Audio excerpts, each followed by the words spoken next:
now begin the second day of the symposium, which will include three discussion sessions and one panel discussion. The first discussion session is entitled Advanced Technologies and Strategic Transition, Challenging and Opportunities in Emission Reduction for Petroleum Industries, and will be moderated by Mr. Salah Mahdi. Please, floor is yours. We will have 4 speakers: Mr. Anel from Passive, Mr. Recording in progress. Mrs. Nargis from Kisser, and Mrs. Zainab from Sonatrach. Please, the floor is yours.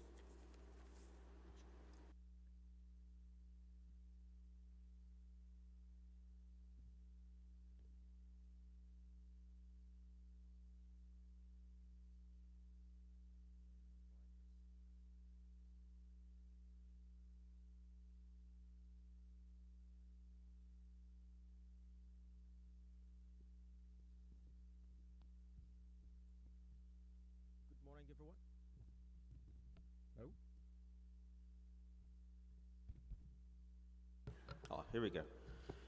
Good morning, everyone. I hope that you enjoyed the first day of this great event and ready for another exciting day in the WAPEX Symposium today. Before we start, let me once again thank the WAPEX team.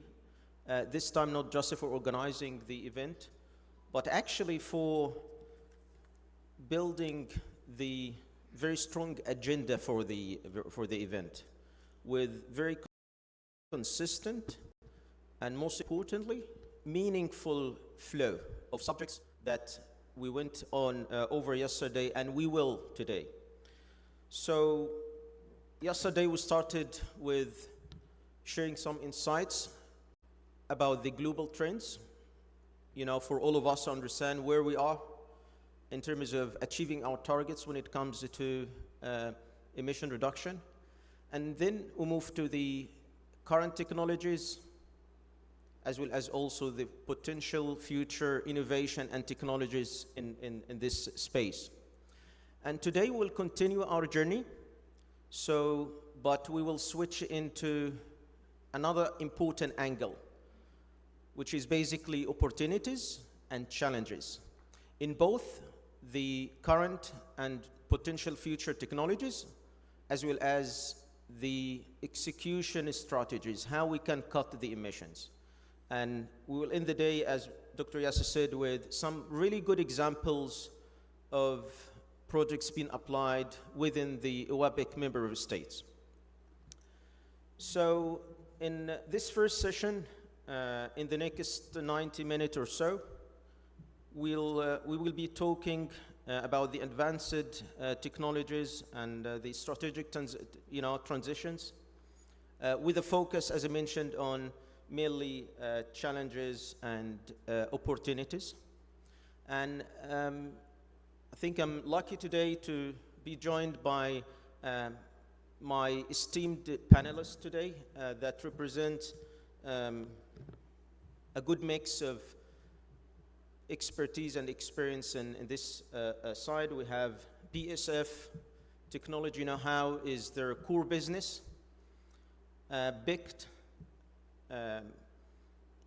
engineering and consulting business. They know what it takes to apply such solutions. And then 2 important R&D entities, the KESR, the Kuwait Institution of Scientific Research, as well as also the R&D arm of Sonatrach. So with this, please let me introduce the first speaker we have today, Mr. Anil Singla, who will be presenting one of the key technologies that BASF has recently introduced and explain how can it be applied to or within the petroleum industry. Mr. Anil?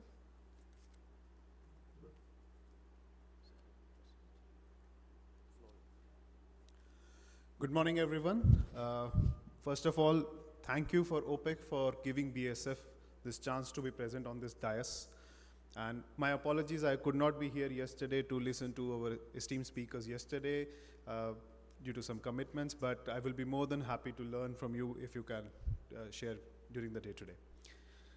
On behalf of BSF, we are glad to be present on the stage of OPEC, of this symposium. And what better topic for us to present rather than the latest requirement, which is the BSF's OS Blue, the solution for CO2 capture. BSF being a chemical company, we produce more than 8,000 chemicals, and within those chemicals, amines are one of them. The solutions for amines are one of them. When we talk about carbon capture, we all wish it was that simple. Use a vacuum, capture CO2 and put it to the ground or put it to use. But when you start to look at it, when you start to look at a project, there are a lot of questions that pop up. The first and foremost being, what is the source of this CO2 emission? Are we talking of emission from power plants? Are we talking of emissions from steel plants, fertilizer, refining, whichever industry? Once we know the source of CO2, we need to know if we capture it, what are we going to do with it? From the source, we know what is the impurities or properties of this CO2, what does it bring along with it? And depending on what we are going to do with this captured CO2, we need to decide that what is the requirement of the process. Now, this specific quality of CO2 determines the technology that should be determined, that the technology which is going to be implied. And this is where BSF comes in with the BSF's gas treatment technologies, which we have been doing for more than 70 years now. But the biggest question in all this still remains, what will be the cost of doing the CO2 capture? Because until you have a product, until you have the policy or the incentive to support this CO2 capture, the projects don't become viable. The journey of BSF's gas treatment and capturing CO2 started back in 1971 in one of our own ammonia production units. CO2 capture is an integral part of ammonia production, and BSF, in its own ammonia facility in Germany, they improved on the latest generation of the amine-based CO2 capture. After years of development, we started marketing it as a brand name called OS now. And depending on the application, we expanded to not only CO2 capture, which is the ammonia syngas OS white, but also OS yellow for sulfur removal, selective sulfur removal. We developed something for natural gas specifications of CO2 capture, which was named OS purple. And then the latest talk of the town, which is the OS blue, when it's a flue gas or oxygen containing CO2. BSF's track record, we are present in more than 500 reference units, including 16 of our own facilities. So whatever we say or whatever we sell comes from experience, not only from selling or technology R&D. We are very proud to say that 90% of the new plants, especially the ammonia plants or hydrogen plants that come into picture today or are being built today, they by default come to BSF CO2 capture technology. We are also installed in the world's largest ammonia facility in the world today, and as well as the biggest LNG facility in the world today. And proud to say that both of these are present in the Middle East. Our projects are executed with partnering with all big reputed engineering companies, and our technologies are repeatedly selected by US Department of Energy for their projects, indicating our technology readiness. In terms of the blue hydrogen picture, if I just want to quickly run through a process, you have your feed pretreatment, you have your reforming technologies, SMR combinations or ATRs, and then you do a CO shift. You have a CO2 rich process gas, but you need to get rid of the CO2 to have an enriched stream of hydrogen. This is where BASF comes in OS white, similar to what's applied in the ammonia process. And then CO2 specs down up to ppm levels are achieved. When it comes to the flue gases, the oxygen containing CO2 gas streams, we also can have the OS blue, which is a special formulation for handling the oxygen in the stream. And then again, combining both of these, we can achieve carbon capture rates of more than 95% very efficiently. If I talk about the scope or expertise of BASF, the flue gases coming from different industry, If it was ammonia, hydrogen, syngas, it's pretty clean. But since flue gas can be any flue gas coming from cement, coming from steel, coming from power generation, it will contain a set of impurities on its own.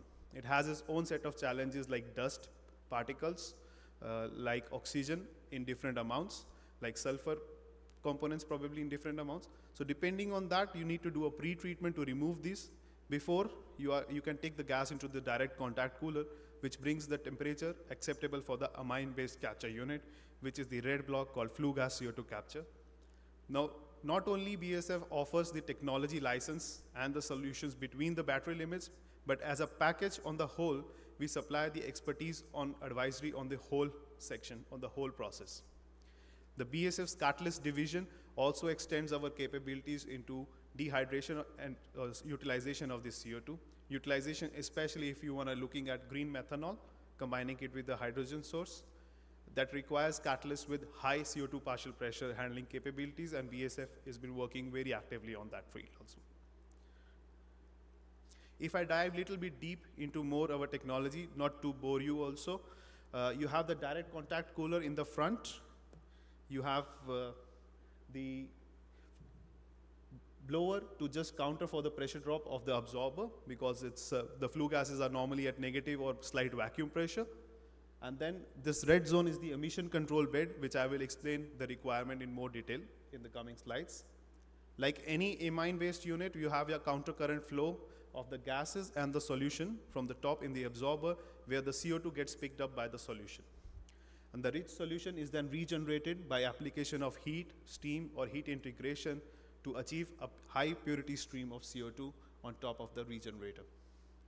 Now, depending on the requirement, depending on the complexity of the process, availability of heat integration possibilities, flash systems can be introduced, lean vapor recovery can be added to minimize the operating energy costs of these units. We look into all this very seriously. We don't look into just one standard layout, fit to all. We understand that this industry is very wide, and each stream, each plant has its own challenges. Looking at the solvent itself, the screening BASF started for this oxygen containing challenge, looking back from 2004.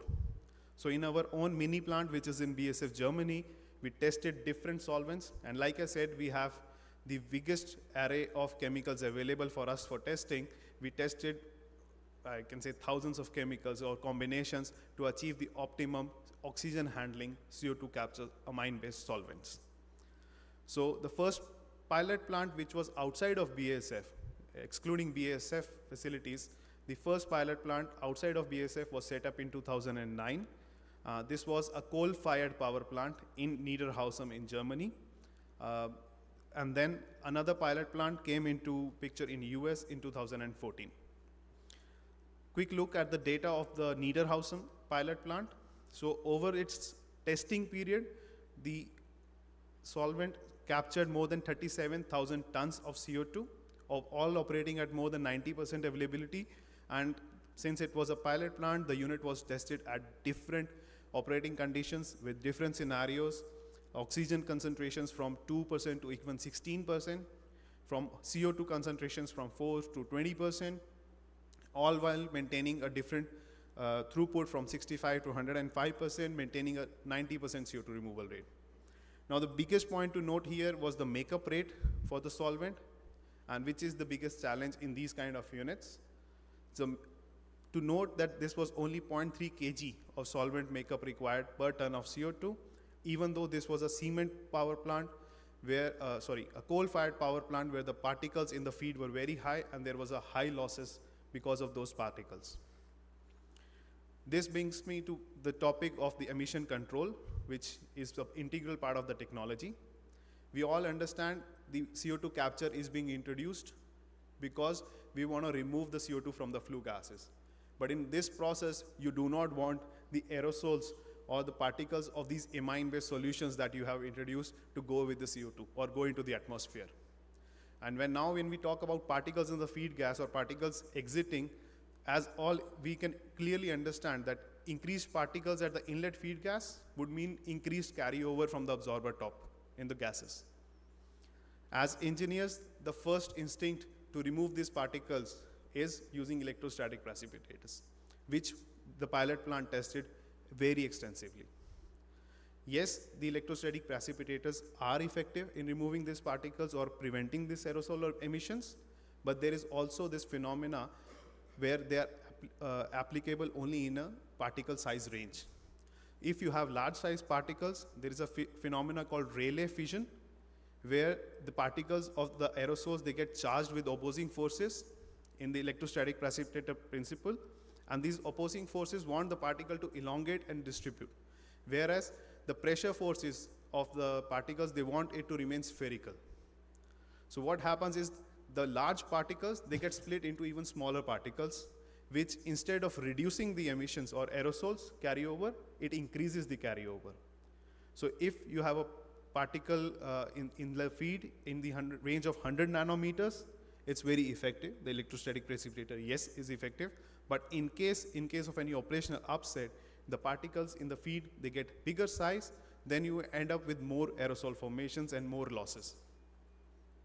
I would, for anybody working in this industry, we extensively request you to read all these findings which are presented in this 2014 paper published by BASF, and I will be more than happy to share with anybody interested. It's the demonstrating emission reduction results from the post-combustion power plant. Now, what solution did BASF introduce for this as a technology feature? We introduced this dry bed called OS Aerozone in the absorber after the absorber section between the water wash. Now, this solution, what allows it, this is a dry bed configuration, proprietary, patented, where it allows these aerosol particles to condense and oversaturate, and then because of this condensation and oversaturation, it allows the particles to be trapped within the solution itself rather than going into the top of the flue gases with the absorber.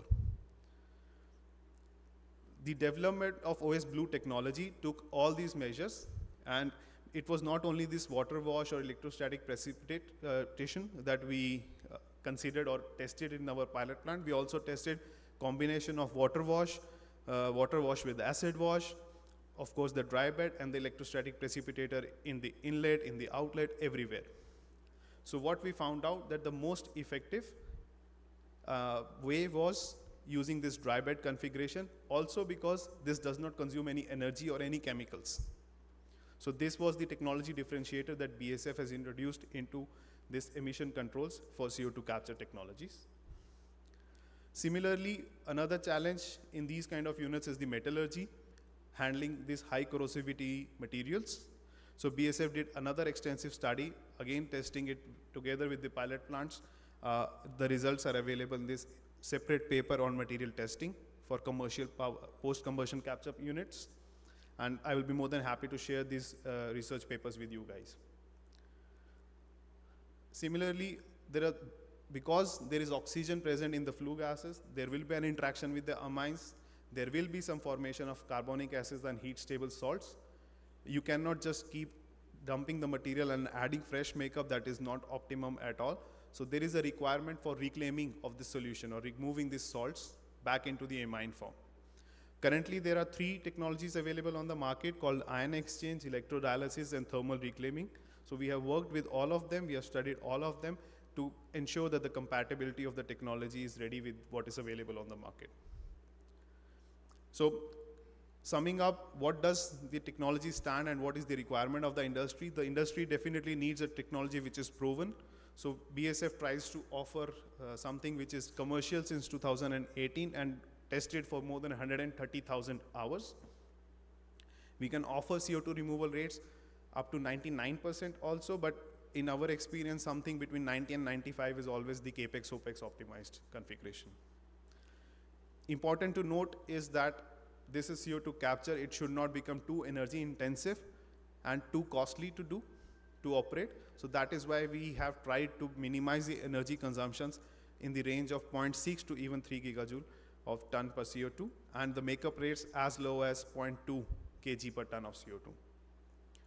Again, to prevent any contamination or further contamination of the environment, we stress that the technology features such as our OS Aerozone are a must part of any technology looking at CO2 capture.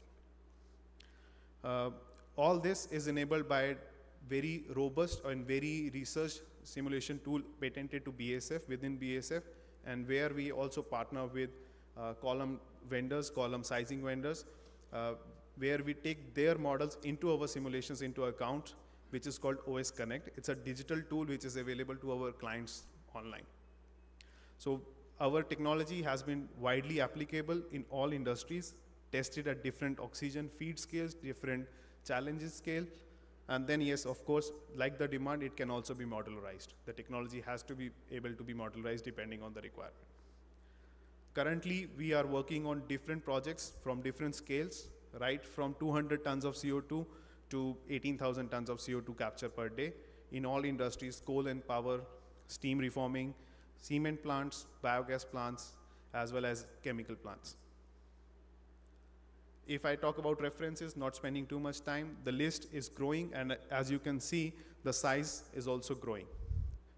As the technology is maturing, the references for this post-combustion capture, it's growing, and as more and more projects reach FID in coming years, we will have a longer list for sure. Talking of a project journey of anybody or anybody looking at CO2 capture technologies, how the journey starts with BASF is we start early discussions, looking at the concept.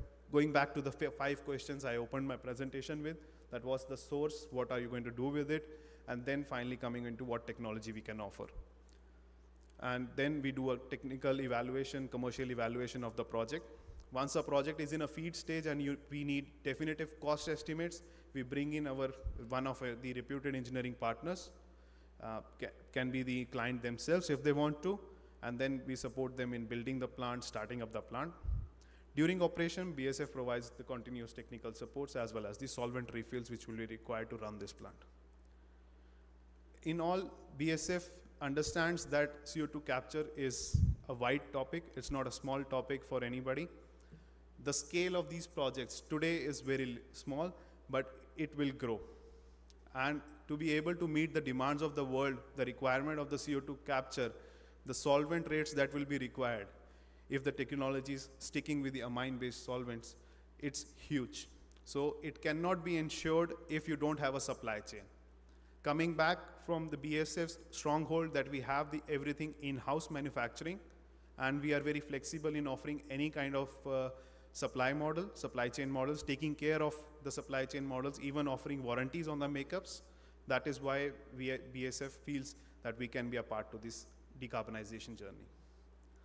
Thank you. This is my presentation. I will be more than happy to take any questions, please. Thank you very much, Anna. Definitely very good presentation. Any questions to Mr. Anil? Please, can we get the mic?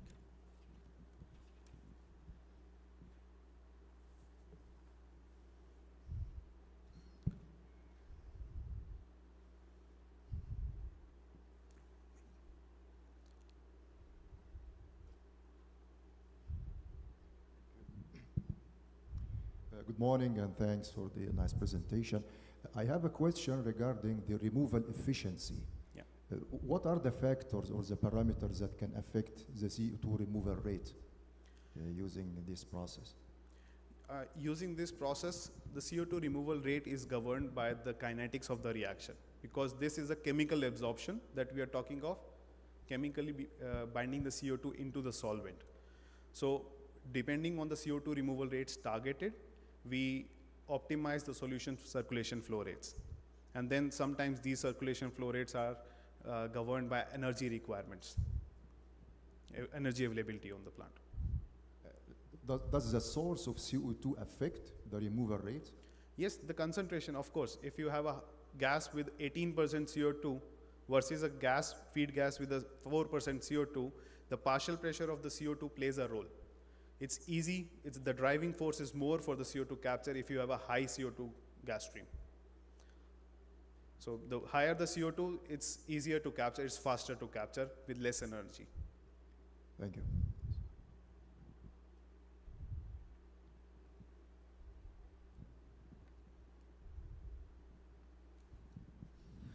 Hi Anil, Barinda.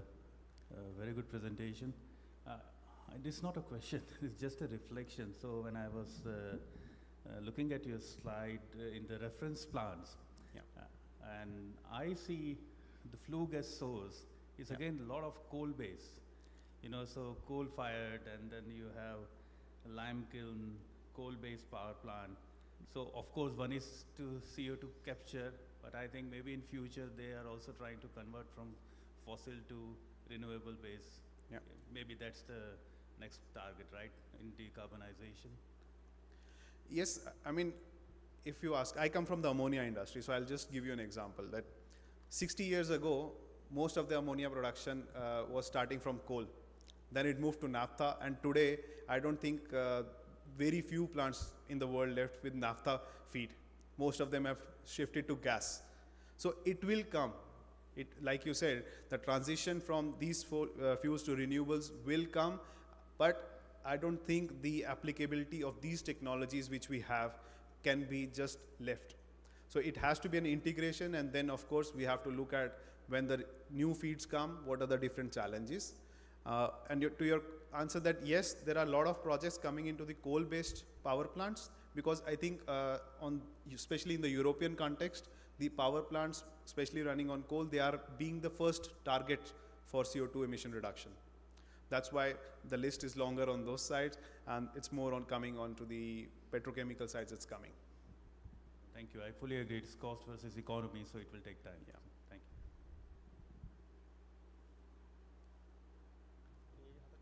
Any more? Thank you. Once again, thank you very much, Anil.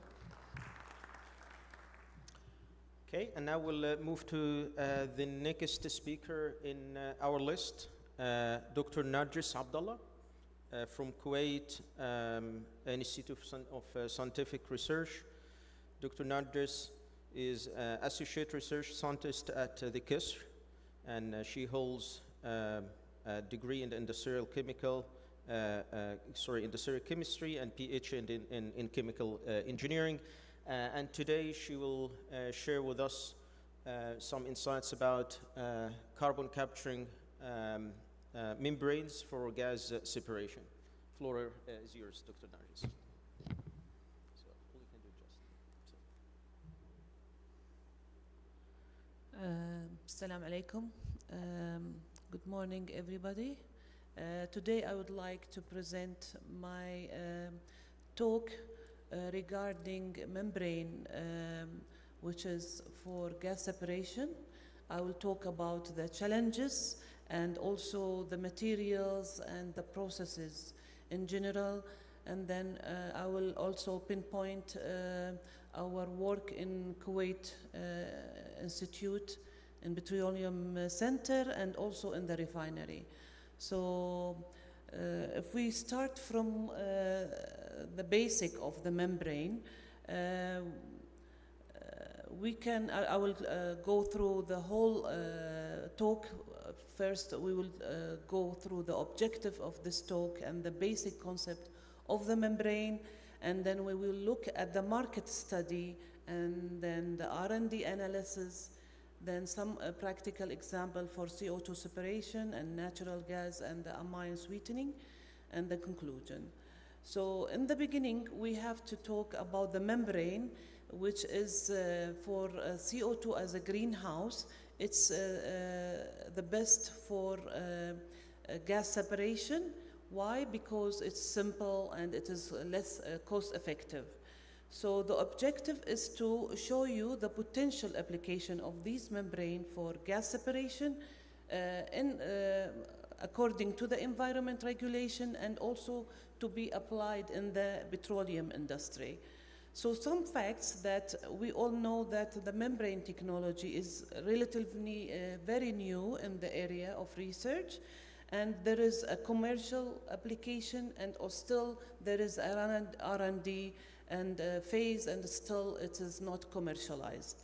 The important challenges that to overcome these membranes is to assure that it is can be overcome these challenges that can be withstand any contamination or any heat in the environment and also to maintain its function.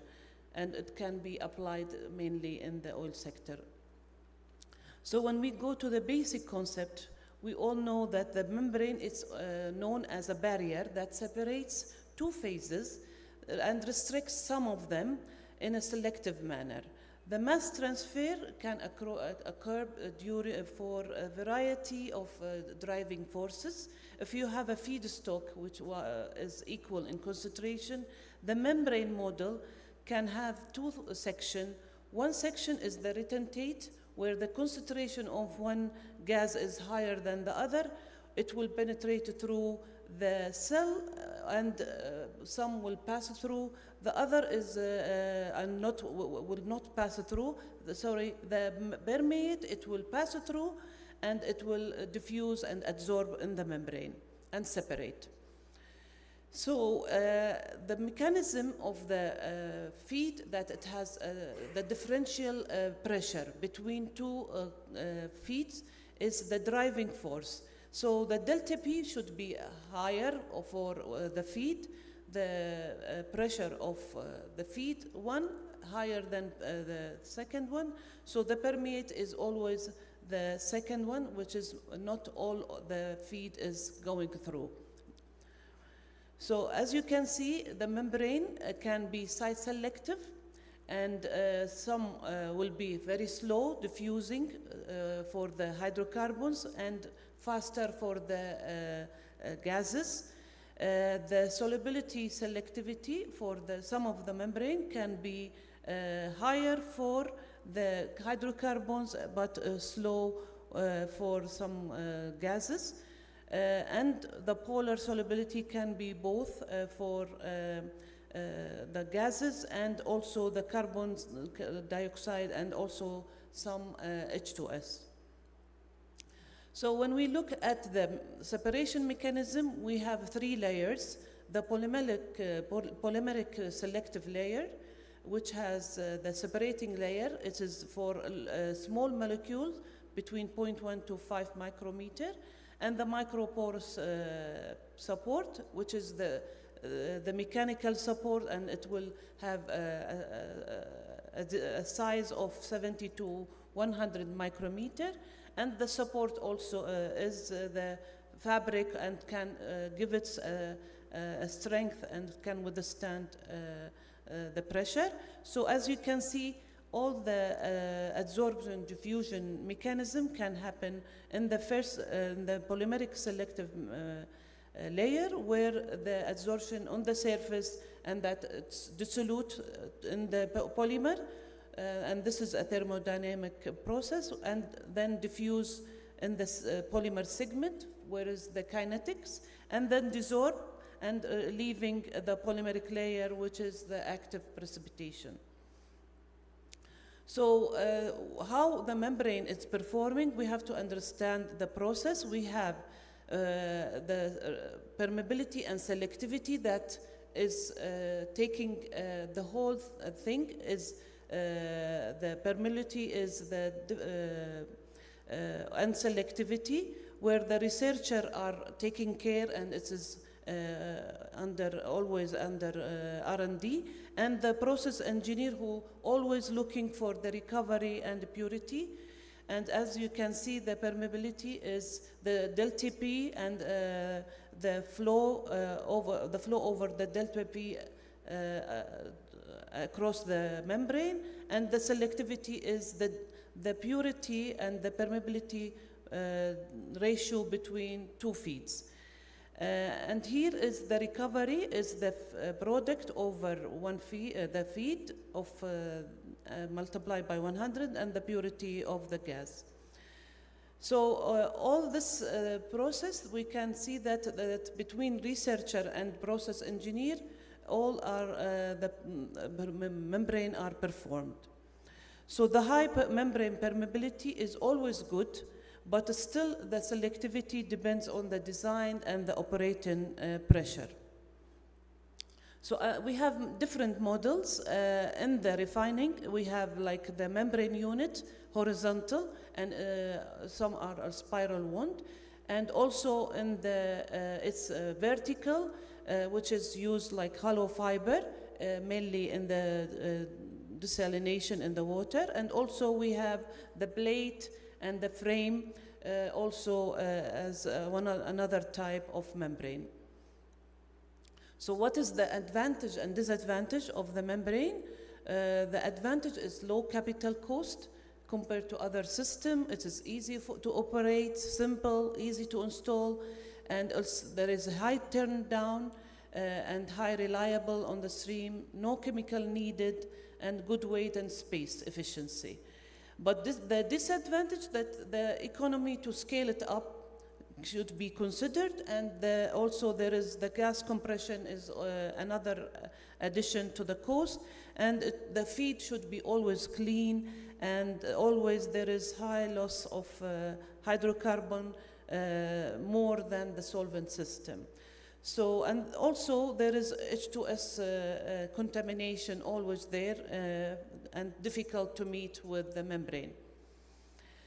So here I show you one of the example to use the membrane for process intensification in clean fuel project in Kuwait R&D process. This feed is, they apply the membrane to purify and recycle the makeup hydrogen using polysulfone membrane, where they got the recovery of 91 of hydrogen with a product of almost 96 mole of hydrogen. So this process gave a profitable and payback within 6 to 12 months for the refinery.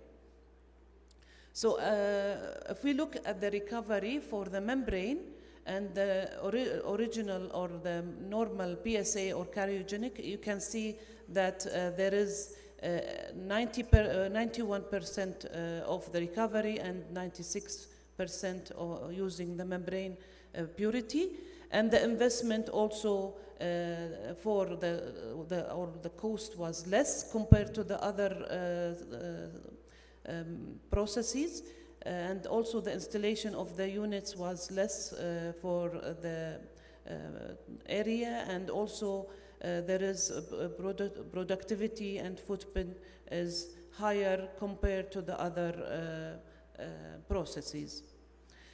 So if we look at the membrane materials, there is the dense polymer, microporous ceramics, there is dense metallic, porous carbon, dense ceramic. All these are different kind with different properties can withstand temperature and its selectivity and the heat and energy.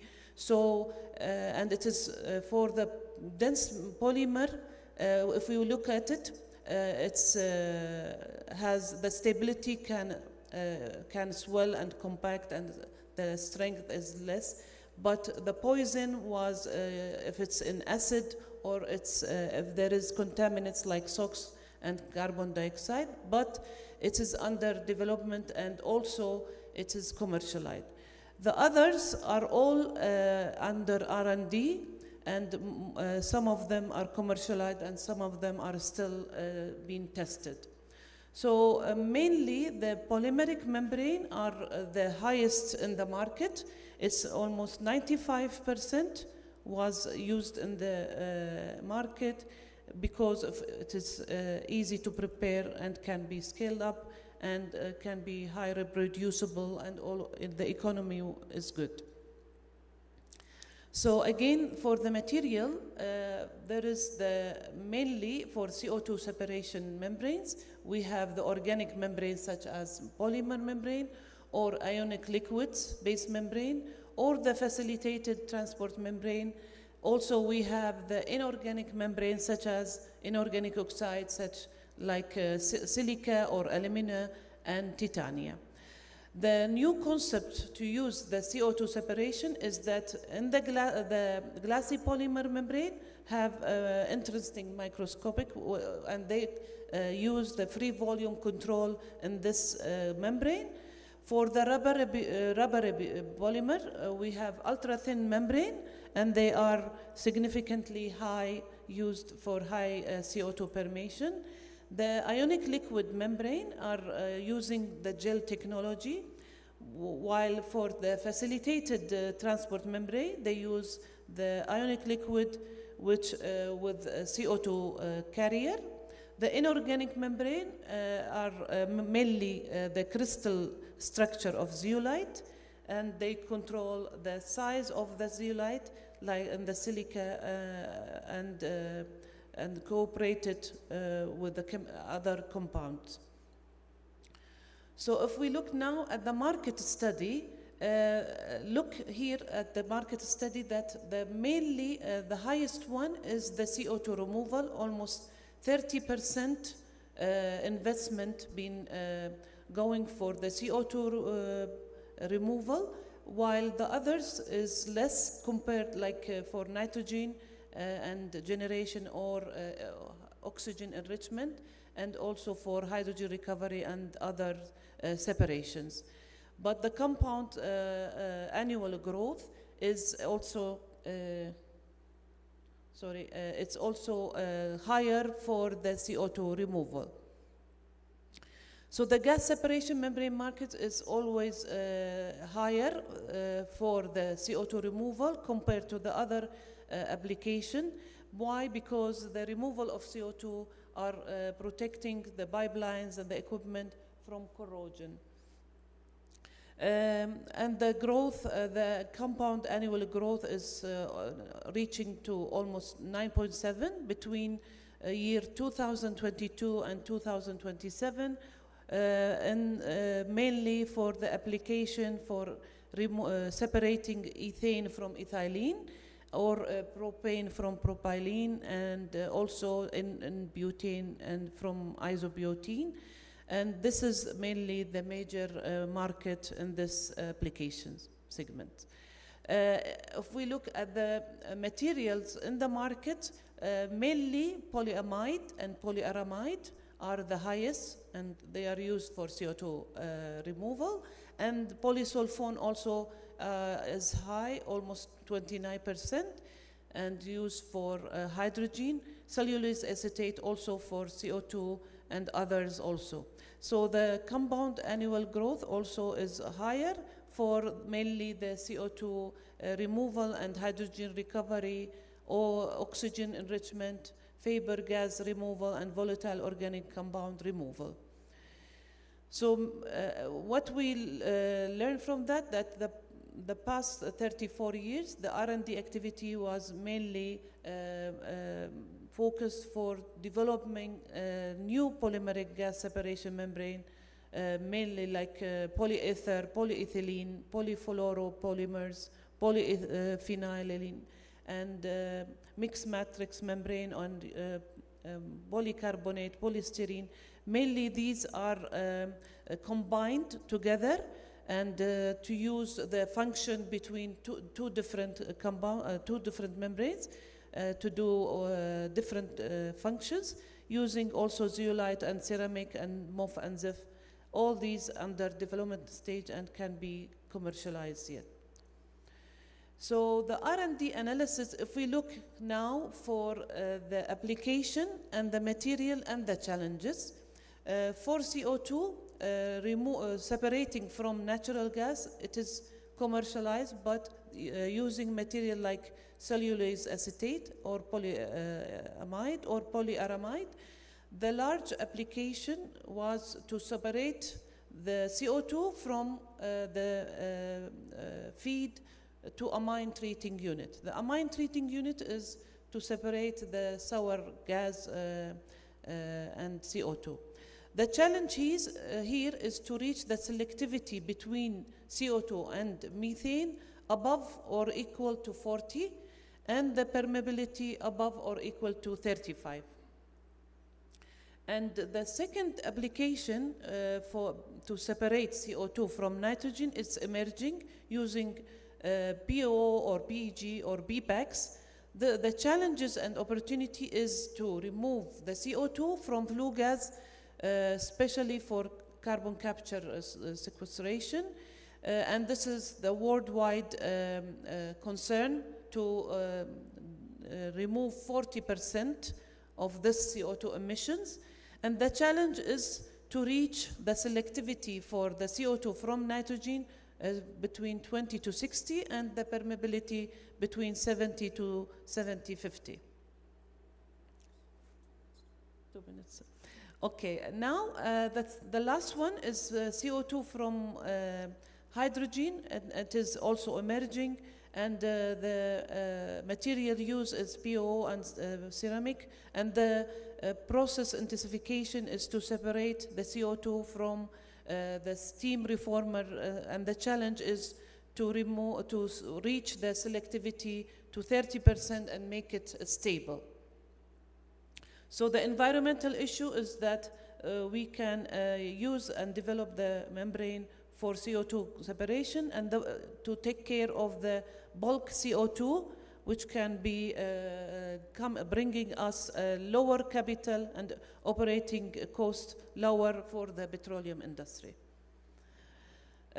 Also here for hydrogen separation, which is removing hydrogen from hydrocarbons, is the material used is polysulfone and polyamide, and the challenge is to have high selective for removing these two hydrogen from methane, and it is the low cost, and also for hydrogen removing from CO2 using PPI, and this is in the steam reform, and the challenge is to keep the stability above 20. So the process here, the steam reformer drives the development of membrane to remove the hydrogen from CO2. It's using a dual process to take care of the CO2 bulk and the natural gas conversion and energy consumption and emission. Again, if we look at the application for nitrogen separating from air, these are the material polysulfone, polyamide, and other materials, and the challenges is to have the selectivity between 12 and decrease the cost of the compressors size and the cost between 20%. The second one is the removing oxygen from air using PEM, and also this is called oxygen enrichment, and the challenge is to reach the selectivity above 6 and the permeability of oxygen to almost 60 to 2,700. So this oxygen enhances the combustion of all fuel, and mainly is used in the power station, and produce the exhaust gas rich in CO2, and mainly the CO2 is used for EOR for the field storage. In Kuwait, the power plant Al Zor, they use a simulation study to implement the pure oxygen with a membrane, and the result reached the 30% of oxygen was used, and the emission was reduced to 42,000 tons per day. Do I have time? I will go through, this is just to show you the CO2 separation from natural gas, and you can see using a membrane material like cellulose and polyamide. And the methane recovery was reaching to 90%, and for higher nitrogen natural gas recovery, we need to use a multi-stage membrane system. So I will just go to the membrane amine sweetening. This is a process to remove H2S and CO2 from natural gas. And when we apply the membrane unit, we can reduce the amount of CO2 and H2S to 50 ppm and 4 ppm for H2S. So again, the membrane was able to minimize the energy usage, and was also the cost was less. And I will just go, this is just to show you the CO2 separation as removing from natural gas. When we use the CO2 in the feed, 10% mole, there is no advantage. But when we increase the amount of CO2, we reduce the size and of all the cost for the energy, for the equipment, for the operational, and we can recover all the cost, and the CO2 is separated. So the conclusion is that the CO2 removal is the largest application, and membrane was able to separate the CO2 from different gases, such as from oxygen, or from natural gas, or from steam reformer. And there are still promising materials and still under development in the lab and in the pilot. Different materials are developed, and they are efficient, and they are lots of efforts being done for the coming years. The commercial membrane for nitrogen separation from air and hydrogen from hydrocarbons all have also changed in the last 20 years. The overall efficiency for these commercial membrane give researcher and companies little incentive to develop for new membrane materials. Thank you very much. This is my end of the talk, and I'm happy to receive your questions.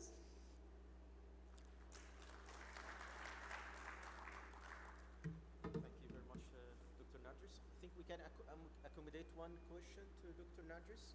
Dr.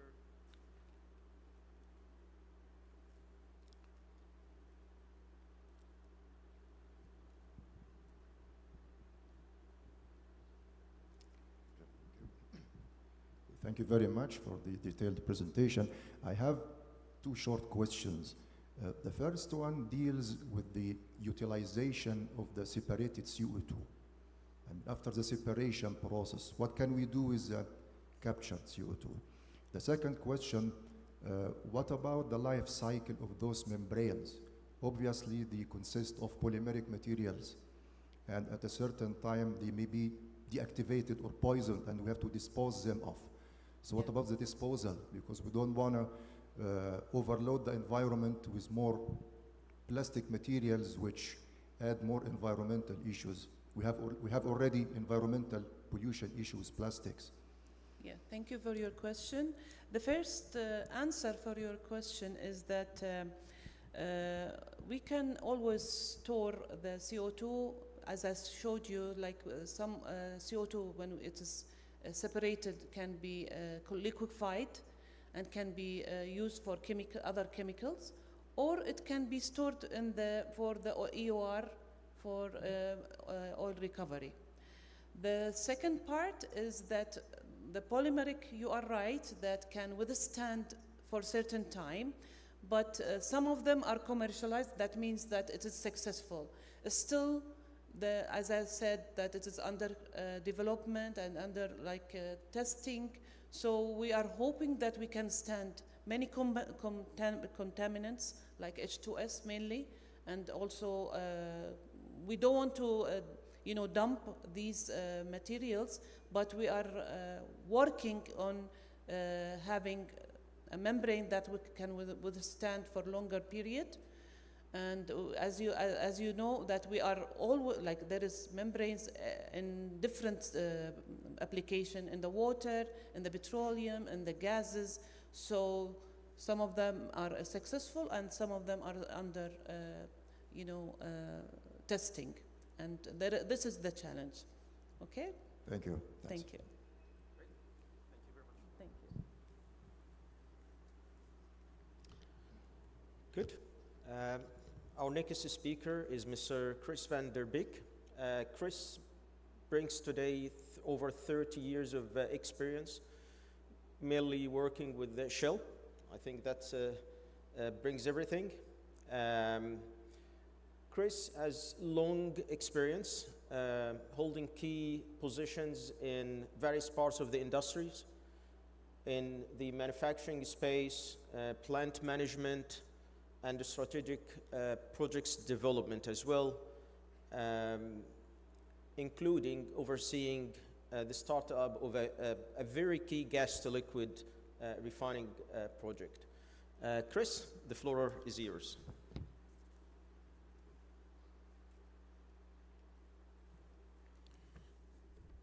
Yeah, thank you so much. I hope the microphone is high enough for me.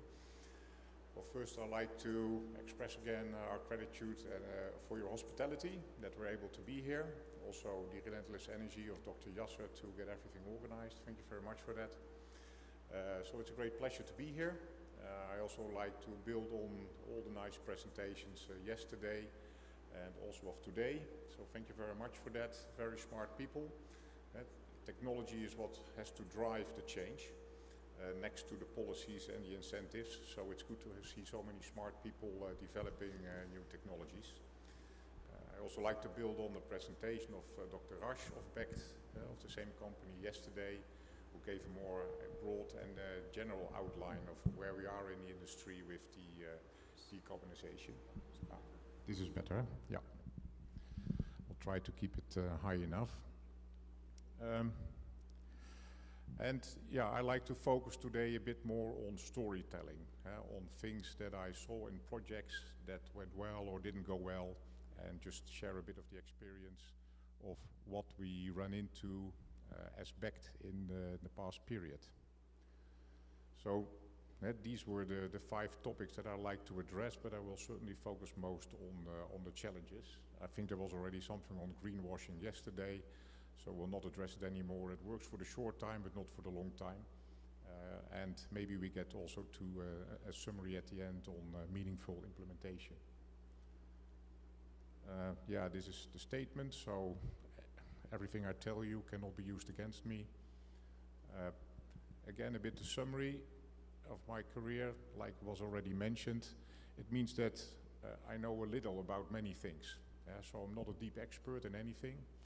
I really have a passion around project development, project governance, and also commissioning startup of larger projects, complex projects. But in BECT, we address all the different parts of it.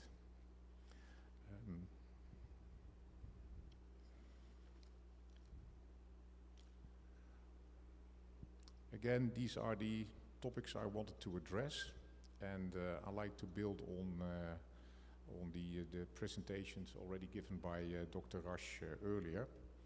But I would like to say a little bit about BECT itself. So we're a consultancy company. We have a wealth of knowledge. We have over 1,000 people with more than 30 years experience. Most of them are between 50 and 80 years old. They still like to help the industry. Next to also 300 full-time staff with a lot of mid-career technical managers who can help. Our clients are refineries, petrochemical plants, fertilizer plants, power plants, and we help them with all width and depth of what they need on the technical side. And we also do turnarounds and project support and merger and acquisitions. Many of these companies are divested from the main oil companies, and therefore they're owned by traders, and therefore they don't build up a headquarters anymore that can support them. And this central engineering function we do as BECT for them. So in that way we are connected with them with a web-based tool. They can ask any question. Every staff member can just ask anything. And sometimes the answer is just one line, sometimes it needs a bit more. But it's a different world in that way. Where we had big IOCs in the past with large outfits to help them, it's now more scattered over many owners, and also times have changed. It's more difficult to survive, and on the other side, they all have to go into energy transition because they need to decarbonize. And in the 5 areas on the right side, we have been helping. So also on circularity, we have savvy people who help with pyrolysis of plastics and how to feed it into your FCC or your ethylene cracker. And on the right bottom side, we also help with determining the roadmap for decarbonization. Normally people go, or companies go to the McKinseys of this world to do that. We do that as well, but then we stay to help define the scope for these projects and help to really implement them. On the other three areas, I will come with some stories to see how things went. So first on renewable fuels. That world is really driven by, on one side, the policies and the credits given by governments to develop it, and on the other side also the drive of companies to develop technologies, like we just heard, to adhere to that. Despite that, in the US we're now at 2% level of renewable fuels compared to the total fuel base. There's also 10% bioethanol that's being mixed into fuels, but still there's a long way to go. In Europe it's now at 6%, and there's a target of 32% in 2030. So it already shows 5 years from now that will be difficult to reach, and that needs an additional effort. On the same side, we see that the credits on the right bottom side given by the at least US and EU governments is reducing. And that means that there's less drive for companies to build their business cases to do this. So this is really a challenge. I like to deep dive in one example in the US that we helped a few years ago, based on these high incentives that were given at that moment in time by the US administration. It might be a bit less now with the new administration. Financial investors wanted to develop projects to make biofuels from wood chips in the middle of Louisiana. And there was so much credit given on the products and also support in the projects that financial investors dived on these opportunities. They gathered 2 or 3 people around them to manage a project of what they thought was $1 billion. And then also they asked back to help look on what is needed in the project to make it successful. And then you see that they really, let's say, underestimated the complexity of such a project. You need gasification, you need Fischer-Tropsch, you need distillation, you need a power plant. There was no infrastructure there. And CAPEX went up to $2 billion. They left it all in the hands of an EPC to outsource it. And what turned out is that, they really missed the real things, like making an integrated mass balance and looking at the interfaces between these technologies. What would happen if one unit would not run or on half of the capacity? All these technology providers said, my piece will work, but how would it work all together? And these type of things are overlooked in these type of projects. And that's a real danger. And that's also where we as BECT add value by helping them to make these integrated mass balances and look on the intermediate phases and how to deal with that.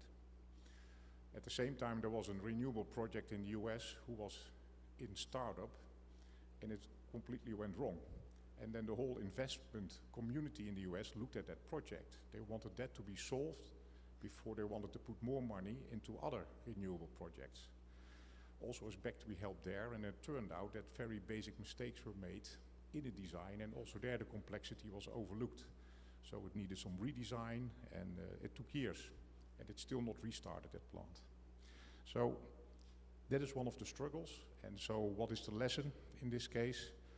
Well, don't start a project like chopped wood in the middle of the woods, because that's the wrong business case. And the second lesson is really be aware of the complexity of such a project, because it's a lot more difficult than you think.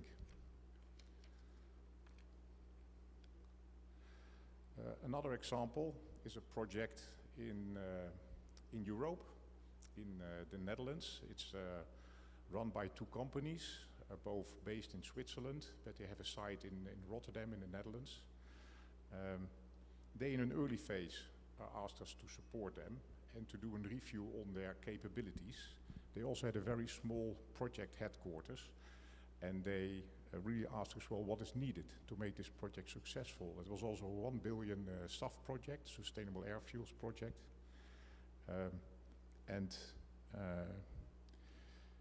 So they were on the right track, luckily, and we could help them with really defining, well, what should your organization look like, what type of technologies can you use best, and what is the way forward.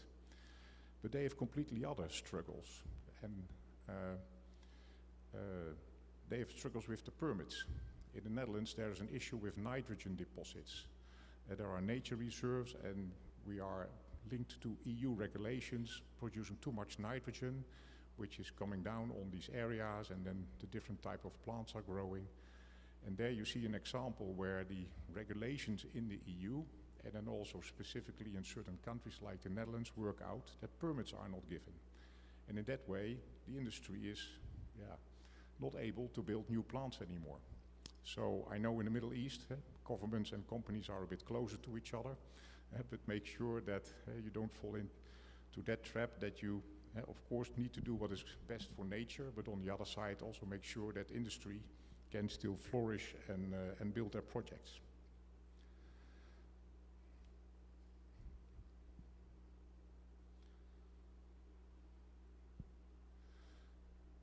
These are a number of different technologies. Yesterday they were already reviewed by some other speakers. The first two are the lowest in cost and used mostly. The other ones all have their challenges, but they could be used in specific cases where they work. So we can help you by making the right choice. We are not a technology provider, but we do help to assess them, because we have people who come from these technology providers and can help to determine which are the best ones to use. Let's go to hydrogen.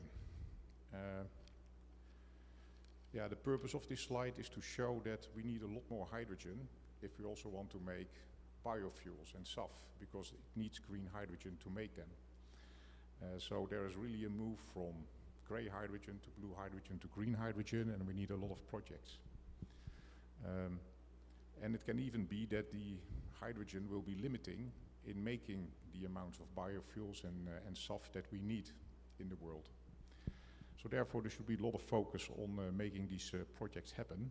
We see a lot of companies having their first test units at low capacity. Some companies are now building the larger world-scale units. And that is a challenge to upsize these type of facilities.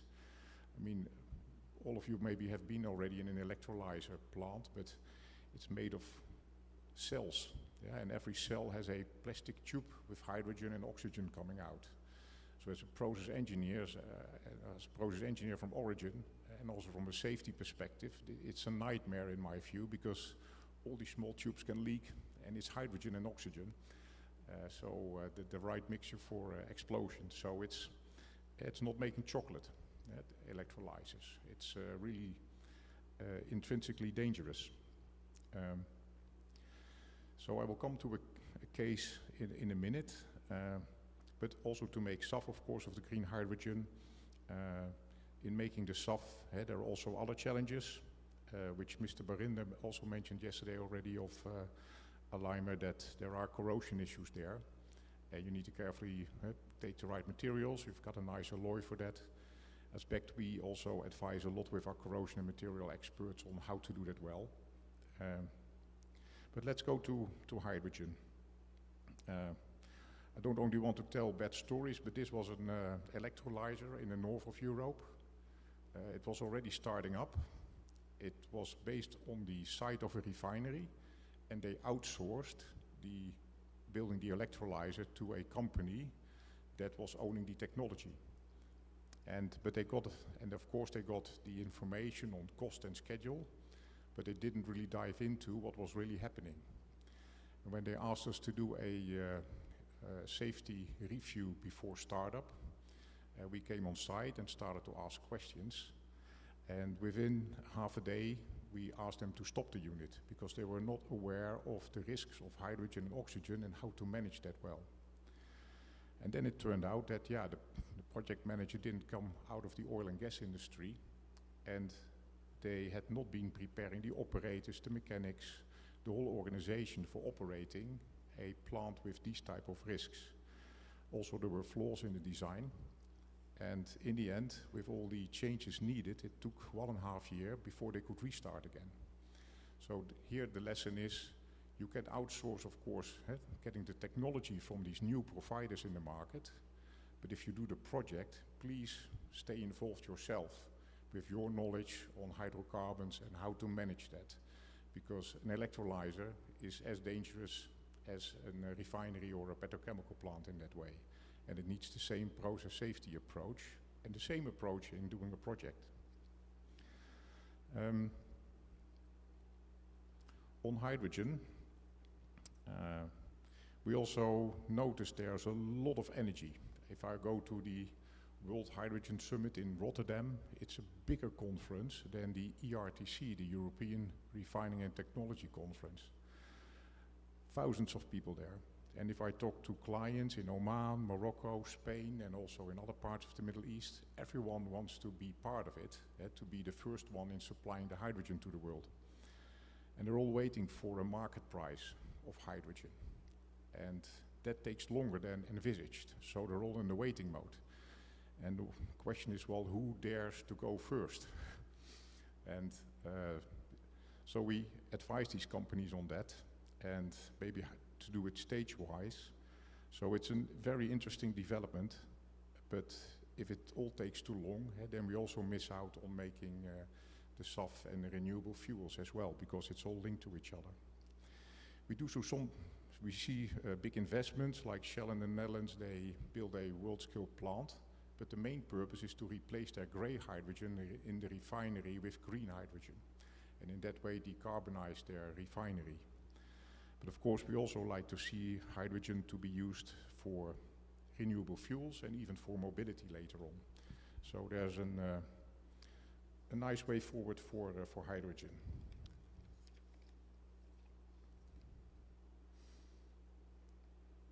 Then, just like to also highlight that also water is a challenge.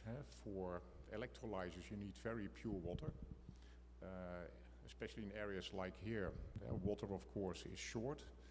Where there are sun, it's also hot. It also means sometimes that you need to invest on the water side as well in desalination and purification. So here's just a warning that this is also one of the important components in making green hydrogen and also making biofuels. I also like to move to CO2. Thank you for both presentations on this topic, how to do that well technically. And there are a lot of challenges in there as well, to get it right and get the cost right. On the project side, it is also a challenge. And I've got one example of a project. In this case, it is in the Netherlands, and it looks so easy. There are 3 companies emitting the CO2. There's the Port of Rotterdam Harbor who helps in this project, and there needs to go a pipeline into the North Sea, and then it's stored in a cave under the North Sea. And then if you really dive into the project, and we're now helping there, of course all these 3 companies need to do their CO2 capture. It needs to go into a common system to get compressed. It needs to go via the Port of Rotterdam into the pipeline. And so if you look at that, there are already so many interfaces and so many shareholders and stakeholders in this project that is the challenging part of the project. Technology-wise, it's already more challenging than people think, to put CO2 under the ground and to capture it. But then also really actually getting these projects going and getting all the stakeholders aligned, that is really, and getting the permitting right, that is the real challenge in these projects. And I'd like to mention one other topic where we help a company, and they are fine that we mention their name. It's Lansatech. They capture CO2 from the off-gas from steel mills. And yesterday we had a nice presentation on biological catalysts. They also use a biological catalyst to convert the CO2 and hydrogen in that stream into ethanol. And that ethanol is supposed to go into sustainable air fuels. They have running units in India and China and one in Belgium, but all by third parties. And now this company had to do, for the first time, running or developing the project and running the plant themselves. And also here again, it's an example of a company who is very savvy on the technology side, but not on the operational side. And that's where we now help to prepare them for that and see what is needed now in the project to be able to run the plant safely in the future. And we're grateful that we can join up with Lanzatech in doing that. Yeah. I'm getting to the last slide. So just to summarize, yeah, what are the challenges? It's first of all the market uncertainty that we have. What is the price for hydrogen? Are we able to, are the costs of CO2 capture going down? It's also geopolitical. We do see that some areas are a lot stronger in making maybe these products, but that makes the others depending on these areas. That is also sometimes slowing down things. And also we see that based on the policies, the renewable product demand is fluctuating. The governments are not very stable in being clear on what they ask from the producers. So we've got a number of drivers which are already discussed, and restraints I also mentioned in this sheet, but let's focus that there are still a lot of opportunities. And yeah, we want to go this way. And I think also, especially in the Middle East, there are so many opportunities to decarbonize the existing facilities and make products that are also decarbonized. So I'm looking forward to help many more companies in this region as well. Okay, so I'd like to thank you, and I'm open for any questions.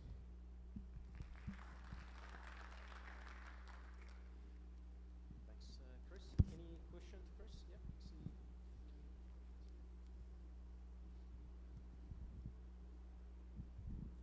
Yeah. Good morning, everyone. Thank you for this nice presentation. My name is Selami Nabil from Ministry of Energy, Mines and Renewables of Algeria. So you mentioned about the challenges. One of the main challenges I would like to mention is the public behavior and habits. So from your opinion, what could be the solution for the next generation to increase like public awareness to have like a low carbon lifestyle? Thank you so much. So if I rephrase your question, how can we change the public behavior? Yeah. Yeah, so that they start to make use of these products. Yeah. Okay. Yeah. Yes. Yeah, well, of course, that's as a beta, this is a alpha science, to how to change people. And of course, it's not easy. Yeah? And I see in many European countries that people are very critical on companies who are producing hydrocarbons. They see them as the polluters. And they also sometimes see us being also here not as part of the solution. And I gradually see that change now, also because of the energy security issues. We suddenly saw, because of the different issues going on in the world, that we didn't get the fuels from Russia, we didn't get the energy from the Middle East in time to replace the gas that we could not import anymore. And then they saw, hey, this is an important industry to help us on energy security. So now people better see the balance, and they also see, hey, these companies are part of the solution, because where it really happens is in our companies to make the difference. So we have to communicate and explain and be patient, yeah, to help getting it where it should be. Okay, thank you.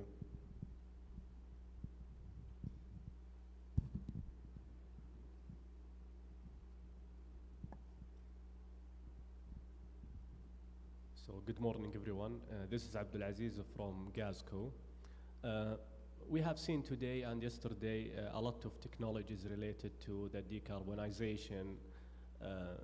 Based on your evaluation, do you think the current technologies and its capacity, CapEx, are able to achieve the green environment KPIs, or it's still under development?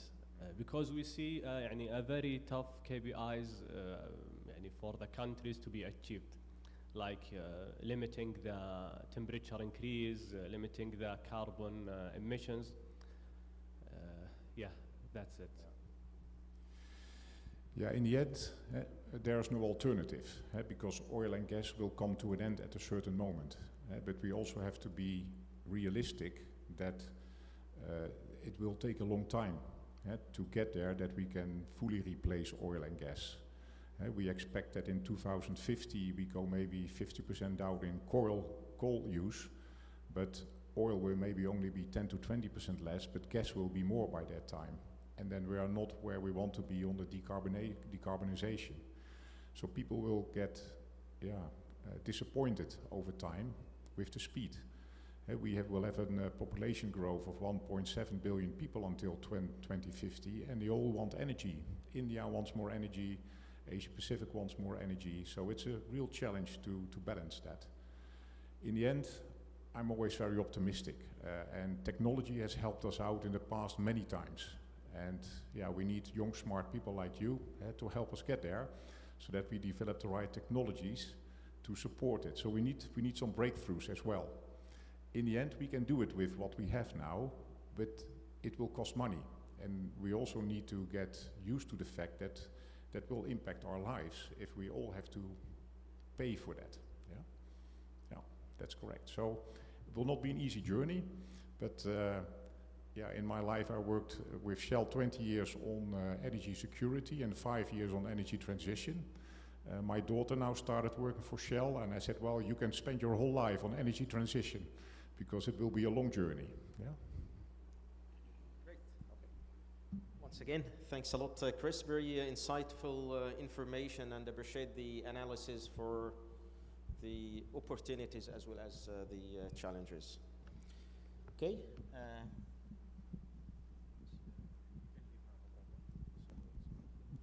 Then last but definitely not least, Dr. Zeynep Kahliras from the Algerian Petroleum Institute. As you know, North Africa, with its proximity to the main market for the green low-carbon hydrogen, is also poised to play a key role in this industry, same as the Gulf area. So glad that we have Dr. Zeynep here with us today. Dr. Kahliras holds a PhD in environmental engineering, so definitely the right place to be.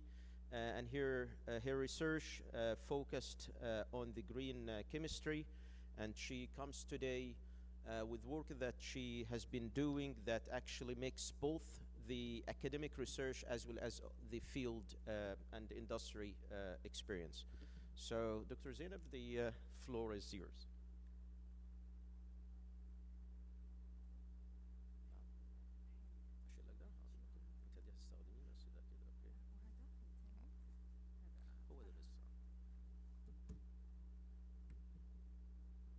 بسم الله الرحمن الرحيم. السلام عليكم. I'm very pleased to be here with you. Yes. Do you hear me? Good morning, everyone. I'm very pleased to be here with you. I'm coming from Algeria. It's a great opportunity for me to be here in such a great occasion and event. Thank you for OPEC for the invitation. I represent Algeria. I'm a teacher, researcher at the Algerian Petroleum Institute. For a person who didn't know, it's the first time they hear about the Algerian Institute, the Petroleum Algerian Institute. I'm here to present it for you. First of all, the institute was established in 1965. We call it EAP. EAP is established in Algeria. It's specialized in the oil and hydrocarbon industry, with the main aim to meeting the specific training of the energy sector and providing it with competencies, competence personnel, especially for Sonatrach. Okay?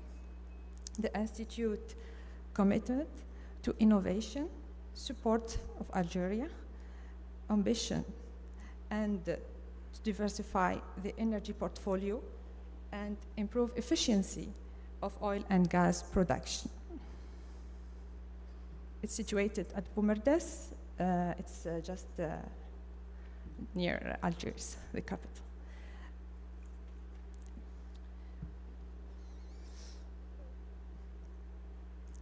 Today, the world energy sector is at crucial crossroads, marked by persistent dependence on fossil fuels, which continue to dominate the energy mix. Oil and natural gas account for around 80% of energy consumption all over the world. It's the same case in Algeria. The global energy consumption has surged recently, propelled by economic recovery and population growth. Oil remains the largest component consumed, followed by natural gas, 30%, followed by 25% for natural gas. Same case in Algeria. The industrial sector is largest consumers, using around 40% of total energy, primarily for manufacturing and processing. Transportation and buildings follows.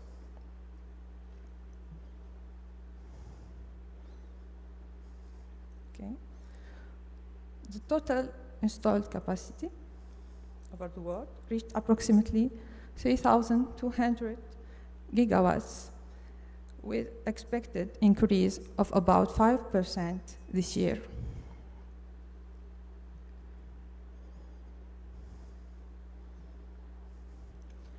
The rise in energy consumption, particularly from fossil fuels, is projected to lead to 1.5% increase in global CO2 emissions next year. The Paris agreements required each country to define and communicate the post-2020 climate action called nationally determined contribution. As you know, according to IPCC, methane is more than 28 times as potent of carbon dioxide as trapping heat in the atmosphere over 100 years. This molecule is powerful heat trapping and estimates 60% of today's methane emissions are in the result of human activities, our human activities. Given its 20 years atmospheric lifetime, I think I have to pick back. Lifetime methane is considered a short-lived but climate forcer. 17% of global warming effect within 100 years, 38 within 20 years. 10 years ago, if countries had acted on the science, governments would have needed to reduce emission by 3.3%. But unfortunately, today we need to reduce emissions by 7.6%. It's just double. Today, even the most ambitious national climate actions plans are far short at 7.6%. The world needs a five-fold increase in collective current commitment, and the cuts required are ambitious but still possible. If we continue, every day delay, the speedier and more difficult the cut become. By 2025, the cut needed would be 15% each year, making the 1.5 degree largest almost impossible. Scientists agree to get on track to limit global temperature rise to 1.5 degree. We need emission must drop rapidly 25 gigaton by 2030.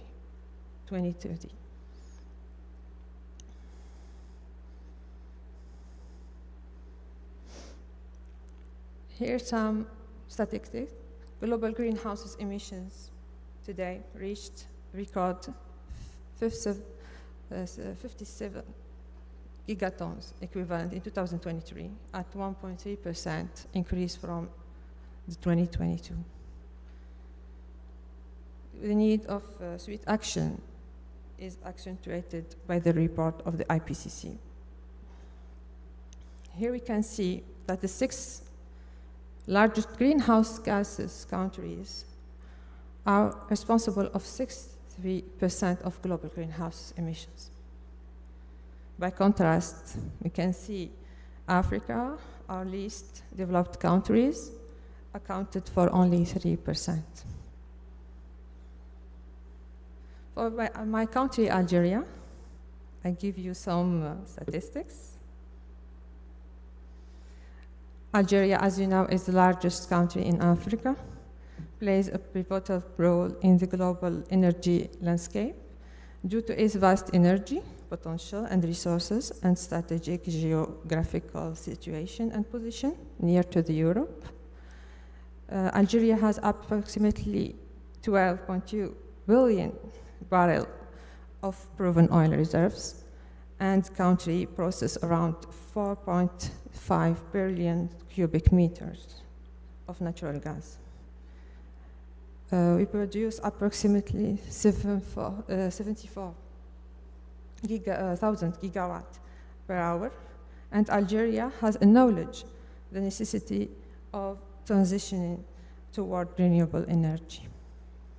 Total energy consumption in Algeria by 2023 was approximately 55 million tons equivalent, oil equivalent, reflecting a growth rate of about 5%. It's an achievement the last year.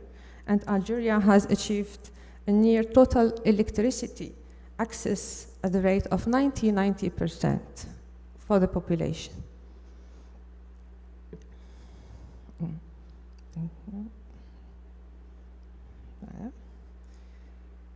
Here are some statistics. It comes from our energy ministry.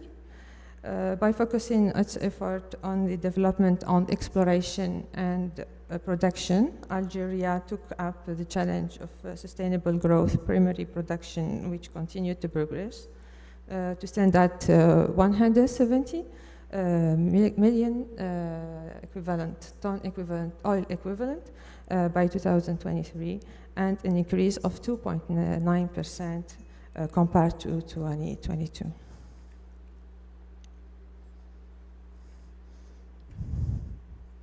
We can see that we have an increase of 3.3% in national energy consumption from 69 to 72 million ton oil equivalent, given by the rise of final consumption in Algeria, and which it's about 57% of the national production. As you know, Algeria is a very huge country. Okay. In case of Algeria, the Algerian constitution placed the environmental protection at the heart of the country's priorities. The main law has been adopted in 2003. It was law number 0310 on environmental protection in the context of renewable energy development. In December 2019, Algeria introduced the new law, hydrocarbon law. It's dedicated only for hydrocarbon sector. That means to attract international investments in the upstream sector, and the law reduces taxes across the number of upstream activities and simplified the contractual agreements. This is to be more attractive. Okay. Algeria drawn up a number of national plans also to create from the ecological transition. I can cite some examples. We have the National Action Plan for the Environment and Sustainable Development, and we have the second plan, the National Climate Plan, adopted following ratification of Paris agreements, Algeria's ratification.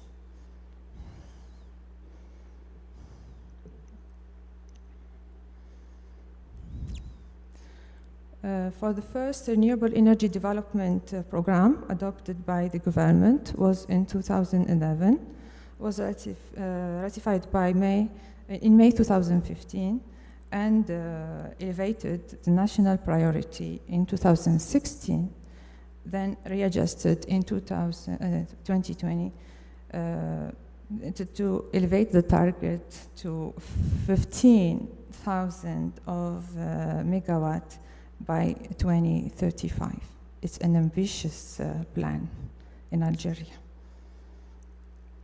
The updated energy efficiency program aims to achieve energy saving of around 63 megaton of oil equivalent by 2030 for all sectors, buildings and lighting and industry also. As you know, Algeria is a global solar energy receiver. It receives per day about 2,000 kilowatt hour per square meter. The duration of sunshine in Algeria are almost, we can say, 3,900 hours. We receive a lot of solar energy in our country. Alhamdulillah. For the commitment actions in Algeria, it is with in mind of Sonatrach, the main huge energy company in the country. Sonatrach put forward climate objective of Algeria of NDC and its commitment to reduce carbon footprint by its health and safety and environment policy, as shown here in the figure. This strategic commitment of the company resulted in the launch of an integration of a new process, clean energy, and to resolve the issues of the transition, the energy transition in the future.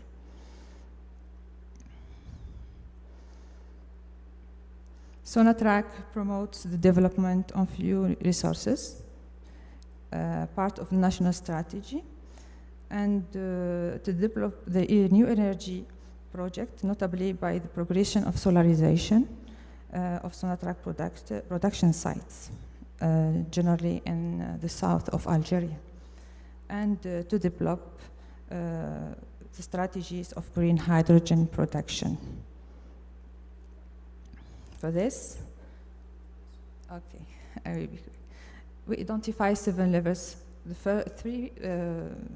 main of them are energy efficiency for fixed combustion and useful energy, the fugitive emissions and gas flaring. I talk here about control, the emissions, and the project of decarbonization and consumption. I will cite here some example of a successful achievement of Algeria.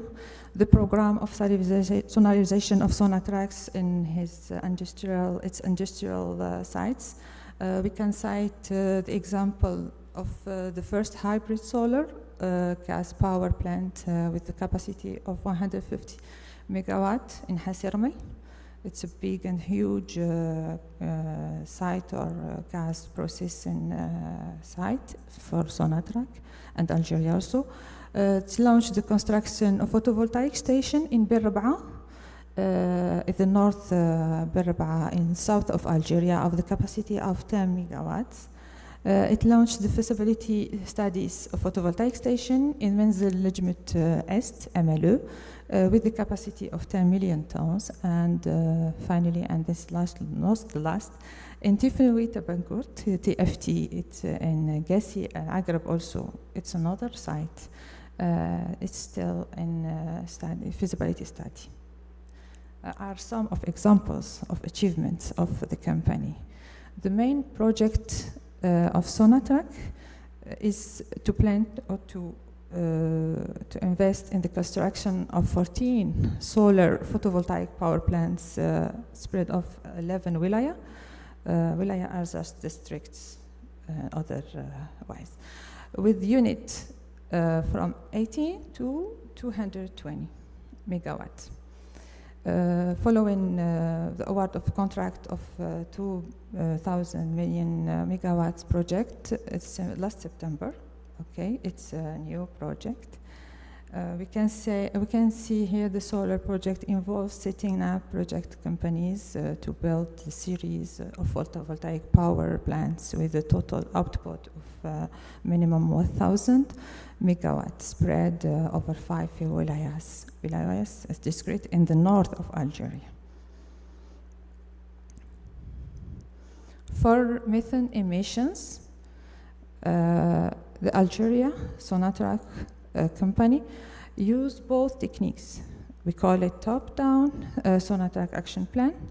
It's a strategy based by the collaboration with our national satellite agency, ASAL, who are working with the ASAL to identify the main fugitive emission in our country.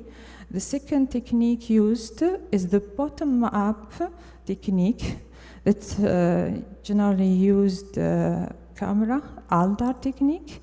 There is a successful achievement in Algeria.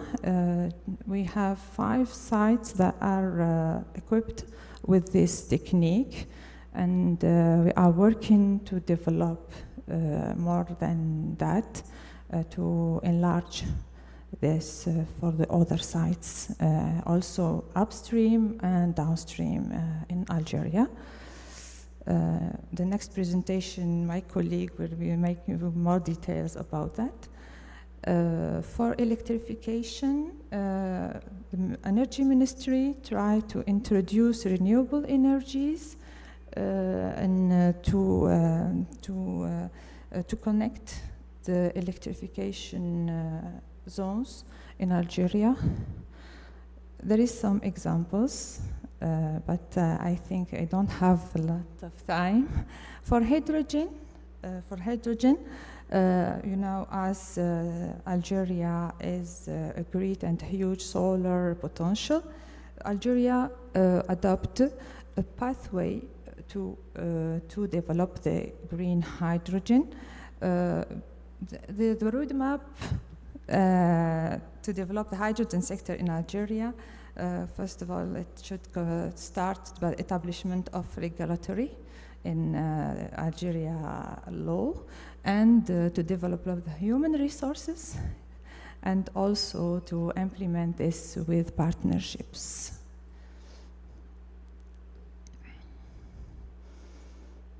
Algeria has adopted the path of renewable energies, as I said. Here are some statistics of, about our capacity. Major gas pipelines in Algeria networks count about 400 million tons of oil equivalent, and the extensive of robust electricity network all over the country. I can skip this. Here, some examples, realistic examples that are achieved in Algeria. We have 3 main projects for the production of green hydrogens. We have one in the northwest of Algeria, and the other are in the east, in Hassim Saoud, and the project pilot in partnership in the south also in Algeria. Since we are celebrating this week the Earth Day, I insist to show you the Sonatrach initiative. Algeria extends the launch of the first natural carbon storage project by planting 420 million trees on a huge surface across the country. It's a project that takes a minimum of 10 years, and we estimate that investment will be 1 billion. I think it's a good initiative of our national company, and I ask other companies to follow same example, and it can achieve the goal of the reduction of 22% by 2030. inshallah, for to reduce the CO2 emissions. And thank you, and I'm here for your questions. Thank you very much, Dr. Zainab. Thank you. Any question? Okay, very insightful information. I've been always really keen to go to the details of the strategy that Algeria adopted. So I appreciate diving into the details, Dr. Zainab. Thank you very much. Inshallah, thank you, thank you. So before we're leaving, if you don't mind, let me hand over the certificate for our presenters today.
Thank you very much. I think that we will take 30 minutes for break. After that, we will resume the panel discussion, and will be followed immediately with the first part of the section, inshallah. We will get back by 11:30. Thank you very much.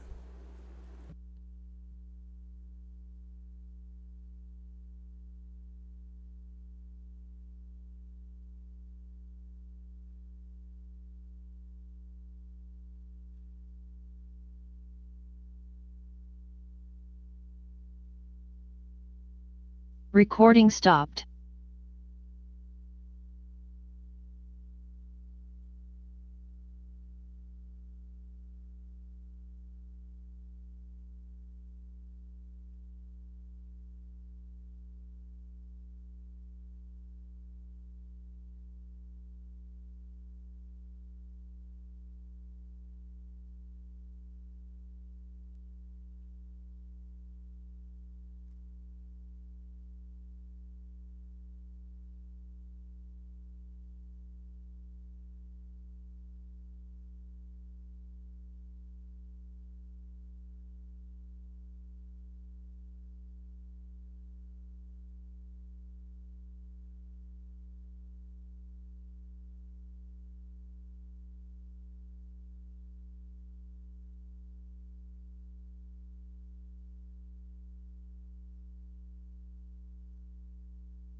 Recording in progress.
contributing to the discussion.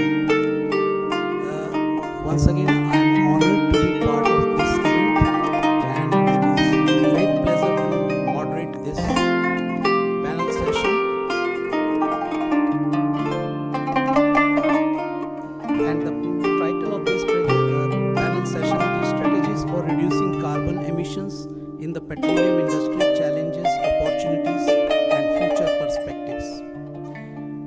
As you know, we are at a critical moment for the energy sector, where environmental challenges have grown unprecedented, and it has become essential for us as a global community to collaborate and address these challenges to promote environmental sustainability. The petroleum industry is one of the sectors that significantly contributes to carbon emissions, making it necessary for us to adopt effective strategies to reduce these emissions. Now, through this panel discussion, we look forward to exchanging ideas and experiences between various stakeholders, whether academic, industrial, or civil society organizations. Effective collaboration among these sectors is the key to developing sustainable practical solutions that will enhance efforts to achieve carbon emission reductions. And to take this panel session forward, I am joined with my three esteemed panelists, and it is again my pleasure to introduce them.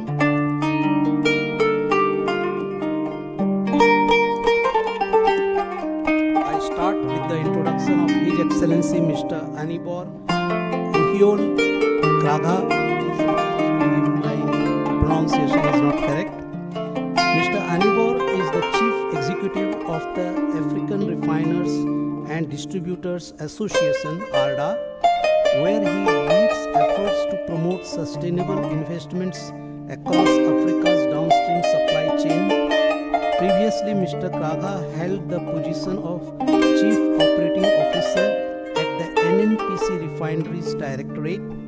In his capacity as the inaugural Group General Manager of Treasury at NNPC, he was instrumental in streamlining treasury operations and facilitating the successful implementation of Nigeria's Treasury Single Account Asset Policy.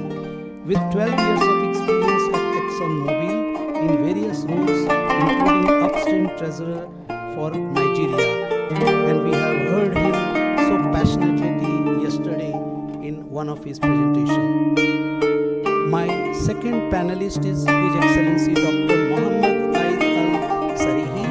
Dr. Mohammed is a leader in creativity and innovative, serving as the President of the Arab Council for Creativity and Innovation.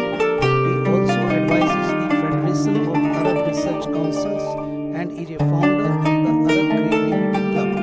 Dr. Al Sarihi promotes sustainable development, creativity, and innovation across the Arab region.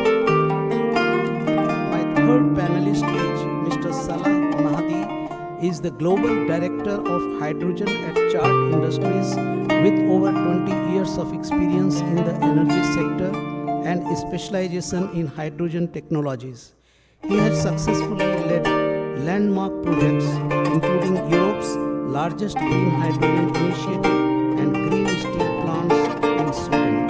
Mr. Mahdi had held senior roles at organizations such as Midor Refinery, Worley, and Honeywell. He had been recognized for his contributions to the industry with the 2022 Hydrogen Impact Award and is a finalist for the 2024 S&P Global Rising Star Award. Congratulations. Additionally, he chairs the industry group at Hydrogen Europe, promoting the advancement of hydrogen technology across Europe. Now, to begin our session, I would like to play a video for Dr. Al-Sarhi. He wants to convey some message regarding his organization and the work he is doing. Can we play the video, please?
Thank you.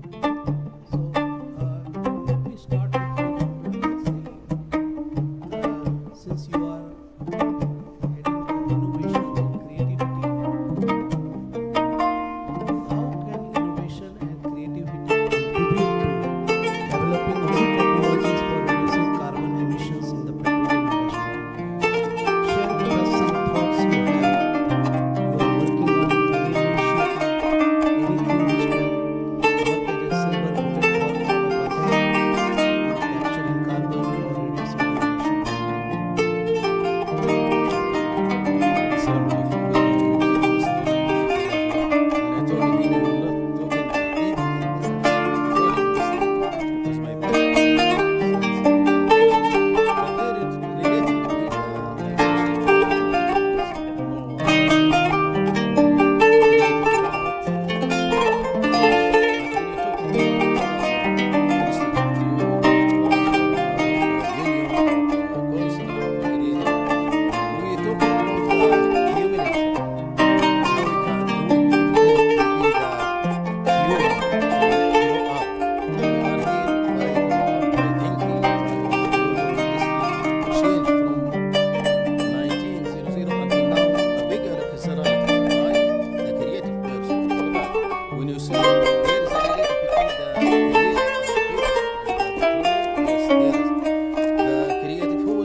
Thank you. And we know that in the last presentation by my colleague Chris, there was a question that are the current technologies sufficient to meet the challenges? And as you rightly said, creativity and innovation has to continue.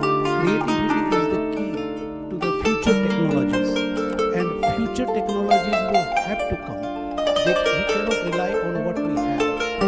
We cannot fight the challenges with what we have. We need to create, we need to innovate. So with that message, let me move on to you, Mr. Anibar. We saw your presentation yesterday. You were so passionate about the need for energy.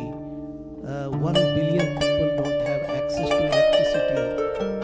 I think 600 million people are burning biomass. So, with all these challenges, what are the future policies and trends of African refineries to reduce their carbon footprint?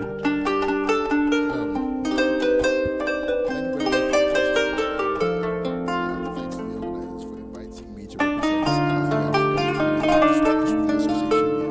I think the first thing is to recognize that we're going to have kind of like harmonization of regulatory policies across the world.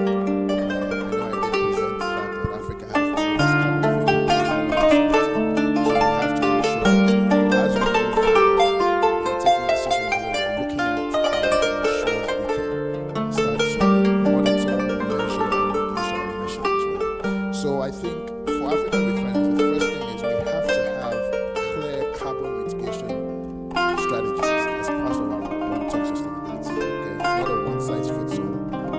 ensure we can look at assets and depending on the complexity of each of the refineries that we have, whether it's in Northern Africa where you have more complex refineries, we have to ensure we have mitigation strategies. And I think for those strategies, there are really 4 key pillars that we need to focus on. First one is energy efficiency. Okay, can we reduce our energy? Can we start looking at reducing our primary energy use? Can we implement non-hydrogen consuming technologies for some? The second one is fuel substitution. Can we start to look at alternative fuels? Can we start looking at alternative fuels moving, for example, from coal to natural gas and fuel source? The third one is optimizing our crude feedstocks. Okay, a lot of refineries on the continent kind of are spoiled, shall we say. They only use one type of crude. So, for example, Port Refinery, which I used to run, was on the road, only uses body lights. Warri Refinery only uses escravos and all of that. Most refineries use crude slates. So, can we start to optimize that crude so we have a reduction in carbon footprint? And last but not least, how do we start to implement the new technologies, whether it's CCS, green hydrogen, renewable power, into that? And as a case in point, one of the initiatives that ARDA did over the last few years was we engaged with Vito, who's one of our sponsors for and advised and said, how do we identify a refinery and develop a carbon management strategy for refineries? So that's the SIR refinery, but also that's about 1,000 barrels a day. And when we looked at it, we identified 3 key things. First thing was, can we reduce routine flaring to zero? Can we also start optimizing crude feedstocks and even looking at some potential green feedstocks as well?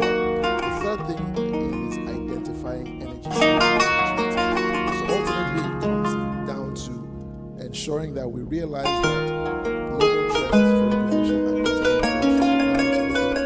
Refining sustainability as an opportunity, as a compliance issue, and then start to look at how we start to measure and monitor and reduce emissions for our very key systems.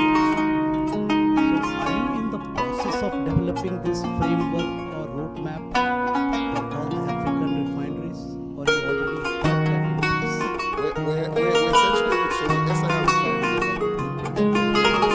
Once we develop this 50,000 barrels, SIR has to go ahead and absolutely how do we now translate that to the refineries we have? For example, Algeria has 6 million barrels of stock capacity. Nigeria has. The reality is the idea from this, again, I have a number of engineers because I really have finance in my place. In one of my presentations that we did for sustainable financing, which I lead for our Vito made the point that generating carbon credits in Africa is the cheapest way to do it. So the idea was to bring this to my members and stakeholders as a part of their financing toolkit. So let's look at sustainability, reducing carbon emissions and generating carbon credits from our refineries as an opportunity for financing. So we're close to the SIR, very close. And I believe at the 20th anniversary next year, we'll be able to share this is the framework that we're going to have going forward. I hear you that investments need money, and you wish some of the global green fund which was announced in the Paris summit materializes and some money flows.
hydrogen. We saw your paper also yesterday. If we have to prioritize just one or two infrastructure investment to accelerate the petroleum sector decarbonization, what would it be?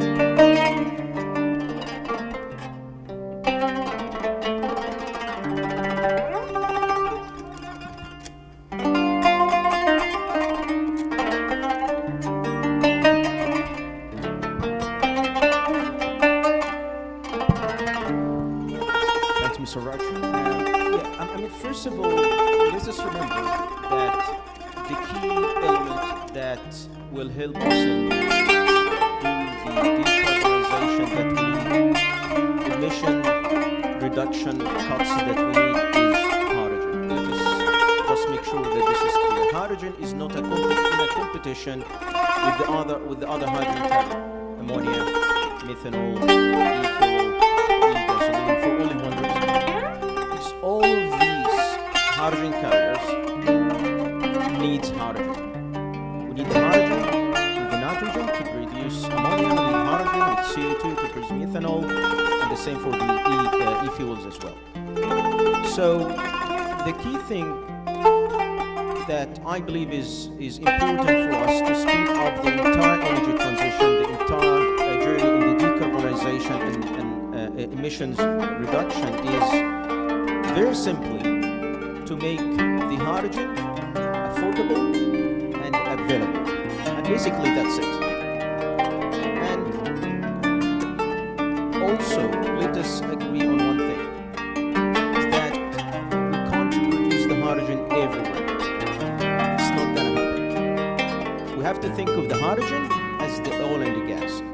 Certain countries, regions have been blessed with oil and gas, and others need them, but they can't produce them. So we have to ship oil and the gas from one region to another, and we have, over the past decades, the infrastructure also. And we need to think every time we talk about hydrogen that we will follow the same theme. We need to produce the hydrogen, make it affordable in a certain region, and then ship it, move it to the end markets. This is definitely a key. As of today, and this could be a surprise because I know lots in the market talks about the fact that so far we can't produce actually the hydrogen with constant prices.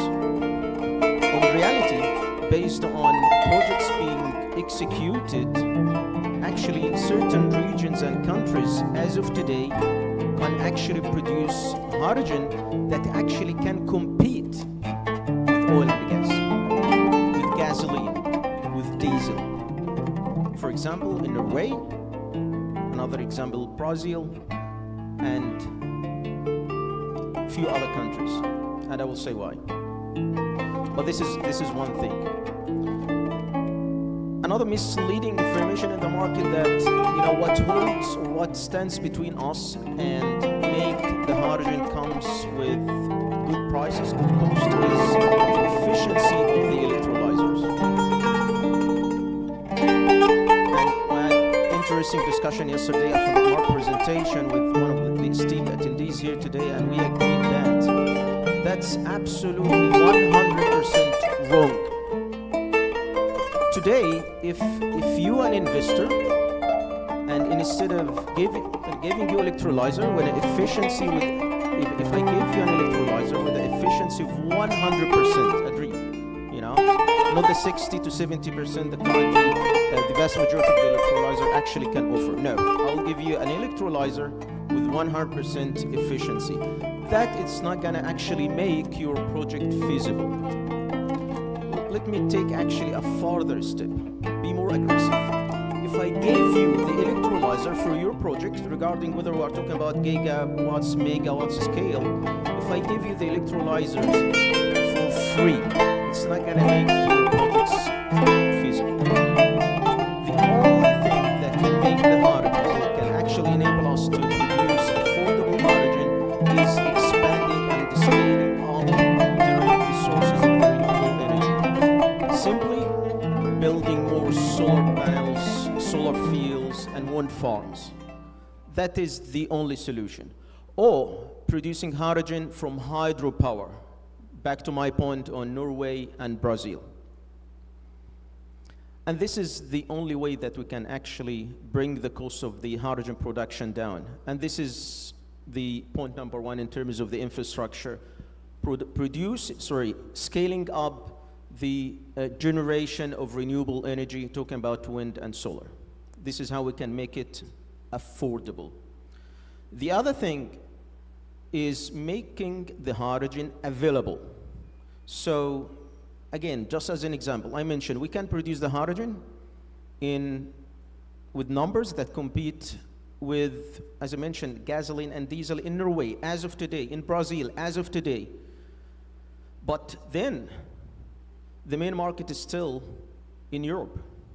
So how we can move the molecule from where it will be produced to where it will be consumed is a big challenge right now. And that is my point number two. If we can build the infrastructure needed to transport the hydrogen molecule from where it will be produced to where it will be consumed, that will help us a lot to scale up very quickly the hydrogen industry and eventually help us to expedite the entire process of the energy transition and the decarbonization plan. And this can be done whether by building hydrogen pipelines, and Europe offers a very good example. They have ongoing studies and projects been announced, especially in the past few months, to build new pipeline networks that will transport 100% pure hydrogen.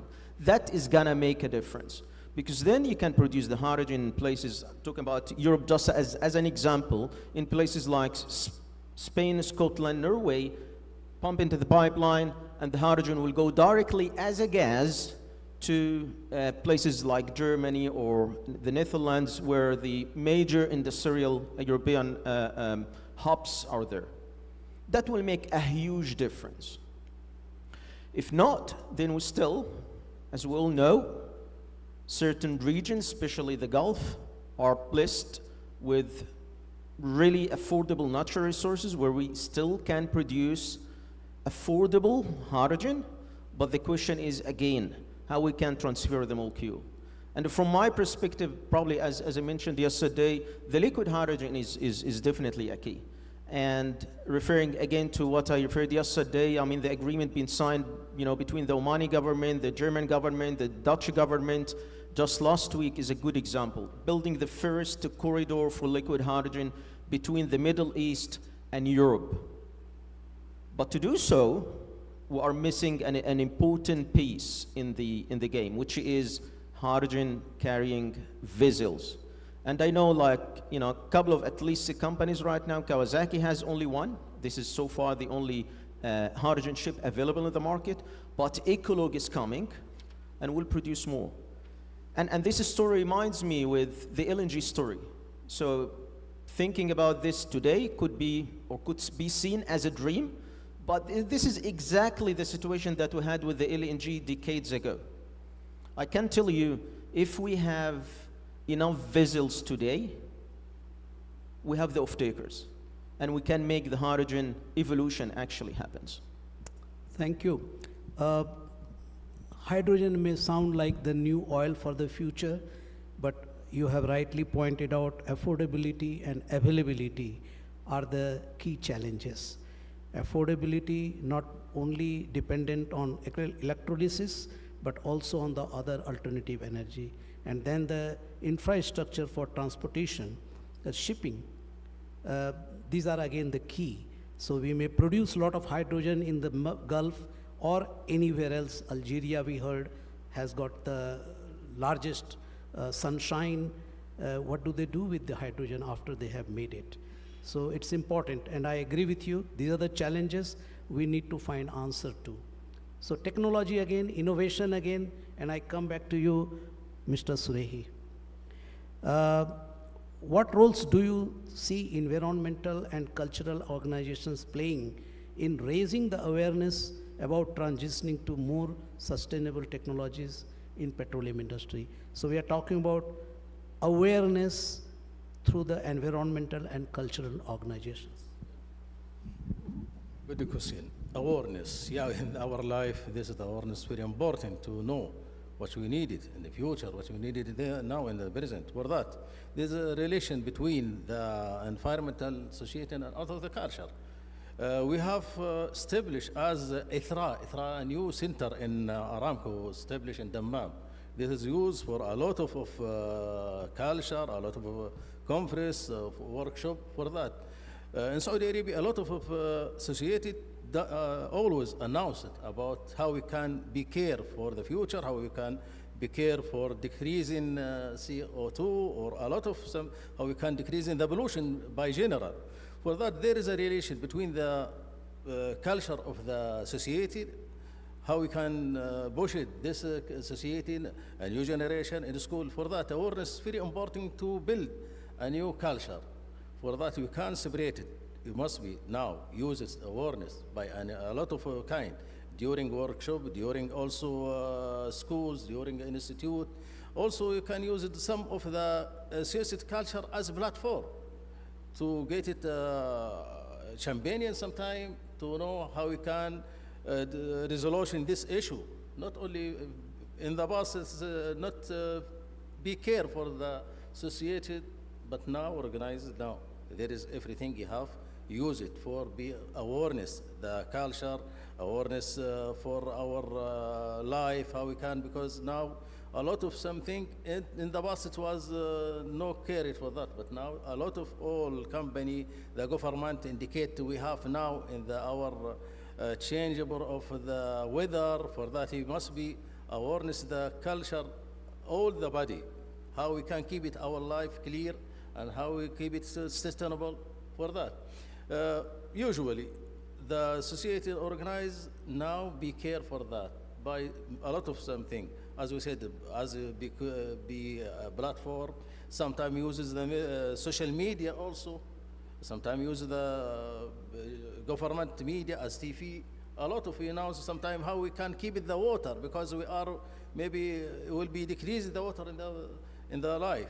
For that, a lot of now by the social media we can do it everything to awareness the new generation, because we are now here, but there is a new generation will be using. This is what we leave it for him, by electricity, by weather, by material inside the land. For that, awareness is very important, and also there is cooperative between awareness for the society for environmental and also the culture, because you can't now separate it. And also there is some of the government makes as programming for awareness, and also Saudi Arabia, one of this, and also GCC, and we look for some company as a petroleum company in a lot of maybe country, not only Saudi or GCC, give it as a programming to awareness the culture in the society, how we can keep it. Because really now we listen a lot of message. We are in the dangerous time. You must be care for our life, for healthy, for weather. Thank you. In fact, it ties with one of the questions asked during my colleague's presentation. How can we change the life behavior? People's behavior, how can we change?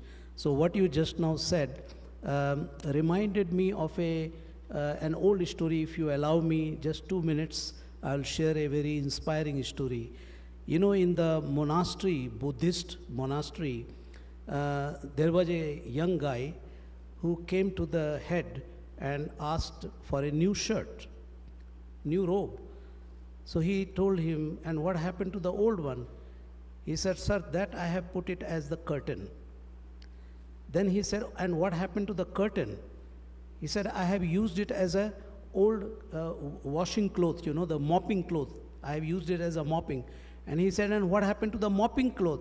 He said, I have used it as a wick to burn in the lamp which is in front of you. Now you see, the repurposing, recycling, reusing, reducing, removing, everything is involved in this story. Can we involve that in our lifestyle? You know, there is a statistic that we are producing a huge amount of textile waste, which is landing in the third world countries, and people don't know what to do. They are being filled in the land. Can we, I don't know, I'm just opening this for the views of the panelists. What can we do? Let this be a common question. Mr. Mahdi, what do you think we can do to implement this lifestyle change? I think it's the inclusion that we need to make sure that we maintain among all the key stakeholders. And when I say key stakeholders, it's everything from industries to individual consumers. Every level of those actually have something actually can to do to achieve such targets. If we I think it is doable. Sometimes we think that people wouldn't accept a change, right? Would refuse to be included in a bigger and good initiative. And I'm always like to bring this following example as something, actually, it was a surprise for me as well. Like during the pandemic, 2019, 2020, you know, with the pandemic happened, lots of people lost their jobs, unfortunately. You know, talking about Europe again. And at the same time, there was definitely an increase in the discussion around energy transition, around renewable energy. And just as one example, the individual consumers, the same question actually came.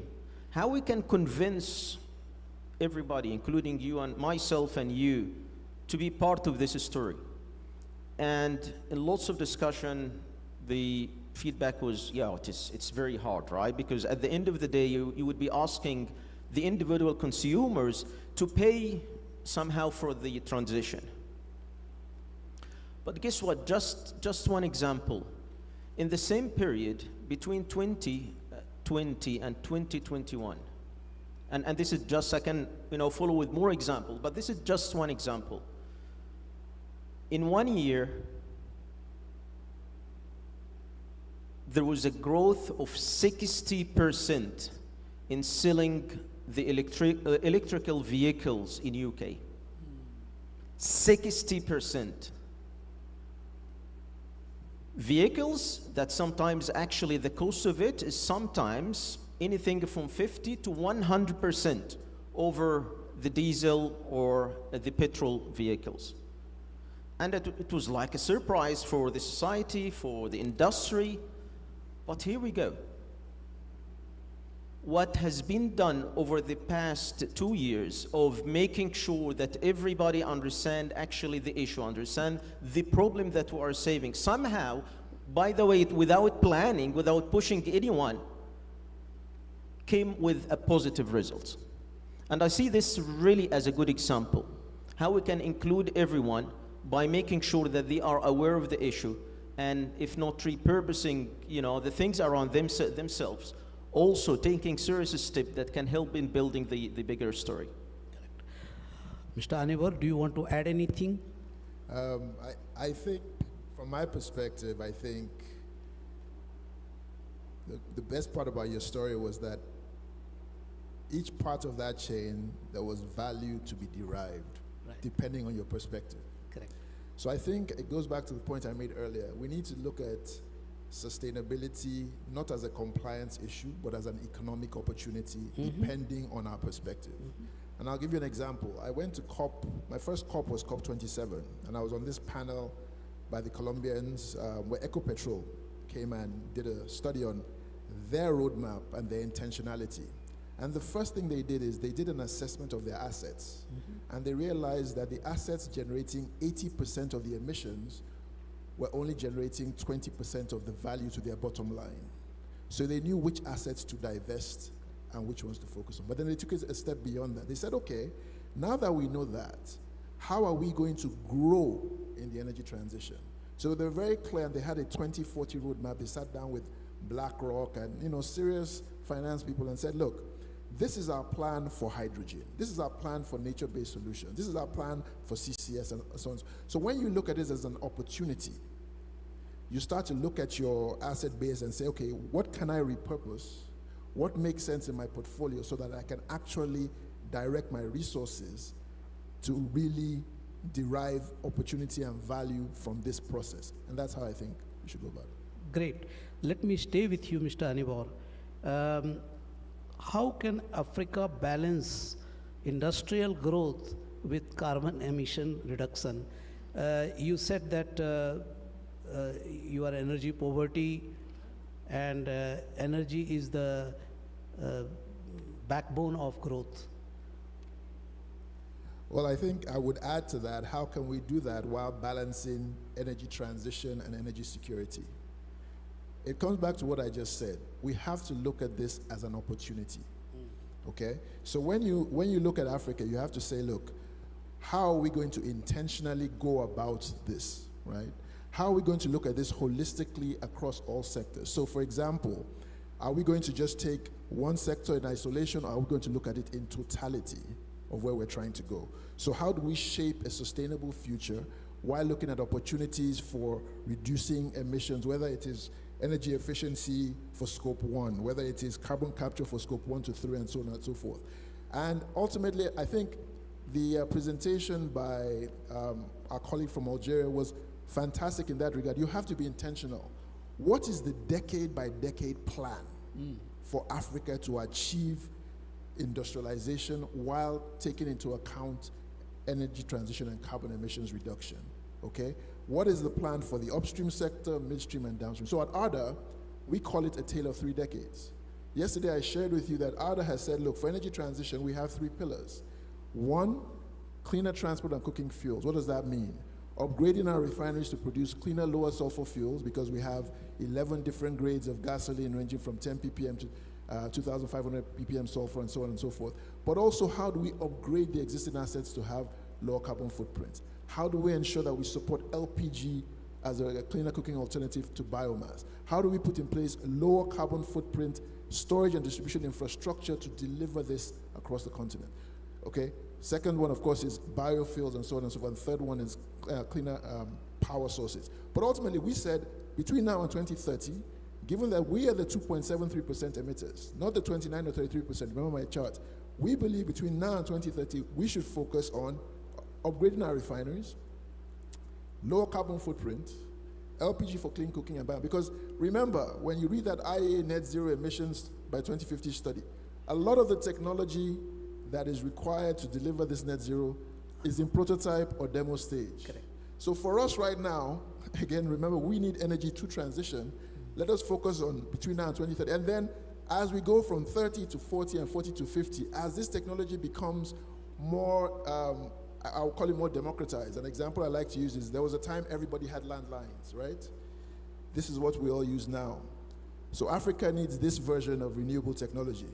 Let the high emitters focus on where they can subsidize and all of that. In Africa, we can barely subsidize gasoline, talk less of other things. So again, between now and 2030, focus on cleaner cooking and transport fuels, focus on LPG for clean cooking, regional storage and distribution initiatives, and so on and so forth. And then between 30 and 40, 40 to 50, start to add on more and more of the technology that's more affordable and more cost effective. And by having an intentional plan, you can now put regional frameworks in place across Africa, from the African Union level down to different regional economic commissions. But more importantly, you can have a finance plan. Only projects that get financed ever make it to reality. So have the intentionality, have your decade by decade plan, and then have a finance plan which has those elements I talked about: regulatory frameworks, project preparation, ESG overlay, human capital development, and cost-effective financing structures. And then I think we'll have a plan that can deliver, a la what my colleague from Algeria put in place. Thank you. Great. If only we had a matured alternative energy technology, you could straight away jump into that. So let me come to you, Mr. Mahdi. how can national oil companies, which control 50% or rather more than that of global reserves, be incentivized to prioritize emission reduction when their revenues fund national budgets? Yeah, I would say it is simply, maybe to simplify what I would say is simply to play the carrot and the stick game. Put pressure, but offer incentives as well. I believe this is the only way. Carrot and stick? Yes. So, and this is working very well. I mean, Europe, since, you know, they started the game quite, you know, early before anyone else, this has been actually the way that they pushed those large energy companies actually to change. So if there is no pressure, just to make it clear, for an entity, whatever it is, to change, there will not change, simply as it is. So there is the incentives in forms of funds, grants that we can offer them to compensate a little bit to the bills that they need to, you know, to pay to do the energy transition from one side. But also, to be clear, there are taxes that comes from policies, new policies or regulations that we can introduce to make sure that unless they understand that unless they do something serious about their emissions, it will hurt them back. And we saw this in the recent years with, again, the vast majority of the large energy companies in Europe, and that was behind key projects being executed, like the Holland Hydrogen one in the Netherlands, like the 700 megawatt projects in Sweden for green steel, and others. Just are the few examples. From my perspective, this is the only way to do, you know, to push them actually to change and, you know, see a big impact on the market. You don't see a self-regulating, self-policing approach working? Like, to be honest, no. Unless there is a pressure, it's not gonna work, to be honest. I mean, even we as individuals, right?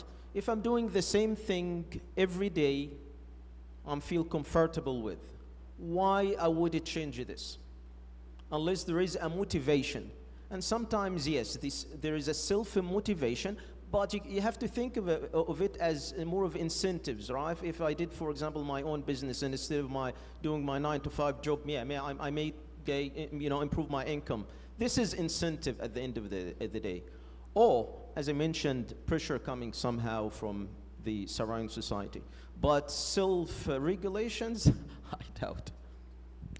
Great. Dr. Surehi, let me touch on partnership. How can regional and international partnership be strengthened to support the carbon reduction strategies? Okay, the partnership is very important that we can buy the companies of petroleum and the research center. We have a lot of research center in our country and on the global, but usually the main problem in this, no founders, no supplies for that. For that, I thought it must be in the future the companies, petroleum or industry companies, to be care for researches, or also to be care for the institute. As we said, sometimes we listen about Google. Google sometimes supported some the institute, and also you need sometimes make as a scholarship for some student in the college or institute to whose it can be supported by money. Also, the main problem usually when talking with a lot of in Arab country outside, he talking about the innovator or the creative, he haven't money to do it, the prototype for that. For that, he needed, I saw yesterday talking with one of my friends, I said he needed a bank for, not poor bank, as what he is doing with Professor Muhammad Yunus in Bangladesh, no. You need innovator bank or a creative bank to try to mobilize in the world. Because really, we have a lot of intelligent person, but really, he haven't to continue his project because you will have money to that enough. For that, you need the agreement cooperated within the countries and with a huge company as Aramco or Cisco, a lot of in the Ordano in Dubai. Also, we need, as we said, establish or holding funds to supplies. And also sometimes we need research or database between all the country. If this is man, he have creative in the aviation, in the petroleum industry, in decreasing carbon, how we can use this or how can use supply this creative to do it, this to resolving the issue. For that, the main problem, you need who's care for the creative person, as what he said, make it a bank for handle the creative, or the agreement, a lot of agreement cooperated between the countries, between the institute, between the college. Really, we have a lot of, but the main, no support for that. And also, in the end, I have maybe three hopeful. We need establish platform to do it all the database for the issue, and also we need sometime as a WABIC. This seems very interesting because we listen a lot of decision and a lot of me, I come from far away field, but I listen now during 2 days a lot of information about that.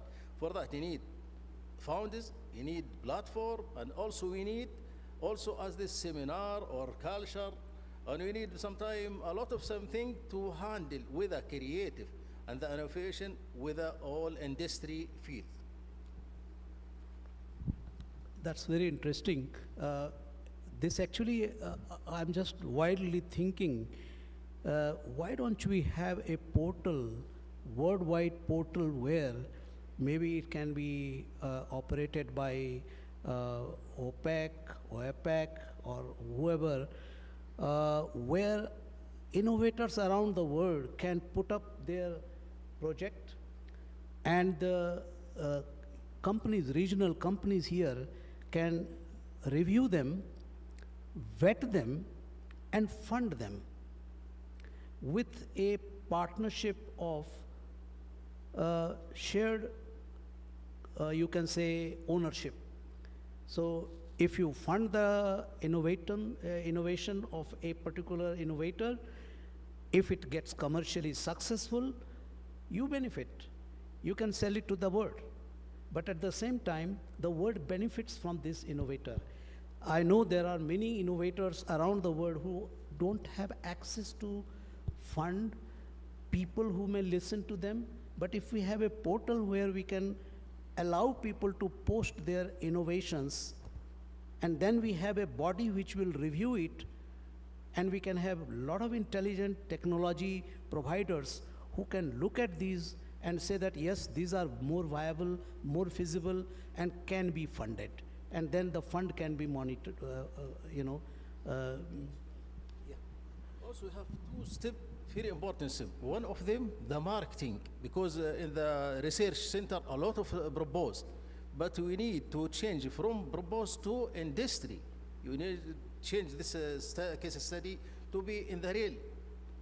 For that, sometimes we need some of the company, huge company, to get this is to transfer it, because usually the innovator, he didn't make a factory. Also have this case study or the innovator.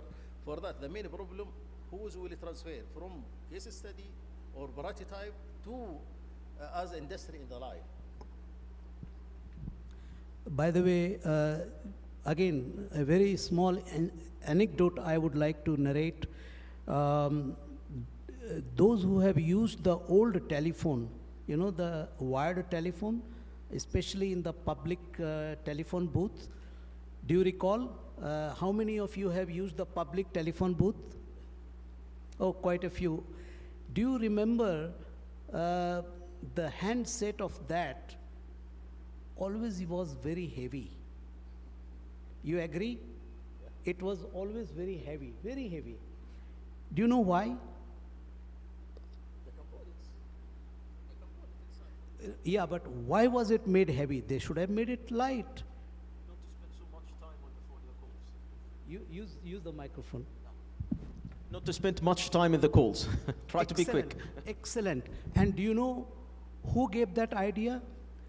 In Australia, there was a schoolboy of class 7, 7th standard, if I'm not mistaken, who told, why don't we make, see the challenge was, that this was the challenge, because in Australia the public telephone booth was free. You can use it for as much time as you want. So people were spending hours and others were not getting chance. So they opened the competition for anybody to give an idea, how can we resolve this challenge and yet not charge the user? Still keep it free, but minimize the use. So this boy gave this, make it heavy, make the handset heavy, so people will get tired of it and put it back.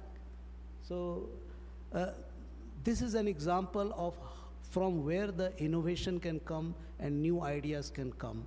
I am very hopeful our young generation will crack the nut if we allow them and support them. Let me move back to Mr. Anibor. Given the environmental and health benefits of LPG, you already touched upon LPG versus the biomass, but can you add any more thought on how can carbon credit be harnessed to significantly scale up LPG adoption in Africa? Thank you very much. I think the single biggest thing is to get public awareness away from the fact that because LPG is a hydrocarbon, it is bad.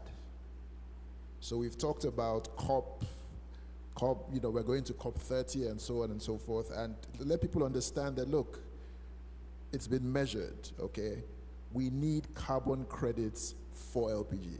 And what I tend to do when I speak at fora around the world and people talk about, oh, LPG is bad, we shouldn't use, I always have a little simulation I try and work with them. I say the first thing I want you to do is imagine that all the lights in this building go off.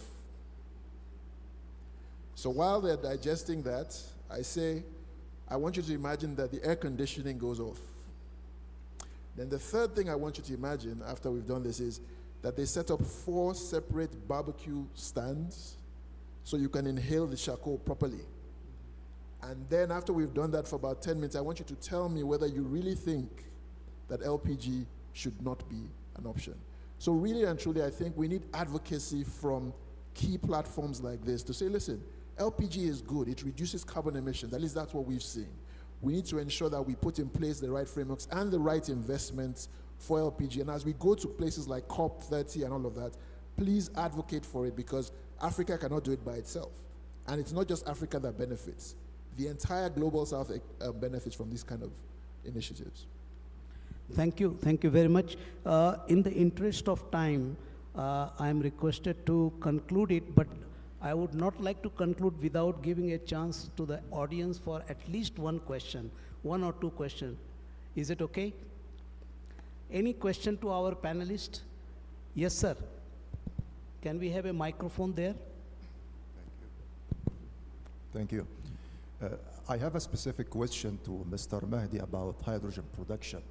Mr. Mahdi, you mentioned that it is not feasible to produce hydrogen everywhere in the world, and there must be some areas or some regions which can produce and transport it to other regions which it can use. So what makes a region or a country more appropriate than another for hydrogen production and supply or transportation? This is a specific question for Mr. Mahdi. I have another general question for all the esteemed panelists.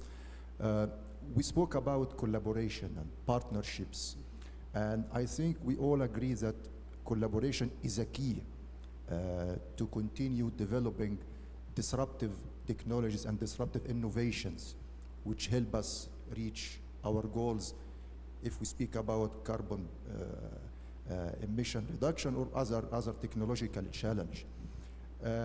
And in my opinion, collaboration between the academia and industry is very important. We know this in the Western world.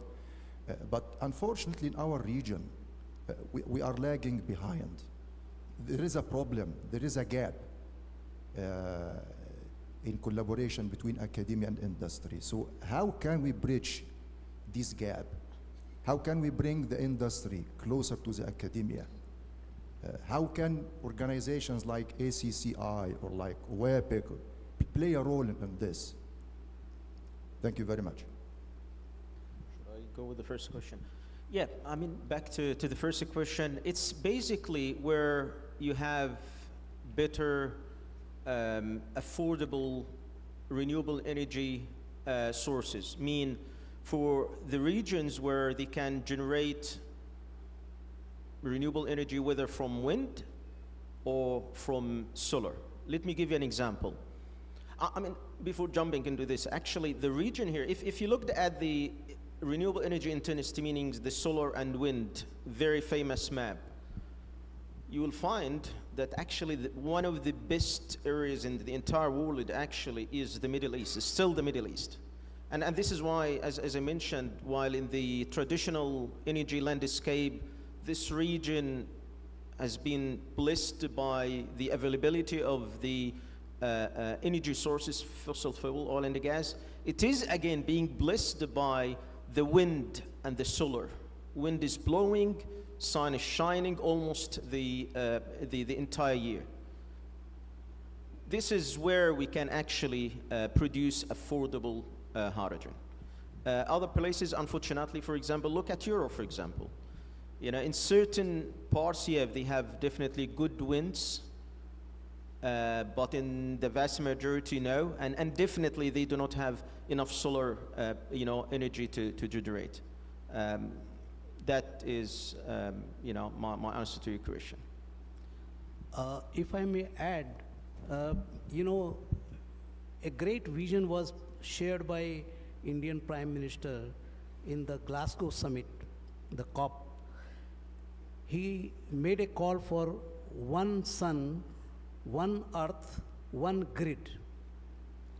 If we can have one common grid across the world where the producer of the solar energy puts in their input and those which are on the dark side of the sun use it. And when the sun rotates or the earth rotates and gets the sun, the other half uses it. So it's a vision, but that's how we will need to capitalize on the solar energy and also lack of connectivity. Now coming to the collaboration between or bridging the gap between academia and industry, let me share with you some humble contributions I was able to make when I was in Gulf Downstream Association. We created a GDA Connect, a platform which is active right now, where any industry player, like any oil company or manufacturer or technology provider, can connect, can become a subscriber. And students and academia faculties can also subscribe on that platform. And it is free. Right now, there is no charge for that. The students can post their ideas, industry can post their challenges, they can offer workshops, they can offer mentorship to the students. The students in the final year can choose a mentor from the industry to do their project. So those, a small humble beginning has been made. If you go to the GDA website and look for the GDA Connect, or if you need my help, I can help you. Also, this is not just the one. Almost every university, and I agree with you, every academia today is actually crying out for help from the industry. They want people to tell them what are the challenges. They need somebody to verify their ideas. This is lacking. And as we speak, I am also helping one of the engineering institute in Dubai to bridge this gap. But I'm sure a lot more work is required and the awareness. Anyone, you want to share any thought? Good. Any other? Yeah. No, just on that point, I think so. at the high level between the professors and the university, and the industry is great, but we can't forget about the students and giving the students the opportunities to actually practicalize their knowledge in industry and taking that back as part of research. So for example, in Côte d'Ivoire, where my other office is based, there are 2 programs we're working on like that. There's the Institut Houphouët-Boigny, it's in Yamoussoukro, the capital of Côte d'Ivoire. It was actually a program set up by a prior minister of petroleum, where he got IFP in France to work with that group there, and then working with ARDA to give access to ARDA member companies so that the students and the faculty can start to engage. We're also trying to do something with the International American University of Grand Bassam. I think it's important that it's great at that level, but you also have to have actual experience. So for example, one of the programs I was blessed to go into was at MIT Sloan. It's called the Leaders for Global Operations, where you get an MBA and a master's in engineering in 2 years. So it was started in 1988 as the US's response to Japanese manufacturing excellence. So all the top manufacturing firms in the US, General Motors, Ford, Intel, Dell, all these guys started sending their top high potential guys to MIT Sloan, so of the MBA class, because MIT is the #1 operations management school in the world, right, I guess. It's a 350 strong class. 50 of those students are what you call Leaders for Global Operations Fellows. It's been going on from 1988 till today. That kind of thing is what we need to start bringing into different regions in the world, where you have high-level commitment from senior leaders, and you're also training the future leaders in the organization. So I was sent from Polaroid. I was working for Polaroid at the time, and that's why I went. Just a contribution. Thank you. And with that, I think we have completely run out of time. I am constantly getting signals from Dr. Yasser. So thank you very much. A huge round of applause to our panelists. And it is my pleasure to honor them with certificates.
Thank you very much, Mr. Raj, for moderating this panel discussion, and also thank you for all the speakers. Now we will have a light session, the first part of the 6 sessions, entitled OAPEC Member Countries' Practices in Emission Reduction, which will be moderated by Mr. Anil. Please, the floor is yours. Also, I would like to invite the speakers, Mr. Mohammed Shahid and Mr. Fahd Al-Talhi.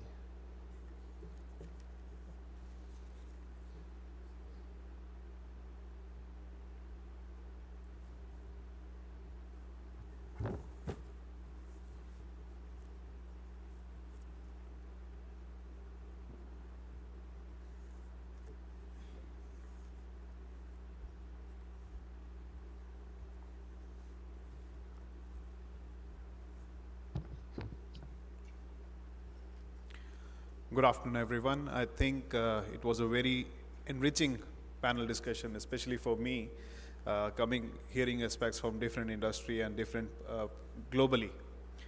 But I don't think that the forum can be complete without listening from the end users themselves or the actual practices that are happening in the GCC itself. Lucky enough, I have two of our colleagues, Engineer Mohammed from SAMREF and Engineer Fahad from Petrorabi. Engineer Mohammed is a chemical engineer with over 17 years of experience in the refining and process industry. He currently serves as supervisor in the process engineering section, specializing in units like crude distillation, utilities, SRUs, ARUs, and energy systems. As the refinery's energy leader, he drives energy optimization initiatives to enhance efficiency and sustainability. Engineer Mohammed, the stage is yours.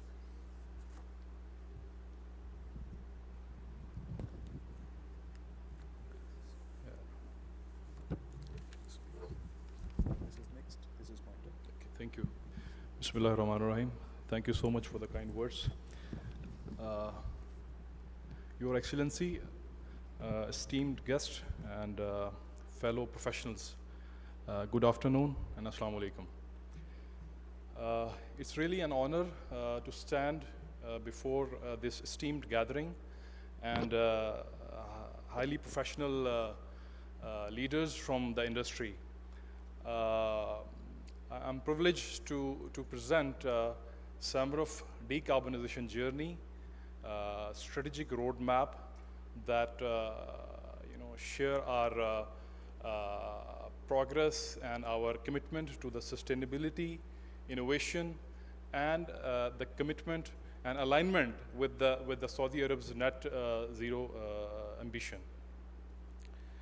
So we talked about the collaboration. I really want to thank OPEC and the Ministry of Energy for arranging this seminar, because this is one of the key, I believe,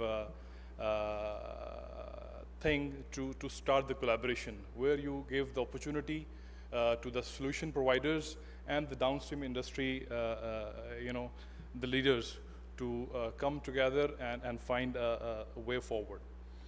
Let me start with the SAMREF introduction. Basically, SAMREF is an export complex refinery jointly owned by Saudi Aramco and ExxonMobil.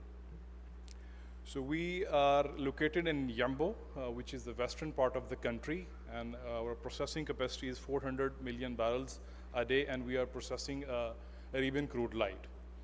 We produce quality fuels ranging from propane, gasoline, different grades of diesel, and marine fuel. I'm proud to share that in 2014, SAMREF has undergone a multi-billion-dollar clean fuel project to drastically reduce the sulfur content, elevating our environmental compliance and the product quality at the same time. These foundational steps laid a groundwork for us for the broader decarbonization strategy for us.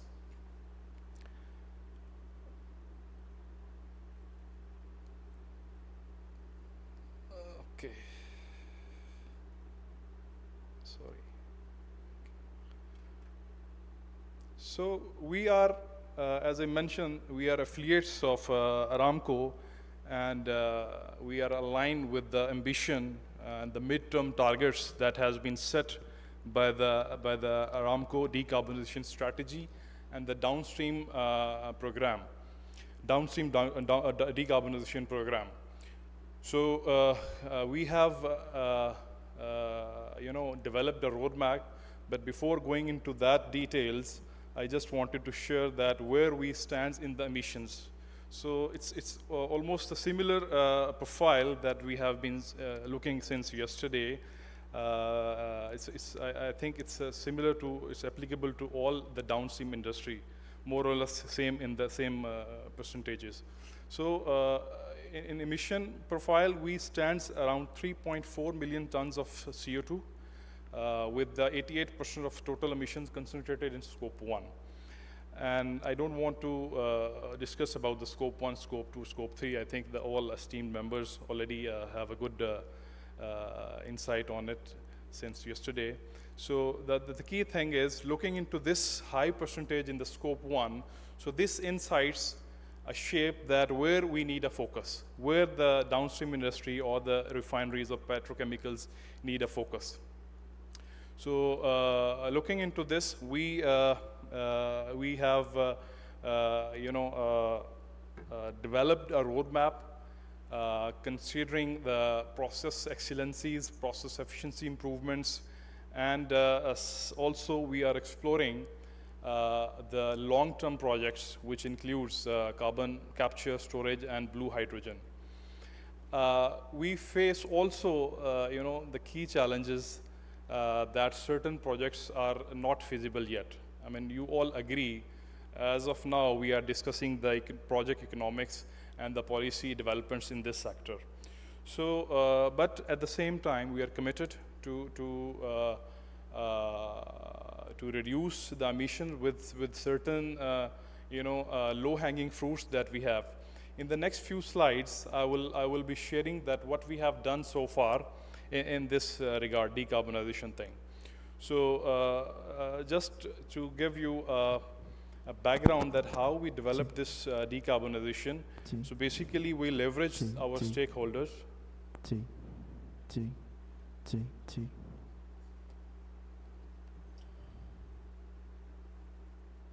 Okay. Sorry. 1 2. So 1 2. 1 2. Bismillah.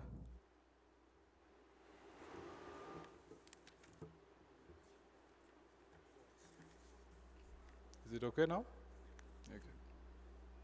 Sorry for the inconvenience. I was sharing that we have engaged and leveraged our stakeholders, subject matter experts from Exxon, from Aramco, to run rigorous economic models to identify some, carbon abatement projects.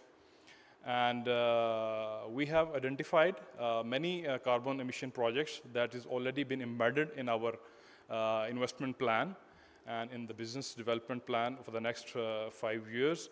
And also we have identified the long-term projects as well with the estimated cost of carbon cost per ton of CO2. I mean, it's as of today, it's important to take some assumptions while you do this economic modeling. So all the assumptions are built on evolving economics of the projects and the policy energy landscapes. That includes the rise in shale gas price, renewable penetration in the region, and the project discipline. So as I mentioned, that key challenge while we were doing this exercise is that we found that certain projects still needs a very high cost. I mean, it's ranging from $50 to $300 per ton of CO2. So next slide, I will be sharing some levers that we have identified. So here you can see this slide indicates that what are our key abatement levers. As I mentioned, we have identified some NPV positive levers that we are already working on it and embedded in our plan, and some of them are still very high cost. As you can see, the blue lines that are indicating the blue hydrogen purchase and the carbon capture storage. So unfortunately, the green ones that are the NPV positive projects that we identified are only addressing the 10% emission from our baseline. The blue one still, it's evolving process. I mean, it's all this roadmap is all evolving and dynamic, and it will go with the technological upgrades and the policy developments. But what we did in each initiative is not assessed only for its carbon impact, but also for its feasibility, rate of returns, and the stakeholders' expectations. As I mentioned, that these greens are only addressing the 10% of our emissions. However, the 70%, the abatement will come from this blue hydrogen and the carbon capture. That is well, I mean, Dr. Saleh Mehdi was sharing yesterday some of the developments in the blue hydrogen in Baytown. So similarly, we have also identified the same concept that is applicable to our refinery as well, because blue hydrogen is, as we all discussed so far, is the key to reduce emissions, because all the refineries and the petrochemicals, they are burning fossil fuels like natural gas or LPG or other carbon fuels. So the key thing is that we have to replace that fuels with the hydrogen, and that hydrogen should come from the from the blue hydrogen concept. So this model is actually is a very initial, the model that shows that we will replace phase-wise our natural gas import that is currently from the network, from the NGL of Aramco, which called shale gas here. And then this will lead us to significant reduction in the CO2. But as I mentioned, it will be progress with the phase-wise. Straight away we cannot go and replace the fuel with the hydrogen. It requires extensive studies. It requires extensive modification, revamp in the unit. You need to hydraulically assess all the fuel gas network. You need to replace some of the hardwares in the refinery, like burners and all these associated equipments. So that's a long journey to go, but again, it's in our plan. We have already initiated some assessments of these hydraulic, assessments, what will be the impact on the refinery hardware. So this slide is basically showing the categories that we have identified with respect to decarbonization up to 2050. The main categories, as you can see here, we have identified some initiatives or the projects in heat recovery and energy conservation. And then the second category is the fuel gas balance and the low carbon fuel. Then process improvement, followed by electrification and the steam balance, and the low carbon solutions. So these are the major, 5 or 6 categories that we identified, and in each category consists a list of projects that we have listed and working on it. Okay, so let me take you through our overall GHG performance over the last few years. And I'm proud to share that, alhamdulillah, we are declining in the emissions. And I will share you what efforts we have done so far to make this trend on the downward side. So in 2022, we selected as our, a baseline emission year because of the reason that the 2022 year was a very stable year for SAMRF in terms of unit availability, no slowdowns, no interruptions, no shutdowns. Efficiencies were in a very good range. So that year was selected as a baseline emission, and it was 3.44. In 2023 and 2024 is going to be 3.2, which is still under validation phase. As you know that we are, industry is also, although calculating the emissions, but it has to be validated by the third party. This is the protocol we have to follow. So, but based on our reports, it will be around 3.2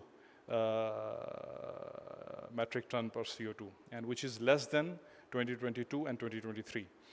So what brings it down? Actually, mainly two factors that is behind this. So number one is we have done, in 2023, the number is lower, as you can see, it's 2.97. So primarily there was a turnaround year in Samruf, and so 2 months there was no production in the refinery. So that is the one reason. And second reason, which is important, and I would like to throw more light on these things, is the 6 initiatives that we have taken in our refinery that resulted almost 5% reduction from our baseline. I'll take you through in the next few slides and a little bit deeper in these initiatives. So, and I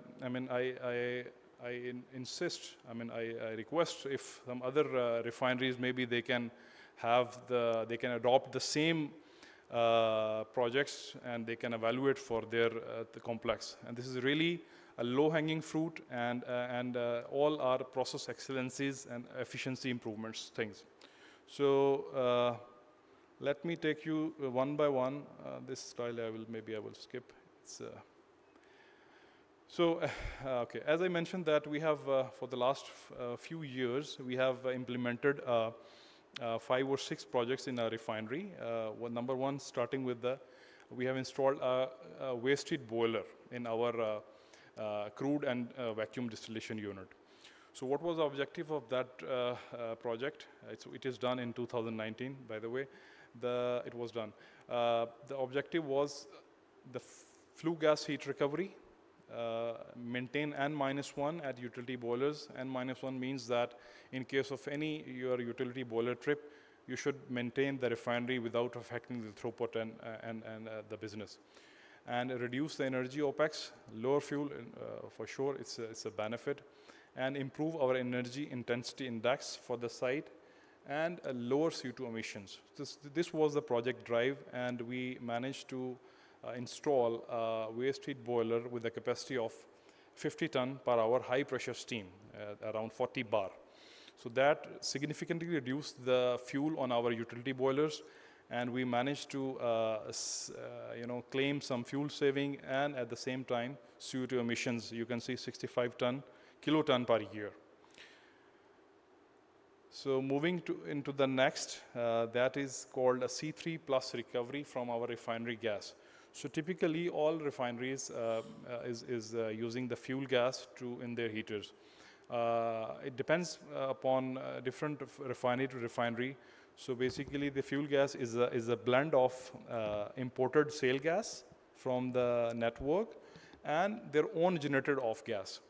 So the own generated off gas contains the C3 plus molecules, which are, you all know that it's a very high value product, and we don't want to burn it as a fuel. So what we did actually in this regard, we have maximized the propane recovery from our refinery off-gas network by putting some, a small overhauling of the equipments. One of our unit, we have done extensive cleaning on the overhead and some cooling water temperature improvement by installing a rental chillers in the cooling water network that resulted a good, recovery from the C3 network. And we installed some small modification between the units to recover the C3 plus molecules, and that resulted, and we replaced basically C3 molecule with the C1 molecule, which is a shale gas. And by this, having this, we are managed to reduce CO2 emissions from our baseline emission. Just tell me when my time is finished, okay? Okay. So I really want to take this opportunity here, and I want to thank Ministry of Energy. Actually, we managed to get additional quota from Ministry of Energy to maximize the shale gas in our refinery and to recover this valuable products.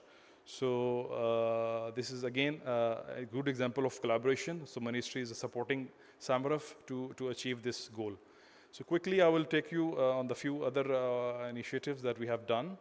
We have installed another economizer in our FCC unit that is giving us 10 ton per hour steam, and again water saving, energy savings. And at the same time, we have initiated a steam leakage program in SAMRF. You know, with the aging, you have many steam leakages in the network. So if you leave it unattended, you will end up with the high emissions for sure in terms of steam and the fuel. So we developed a very structured program in the SAMRF, and we have there is a dedicated team on this, and the operations staff, they are reporting the leaks, and the maintenance staff is attending the leak. And we, as a process engineering or energy guys, we are reflecting these efforts in terms of dollars, in terms of loss of containment, and very good in a dashboard, as you can see here, and sharing with the operations staff. So this gives even a good feel up to the operator level, that they know that how much, if a single ton of steam is a loss. So these kind of initiatives are really helping us to sustain in the fuel gas saving that is directly linked with the CO2 emissions.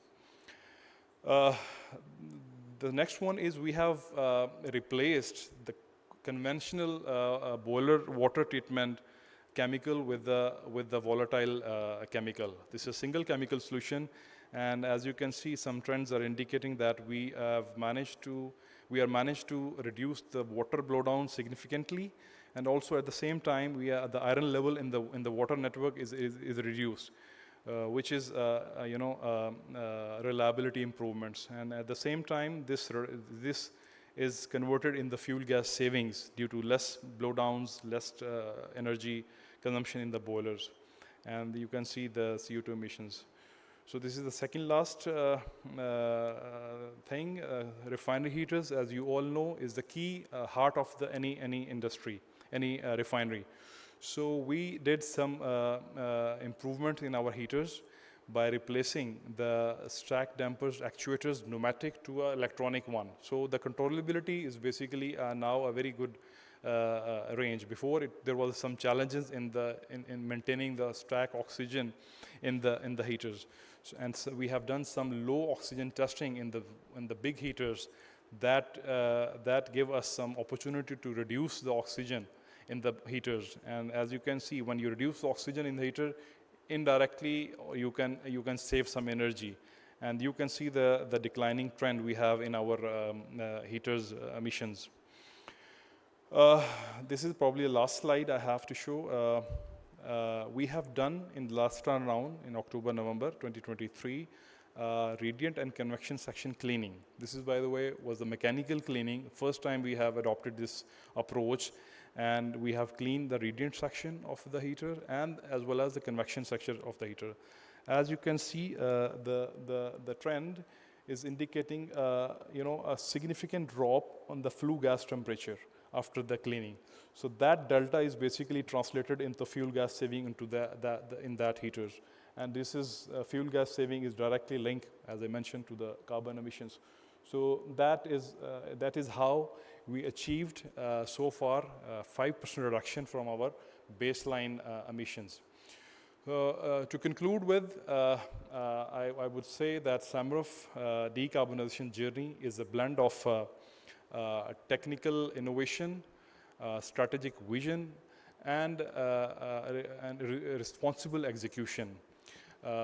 While challenges exist, particularly in the project economics that we all talked about that, and the policy developments, we still remain commitment towards the lowering the carbon emissions from the refinery, and in alignment with the Kingdom and the Saudi Aramco vision of net zero.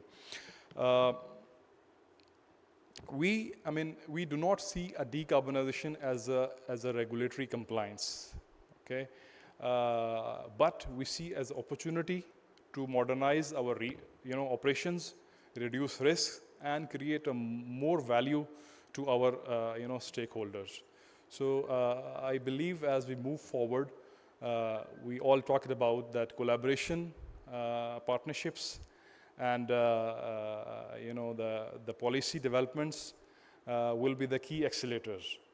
And we together can sustain and can build a cleaner and more resilient future.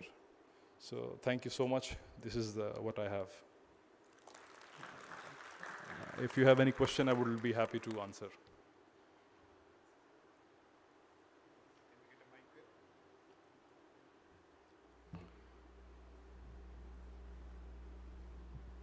Can we get a mic to the lady, please? Yes, here.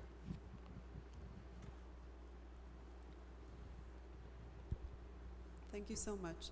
Very interesting presentation that actually has projects that you've done to reduce your emissions. And I have two questions about that. So when it comes to projects about relating to cleaning, for example, of the heaters, the CO2 emissions achieved in the first year of the cleaning, but I'm sure you will develop, follow-up mechanisms or testing to find out if the degradation in the increase of the emission reduction. So I just wanted to know, what's your mechanism to do that? How often do you monitor it, for example? Is it something that operations team does it, your environmental team does it? How does it actually work on the floor of the refinery to monitor these data points? My second question is about the strategy of developing this whole plan, because it starts at the top.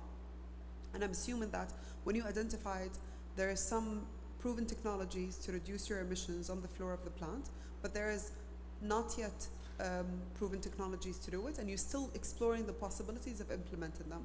This whole cycle of, implementing what works, studying what doesn't work at the moment, but seeing if there is a possibility to implement it. Can you just tell us about this, the thinking behind this? Okay. Thank you so much. Excellent question. So let me first answer your first question, that how we are tackling this heaters things. So basically, in Samruf, we have a very good team of process engineers, and now they have been, engaged with energy engineers, working closely with energy engineers, right? So they are closely monitoring the heater efficiencies, okay? And they have identified that what is the point where we need a cleaning, okay? For sure, when you burn the fuel, there is always a fouling on the heaters. So the expected cleaning time frame is already identified, okay? We have a 5 years turnaround cycle, and we make sure that we do a certain actions in the turnaround to clean the heaters timely and to sustain in our performance. And with this, especially, I agree with you that in the region, with the low fuel gas prices, the decarbonization projects are not feasible, right? But with the ambition of, doing the decarbonization in a longer term, we think that we should start, taking small steps now. So as you can see here, that 5% is a very good number, and as we achieve. So by taking small, focused actions can accumulate to a significant change. So this is how we are doing into this thing. Now coming back to your next question, that is the challenges that you had highlighted in the long-term projects like CCU and the blue hydrogen. I fully agree with you. As I mentioned, that this roadmap that I'm sure every industry is having this roadmap is a dynamic. It's not a firm. Okay, today you may have a different technologies in the future that you need to reset your roadmap again. But at the same time, we cannot sit idle doing nothing. So we have to at least develop our roadmaps, considering all the developments that available today. Okay, make your everything is ready, and just every year we are resetting these. We are running the simulations again and again on these economic models, and identifying the NPV positive projects, and we are embedding in our business plans. So this is how it will go. All speakers, agree. Since yesterday, I have seen that these technologies, carbon capture, blue hydrogen, still in the developing phase. Although we have seen some developments in the Europe and the US, especially in Baytown. There was a very good example shown by yesterday one of the esteemed speaker. So this is the only key I think we have. We have to get ready, make your plans, whatever data available today, whatever the economics today, make your models assuming the future prices of the fuel in the region, and just rerun and reset accordingly to the things. I hope I answered the question. Sir, please.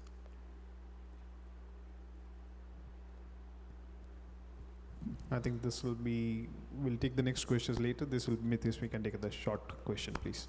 Yeah, I'll make it short. I guess when you are cleaning the heater, you are shutting it down, right? Have you considered on stream cleaning while it is running? Excellent question, Mr. Raj. Online cleaning is a proven technique, by the way, in the market. And this technique is largely applicable to the fuel oil fired heaters, okay? Because fuel oil fired heaters have the pollutant that is basically, you need frequent cleaning before 5 years. So in Samruff, we do not have fuel oil as a firing media. We have only fuel gas firing. This is number one reason. Second reason why we did not consider the online cleaning, because in order to execute the online cleaning, you need access in the heater to do the, to introduce that lances that can clean your furnaces. So our design, heater design, is not allowing us to create that accesses in the heater. And we are fine with the 5-year cycle, and we are sustaining in the efficiency. Yes, if your question is that did we consider? Yes, we considered, but we found the mechanical cleaning is more feasible and sustainable. Thank you.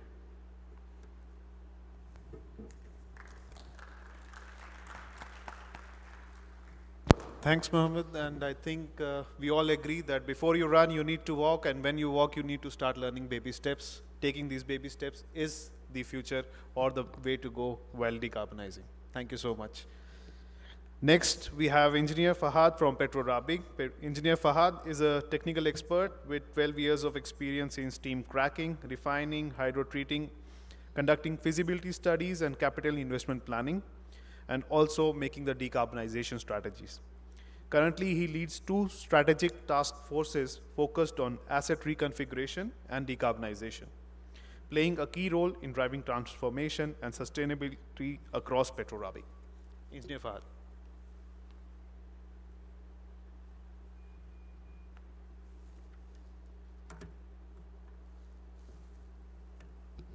Assalamu alaikum. Good afternoon to everyone. I would like to start first by thanking the organizers of this event. It's a very important event for us, and thank you for gathering all these teams together. Just a little bit introduction about myself.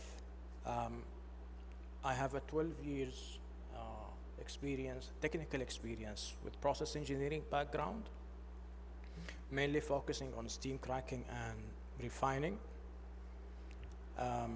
During this period, I was involved on multiple feasibility studies on the steam cracking to expand the capacity of this plant. Last 2 years, I was assigned to lead a task force, or actually 2 task forces. One dedicated for asset reconfiguration that will develop strategies for economical growth for the company. And the other one is for decarbonization strategies, doing the same thing while maintaining the economics and the refinery's margin intact. So in this presentation, maybe I should put the presentation. Yeah. So in this presentation, I will share with you guys the Petroraba experience and pathway to reduce carbon emissions. And the goal is to exchange the knowledge and hopefully, just inspiring peers in order to compete with us on this mission.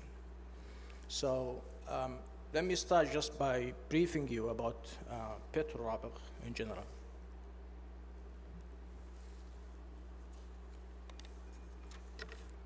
So Petroraba is a joint venture company between Saudi Aramco and Sumitomo Chemical.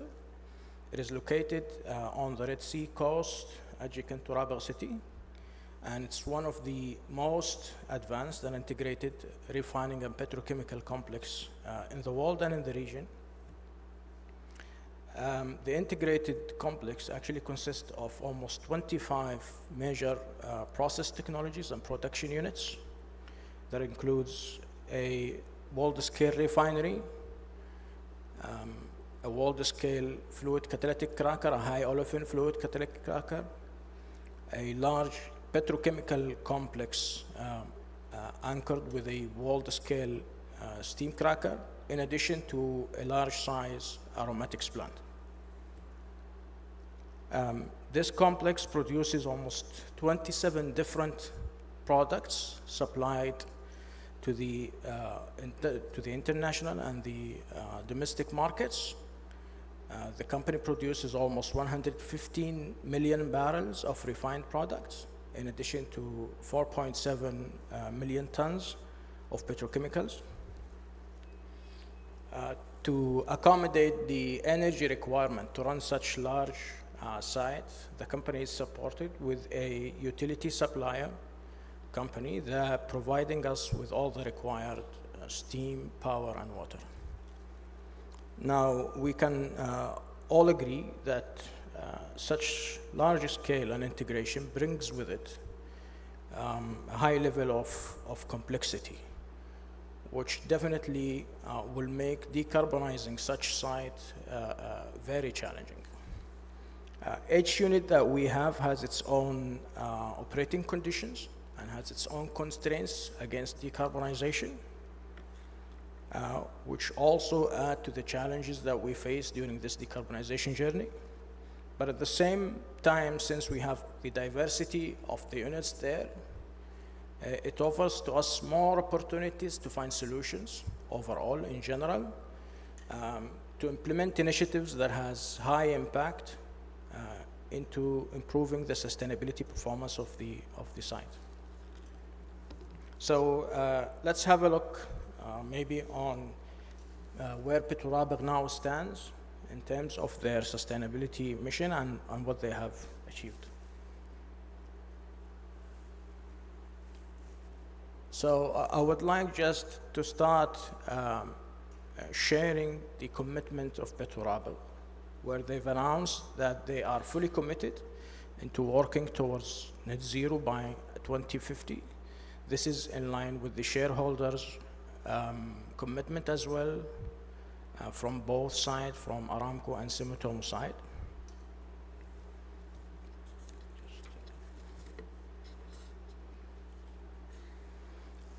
This commitment is actually supported by a very structured roadmap. This roadmap is consisted of multiple short-term milestones, one of which is actually achieving 15% of emission reduction, CO2 emission reductions by 2035.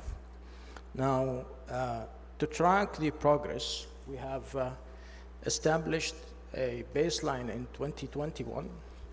This is our actual emissions in 2021, almost averaging at 10 million tons of CO2 emissions. And then after that, we've started implementing part of our roadmap initiatives. These initiatives has almost 3 categories in terms of solutions. The first type is process optimization, and this including tuning our furnaces, energy initiatives, energy efficiency initiatives, process enhancement, especially process enhancement that led to the shutdown of 3 different incinerators within the complex. Second type is fuel replacement, as we will be able to upgrade our fuel oil-based old heaters in the old refinery in the crude distillation unit to natural gas. While the third type of initiatives are actually a carbon capture and utilization initiative, where we collaborated with a third party to take vented CO2 and then use it to produce products at the food grade applications. These initiatives have resulted almost on 2% improvements from the baseline, but at the same time, looking ahead, we have so many initiatives in the pipeline in which one stands out as a major initiative. This is the initiative done in collaboration with our utility suppliers, where it's going to be a fuel oil replacement solution for our utility supplier from fuel oil to natural gas, which is expected to bring down our overall emissions from baseline by 22%. And this is basically offers us to overachieve our short-term targets, probably 7 years ahead of the schedule. Currently, this initiative is actually under engineering and expected to be up running in 2028 onwards. In addition to that, we have multiple emissions in place, initiatives in place. These are consisted of fuel gas recovery system implementations to reduce emissions through recovering unnecessary flares, potential shift to renewable energies. Petrolabig has a large-scale admin area, administration area, and also a community area that can be supplied with renewable energies, which is available in near proximity from our site. And just basically, we are expecting an overall reduction in terms of emission by 24%.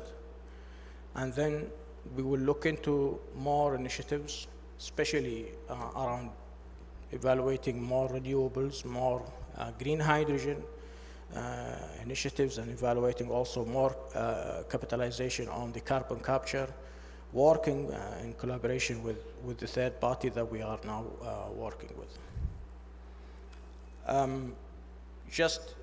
What we want to emphasize here, what Petrolabig is planning to even share as a message, is whatever was done before in terms of an achievement up to 2024, and what is planned to be done up to 2028 would not be realized if there was no collaboration with other parties. And this is a very important in terms of realization for the industry to capitalize on.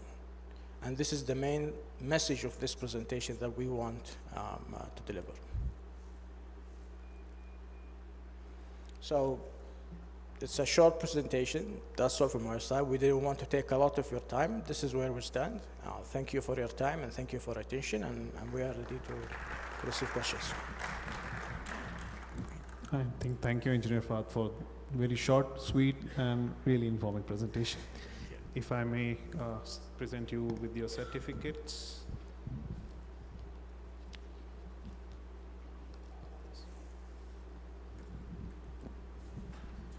Engineer Mohammed. Yeah.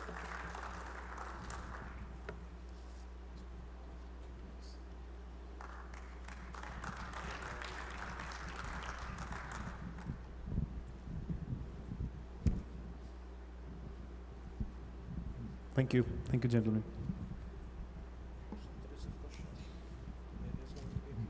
Is there any question for Engineer Fahad? I mean, sorry, I forgot to ask.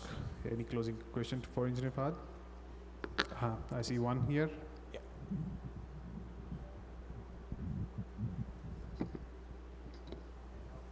Can you raise your hand, please?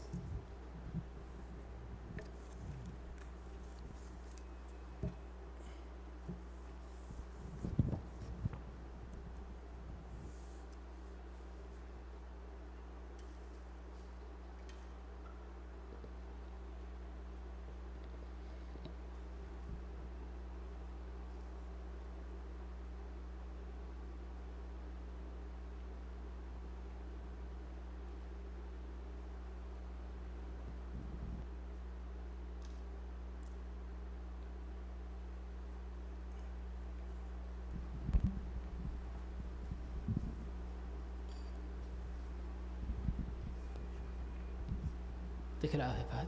الله يعافيك. Well done, excellent presentation, really appreciate it. This is a common question to all facilities, not only to yours, but I was just inspired by the simple, short presentation showing your journey. Related to the optimization piece, it's important not to do it and then leave it. How are you planning to sustain it? Same question applies to all the facilities. What's your plans to sustain whatever achievements you have made, especially in the optimization part of the process, considering that facilities degrade with time? Yeah, so Btolrabigh has its own energy management system. And this energy management system, as everyone knows, has cycles where you go through your performance, update your baselines, update your targets, and seek continuous improvements. In addition to that, we were aware that constant monitoring of the performance will help always bring awareness to all parties, all stakeholders in Btolrabigh.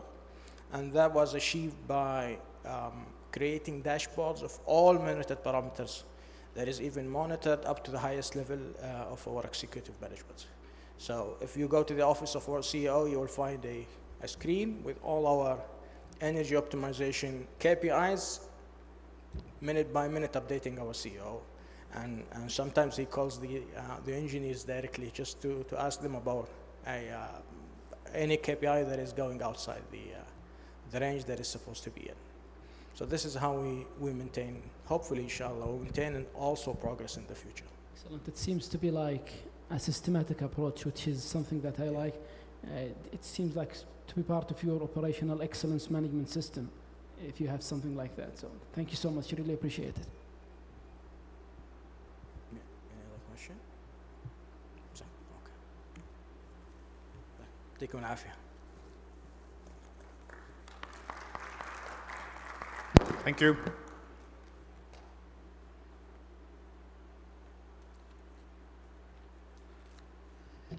Sorry, because we exceed the time, so we will continue and we will not take a break for this session. I would like to invite the chairperson, Dr. Rahab, for the last session. Also the speakers. Engineer Mariam, please. Engineer Lulua. I think that Engineer Zaki from Satrum is here. And also we will have a presentation online from Egypt. It will be the last presentation. Thank you very much.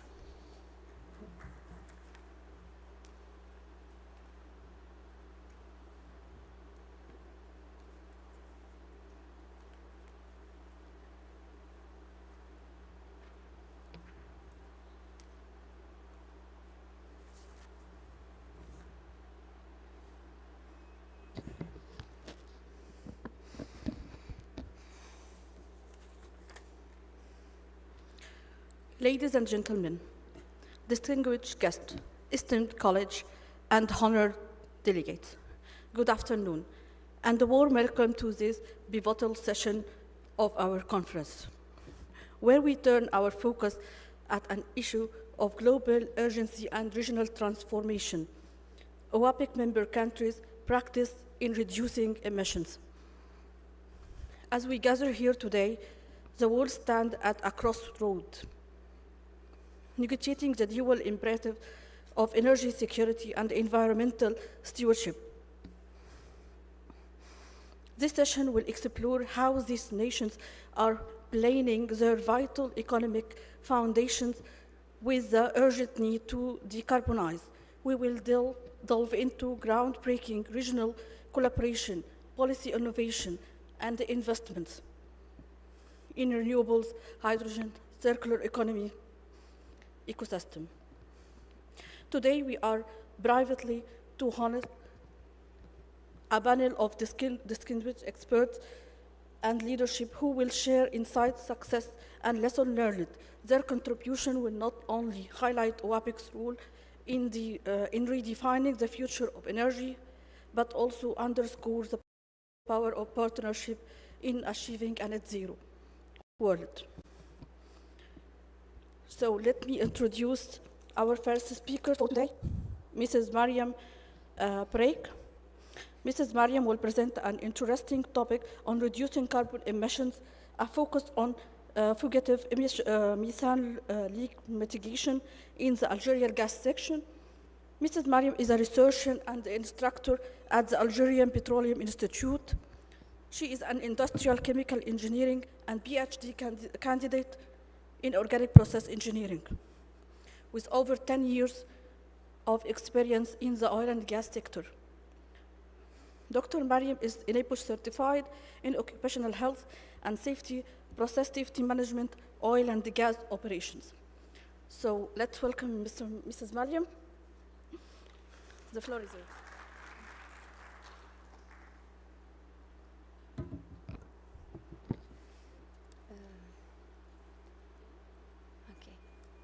Assalamu alaikum. Good afternoon. I would like to thank you for this opportunity, and it's a big pleasure for me to be part of this great event. Today we will discuss the reducing carbon emission and the special focus on fugitive methane leak mitigation in the Algerian and gas sector. Before beginning, I would like to introduce the Algerian Petroleum Institute. So as an integrated part of Sonatrach, EAP main mission are built around 4 key pillars that are training in various fields of the energy sector, support operational teams in finding solutions on their issues on industrial site, and organizing scientific and technical events. We are present across the entire oil and gas chain, and even in the international scale. So over the years, we had the privilege of training professionals from different countries.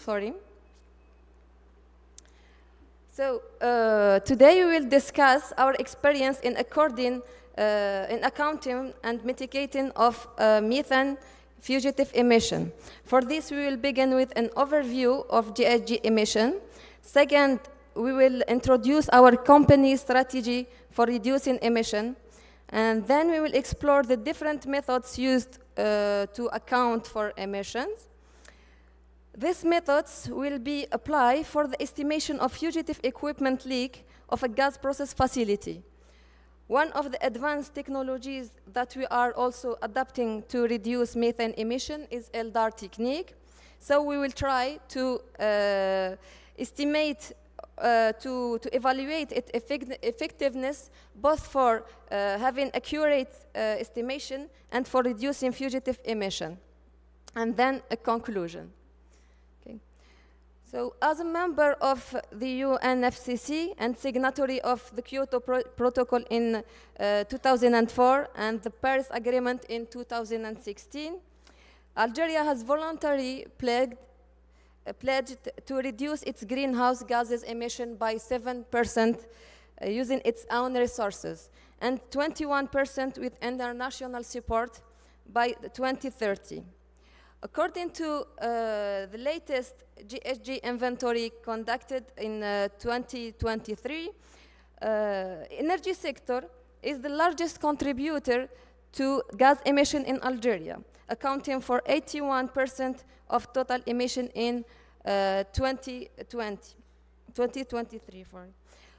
The energy sector is the largest contributor to greenhouse gas emission in Algeria, accounting for 81%. So methane emission is the second gas emitted into the atmosphere, and notably, more than half of the methane emission in Algeria originate from the energy sector. The majority of methane emission in the energy sector are classified as fugitive emission, mainly results from natural gas production, processing, and transportation activities, as well as ventilation loss. This highlights the critical importance of addressing methane leaks to significantly reduce overall GHG emission. In support of the national safety strategy and as a major player in the oil and gas industry, Sonatrach is firmly committed to climate action. Through its dedicated climate strategy, the company has set a clear objective, which is achieve balance between GHG emission and removals. This strategy is built around the climate governance, developing a low carbon culture, also contributing to carbon absorption and biodiversity preservation by an ambitious tree planting program. Sonatrach also actively supports the energy transition by gradually integrating more renewable energy and in parallel improving energy efficiency. The company has also joined the Zero Routine Flaring by 2030, an initiative led by the United Nations and the World Bank. The company also aims moving toward zero methane emission by 2030 by the development of a robust system to monitor, report, and verify emission. And as the saying goes, we can't reduce what we don't measure. This is exactly the mindset driving our effort today to effectively estimate of fugitive methane emission based on the increased focus on accurately quantifying and ultimately reducing. So briefly, what are fugitive emission sources and why we have to estimate their emission? So methane fugitive sources refers to an intentional release of emission from sources that can include equipment leak or non-point evaporative sources. Equipment leaks are a category of fugitive emission that refers to unintentional emission from leaking pressurized equipment. So it may appear minor in volume. It represents 5% of global GHG emission, but their climate impact is anything but small. Over a 20-year period, methane is about 84 times more potent than CO2 in terms of global warming potential. Moreover, these fugitive emissions are often invisible and intermittent, making them hard to detect without proper measurement. So potential emission sources are mainly from pressure relief valves, compressor seals, connection, pump seals, sampling connection, and flanges. To estimate this fugitive emission, there are 4 main methodologies for quantifying GHG fugitive equipment leak. In order of increasing accuracy and consequently increasing data, there are facility level average emission factor approach, equipment level average factor approach, and component level average emission factor approach, and the most accurate one, component level monitoring of or measurement approach. The emission estimate will be calculated by multiplying the activity data by the appropriate emission factor. And in our approach, we will apply all 4 methodologies with the goal of identifying the optimal balance. That means that the method that we will choose, the method that provides the most accurate results with the least complexity in terms of data collection. This will allow us to build a reliable, efficient and scalable emission monitoring system tailored to our operational context. For this aim, we have chosen a representative natural gas treatment facility with a production capacity of 30 million cubic meter a day. And we'll apply first the facility emission factor approach. Now, applying this approach is the simplest method for estimating methane fugitive emission for oil and gas operation. This requires only knowing the type of the facility and the production capacity.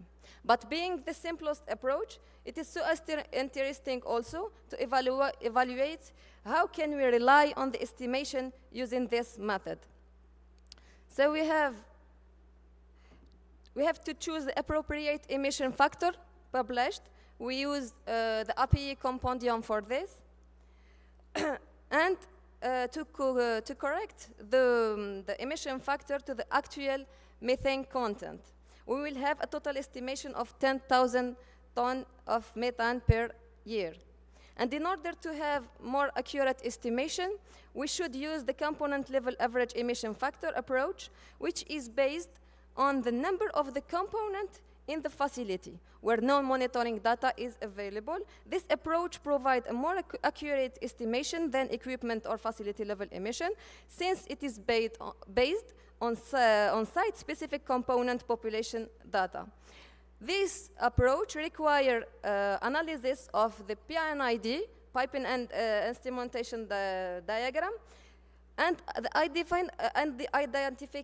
identification on the PNID of the overall potential sources of fugitive emission. And then estimate the methane emission according to the corresponding emission factor, which depend on the stream service, if it is gas, light oil, or heavy oil. So we will use this approach in order to compare the real equipment emission of the site, emission factor of the site to the published equipment emission factor, and to develop equipment emission factor which can be used for the same equipment in similar operational site, and of course having the more accurate estimates of total fugitive emission of the facility. So we choose an example basic separator of three-phase gas separator. We have identified for each stream the potential source of leak, verified with site, and estimate the emission and correct to the real methane content, which is 86% in our case. The calculated emission was found to be 10 times lower than the published value.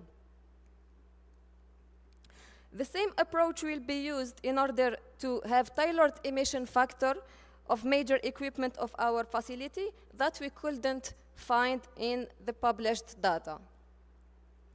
So by considering around 65 PNIDs for the identification of potential emission source, aggregating individual emission of above 50,000 components, of which 60% are connector and 22% are valves, and then assigning the real operation time during the year to each potential emission source, we could estimate the total methane emission. Interestingly, our calculated value turned out to be 5% of the initial estimation. This means that the simplified method overestimates emission by 95%. So such a significant difference highlights the importance of using more accurate and detailed approaches in emission assessment. On another hand, this corrected value will now serve as a reference point to evaluate the effectiveness of future mitigation action, in particular LDAR, leak detection and repair technique. So what is LDAR? LDAR is a work practice designed to identify leaking equipment so that emission can be reduced through repairs. The first step of the LDAR is identifying component, which is already done by the last method. And then the leak detection, the monitoring of component, and repairing component. Yes? Okay. For the monitoring step, leaks has been detected using OGE camera. The OGE camera used the property of hydrocarbon emission of absorbing infrared light at a certain wavelength. The scanned area is viewed as a live black and white image, such as gas plumes are visible on the camera, displayed to their absorption on the ER light. We have used the screening range factor approach, also called leak-no-leak approach, based on the result of the OGE camera scan, which classifies sources into two categories, leak or no leak. Okay? So for 9 leaks detected, we were able to obtain a more accurate estimation. The total estimated emission using leak-no-leak method was amount to 43 ton per year, which is 90% lower than the reference point. And in a scenario where all detected leaks were repaired, we succeed in reducing fugitive emission by 36%. With the help of ALDAR we were also able to develop more precise emission factor classified level 4 according to OGMP that can be used by other operational sites with the same process and the same equipment. For example, for a dehydrator, we need the PID and the simulation of process using HiSys software to know the composition of each stream, and then we need the OGE scanning result in order to identify leaks. So to conclude, we have highlighted the limitation of generic emission factor, the importance of using a methodology that is tailored on the specific operational context of the site. We were able to obtain a more accurate emission estimate, revealing that previous estimates were overestimated by more than 90%. And the comparison constitute the most representative benchmark, since average emission factors are derived from literature data based on the average performance of plants in the oil and gas sector. ALDAR methodology enabled us to have a higher resolution leak detection, reduced product losses by 36%, having more accurate quantification and prioritize repair action and optimize maintenance cost. And from a strategic standpoint, the use of such technique supports the company's strategic goal of achieving zero methane emissions and enhanced transparency and credibility in reporting and alignment, ensure the alignment with national global climate goals. So thank you for your attention. I was so speed. Thank you, Engineer Mariam, for your insights. Thank you. About your, the strategy and the approach followed by Sunatra to mitigate methane emissions. Now we have like 2 minutes for questions, so if anyone have a question, okay.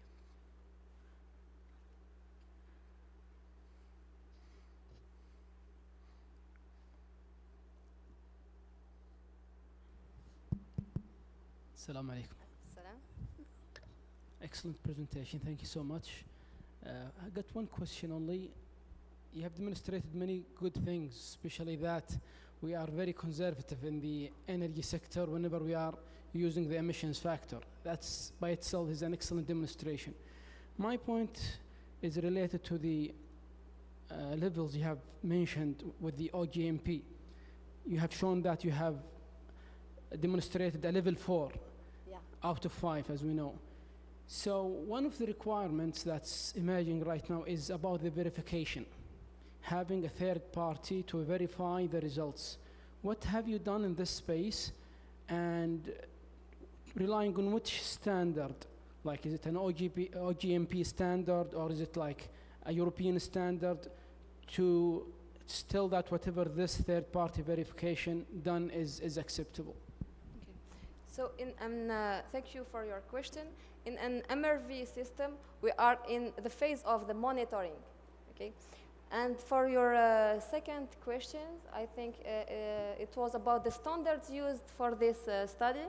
Now we have used the API, the American Protection Agency the American Protection Petroleum Institute. No, the API Compendium. API Compendium is the American Petroleum Institute compendium that we have used it to collect the data, the published data, when we don't have data. Okay?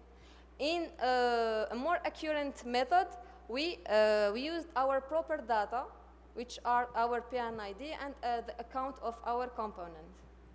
Have you worked with third-party companies to check your data that you have collected and reported? Yes, there is a project in this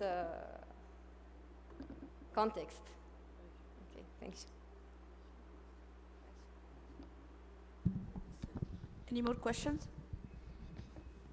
Okay, so we have now engineer Laura. Lolwa. Engineer Lolwa is going to present pathways to reducing carbon emission with CCUS technologies, a topic that I'm personally interested in. Engineer Lolwa El-Azmi holds a bachelor degree in petroleum engineering from the Australian University in Kuwait. She currently works at the Ministry of Oil in Kuwait within the Environmental and Safety Department, where she contributes to promoting sustainable practice and ensuring compliance with environmental standards and safety regulation in the oil sector. So, Engineer Leroy, the floor is yours.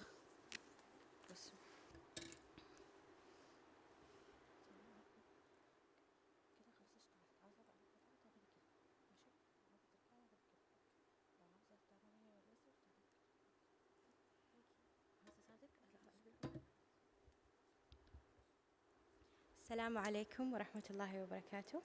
معكم مهندسة لولو العازمي من دولة الكويت. To be specific, Kuwait Ministry of Oil. First of all, I want to talk about the Ministry of Oil role in Kuwait. We mainly supervise on the oil sector operation from exploration until refining. So let's start our presentation today. My presentation was presented with collaboration with two significant, amazing doctors, Dr. Hamza Al-Bazzaz and Dr. Vinoba Mary from Petroleum Research Center, Qasr, in Kuwait.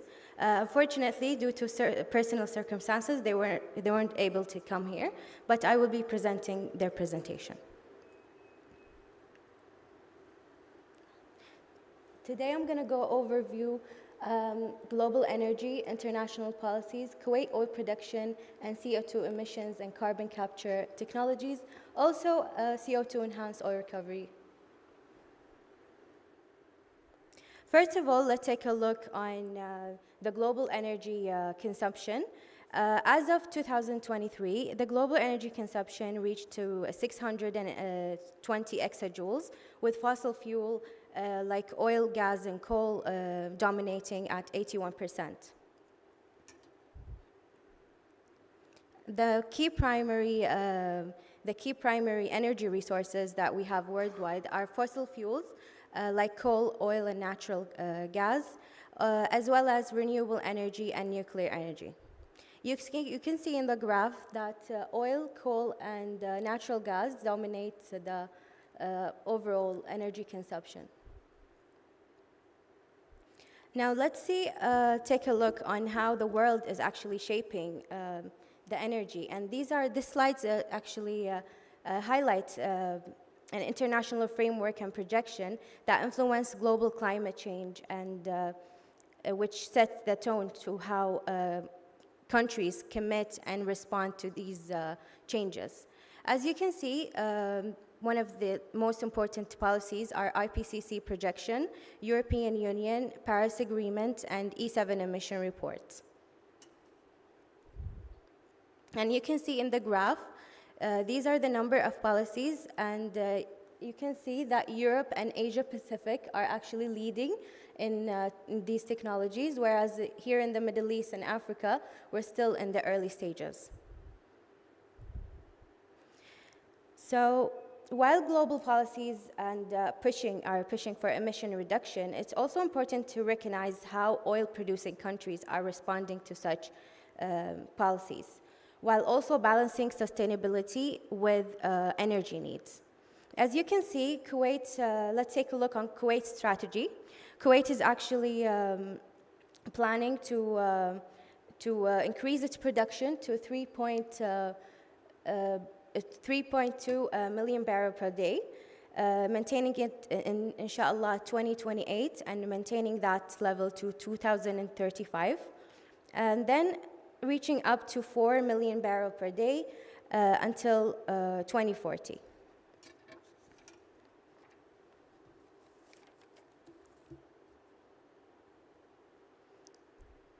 After discussing the oil production, it's equally important to also recognize our country effort in highlighting in developing natural gas resources. Also, Kuwait's strategy is that we're going to increase the oil production, the natural gas production, the non-associated, including divided zone, by 2 billion standard cubic feet by 2040, inshallah.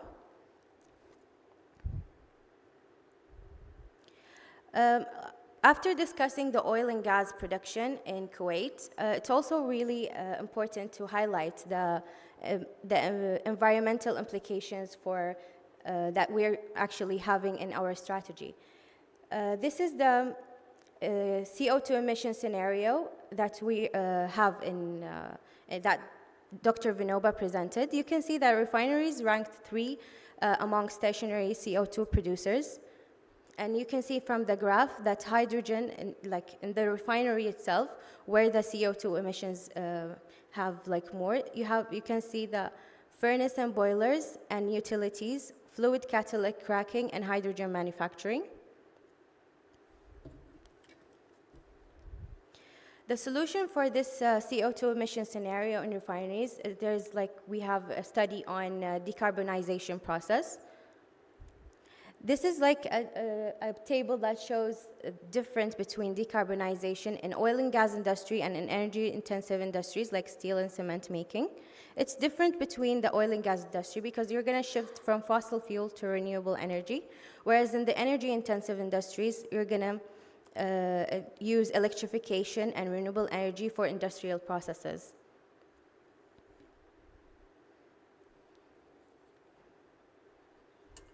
So these are the technologies that are going to help us in the carbon capture.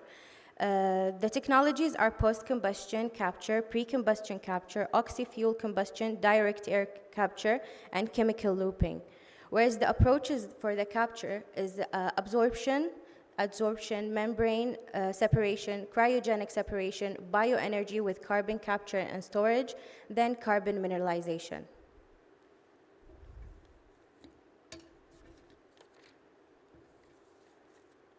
Now in the PRC, Kuwait Institute of Scientific Research, there is a study that's been actually ongoing with Dr. Vinoba, and he's using a lot of methods. One of these in different stages.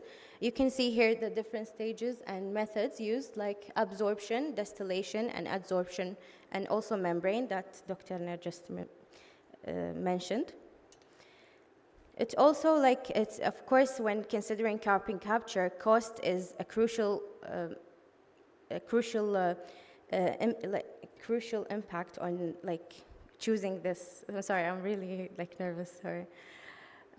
You can see here the CO2 capture technology. The cheapest or the lowest cost is post-combustion, whereas the direct air capture is the most expensive one. This is the TRL, or technology readiness level, that Dr. Vinoba provided. You can see that this is the TRL of CO2 separation technologies.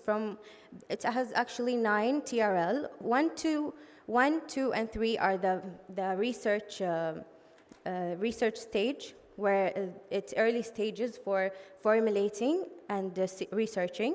And 4 and 5 and 6, you can see this is pilot scale and lab assessment and lab plant, whereas in the TRL 7 and TRL 8 and TRL 9, this would be the word commercialize and applications.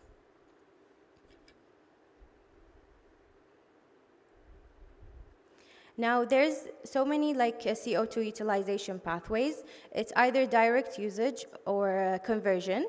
If it's direct usage, you can use it in yield boosting, like urea, fertilizers, algae, and crop, or as solvent, like enhanced oil recovery, which we have implementing in Kuwait. Also, methane recovery and decaffeination. Or heat transfer fluid, like refrigerating, supercritical power system, and others like food and beverage and welding. But if we look at the conversion, we can convert it to fuel, methane, methanol, gasoline, diesel, and aviation fuel, and chemicals like olefins, aromatics, and polymers. And also using it in building materials, aggregates, cement, and concrete.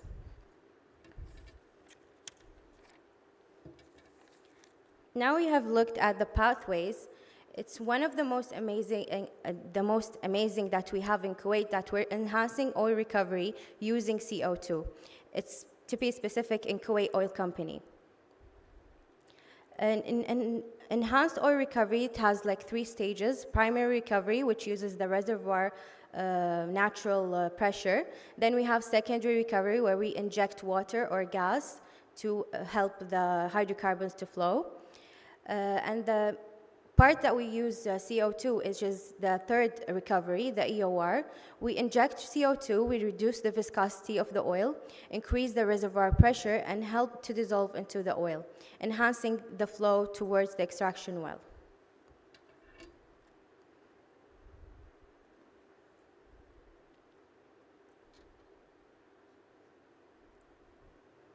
Also, you can see that CO2 EOR utilization. This is a graph that shows that the enhanced oil recovery using CO2 in the future, and then how it's going to evolve in the near future.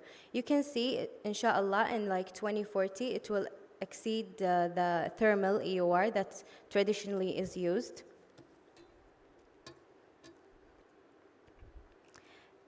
In this PowerPoint and presentation, I highlighted on the opportunities and challenges of carbon capture and technologies with the potential of a clear view on, inshallah, what's the future plan that we're going to have and the strategy that we're having. And of course, I would like to thank Dr. Hamza Al-Bazzaz and Dr. Vinoba for helping me in this presentation. If you have any questions, please do ask.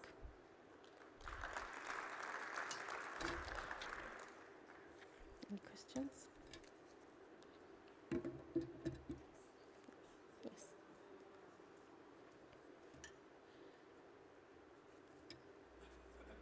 Yes. Again, since I'm working in the partition zone. Yes. And I'm really, I would like to ask, has KOC, or you guys working with KOC, have you already pointed on a preferred technology when it comes to the CCO or to the carbon capture? Absorption, is there like a preferred technology out of these, or still you are studying?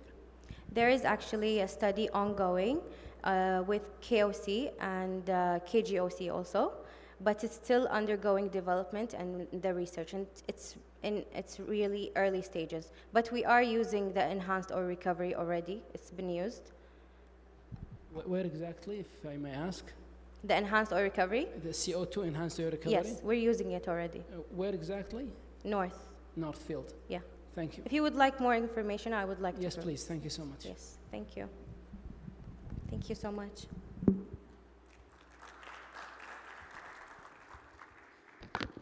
Thank you so much for this interesting presentation, actually, and CCUS is one of the topics. According to IPCC, we cannot reach not zero emission without applying CCUS. So now we have engineer Zaki Al-Madhari. He's going to present to us continuous catalytic reforming CCR fired heater tubes ceramic coating. Engineer Zaki is a lead process engineer at Saturp with over 10 years of experience in distillation, conversion units, and utilities. He holds a PSc in chemical engineering from Oringo Oregon State University. Zaki has led key transformation projects that improved efficiency and operation.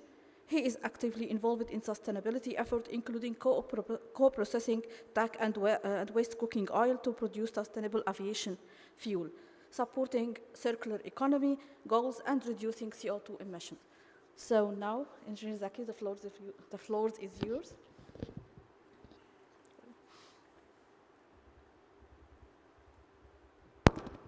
Assalamu alaikum. Good afternoon. Am I the last presentation?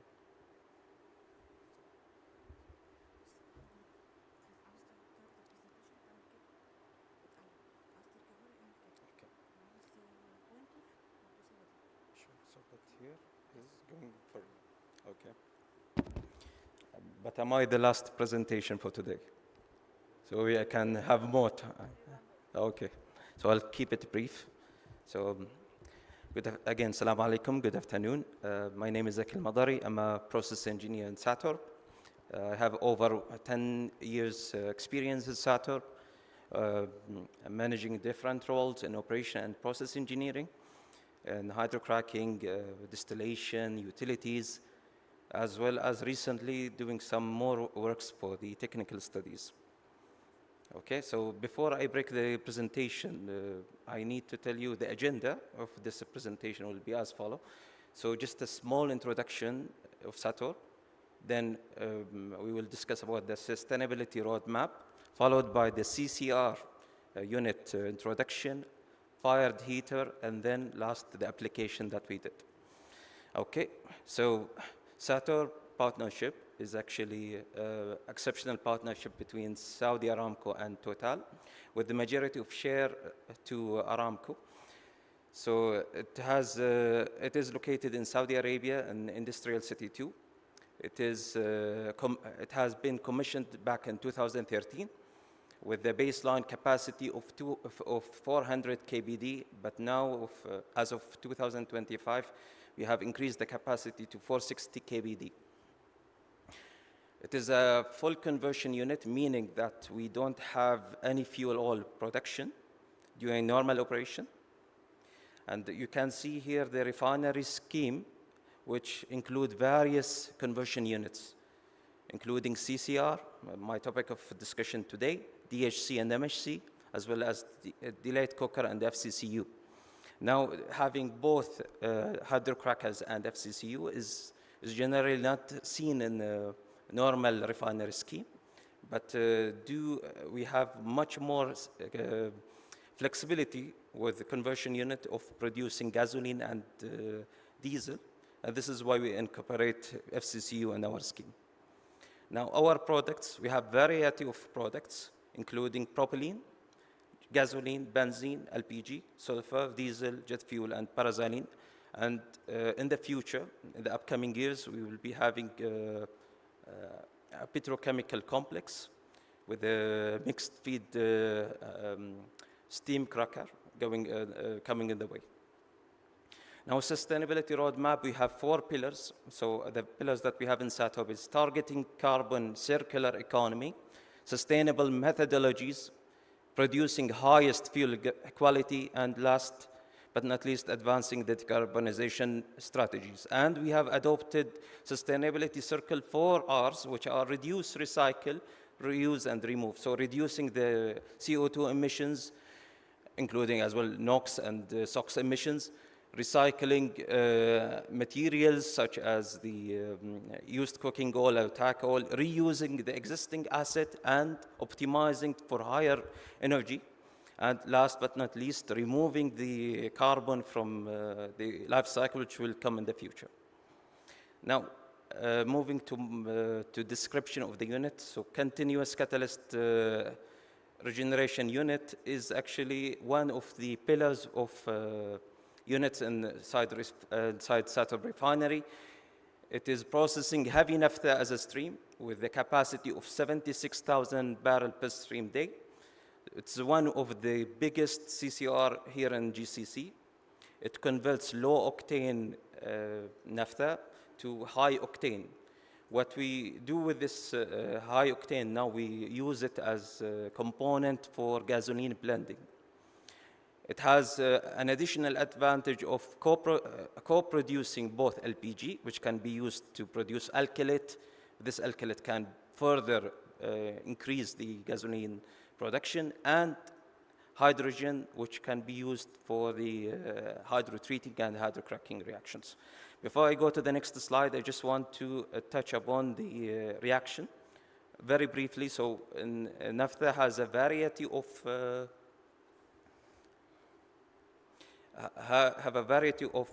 hydrocarbon molecules. What we need actually at the end is to get aromatics out of CCR. So some of the long chain have to be, let's say, going through a reaction and reforming to naphthene, and naphthene then goes to aromatics.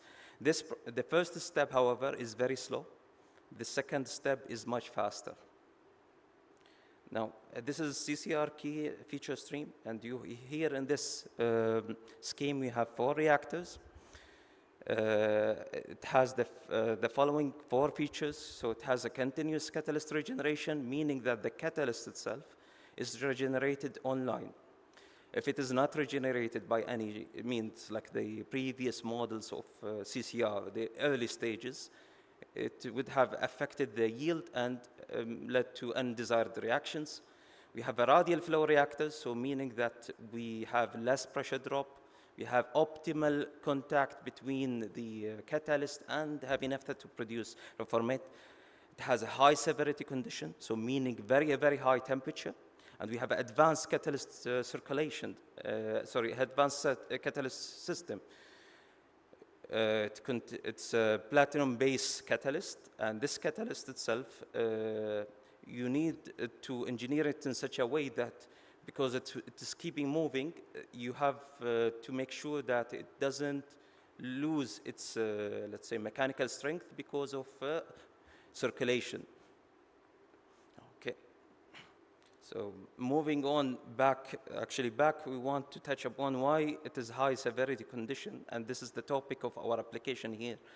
But before we go to that topic itself, let me give you a brief and small introduction to a fired heater. So fired heaters is producing the necessary heat duty to do the CCR reforming reactions. Unfortunately, the nature of the reactor is endothermic, meaning that it requires massive amount of heat. And after each reactor, in fact, you reduce the temperature. Okay. So because of that, if you remember the scheme, we go through 4 reactors, and we need to reheat again between these 4 reactors. Furthermore, if you remember the scheme well, each reactor, let's say, so reactor 2 is basically bigger than reactor 1, reactor 3 is bigger than reactor 2, and so on. The reason is we want to make sure that we are doing all the slow step reactions. The conversion between naphthene to aromatics is very fast. Okay, so back again, as sort of fired heaters are major energy consumers, consuming the total 4 heaters that we have consume about 145 gigacal of energy. And this is very high energy. Okay, and we have, because of this, any degradation of the heater efficiency will cause the following: high fuel gas consumption, more CO2, and hence, since you have high fuel gas consumption, you have more CO2 emissions, and because of increasing the firing, we have less life cycle. The next slide is just showing the scheme of the fired heater, just to show how massive these equipment are. In the left-hand side of the picture, you can see the regenerator, and you see how big is the reactor, even though that we are trying to couple 4 reactors in 2 furnaces here. It's 4 furnaces and 2 shells here.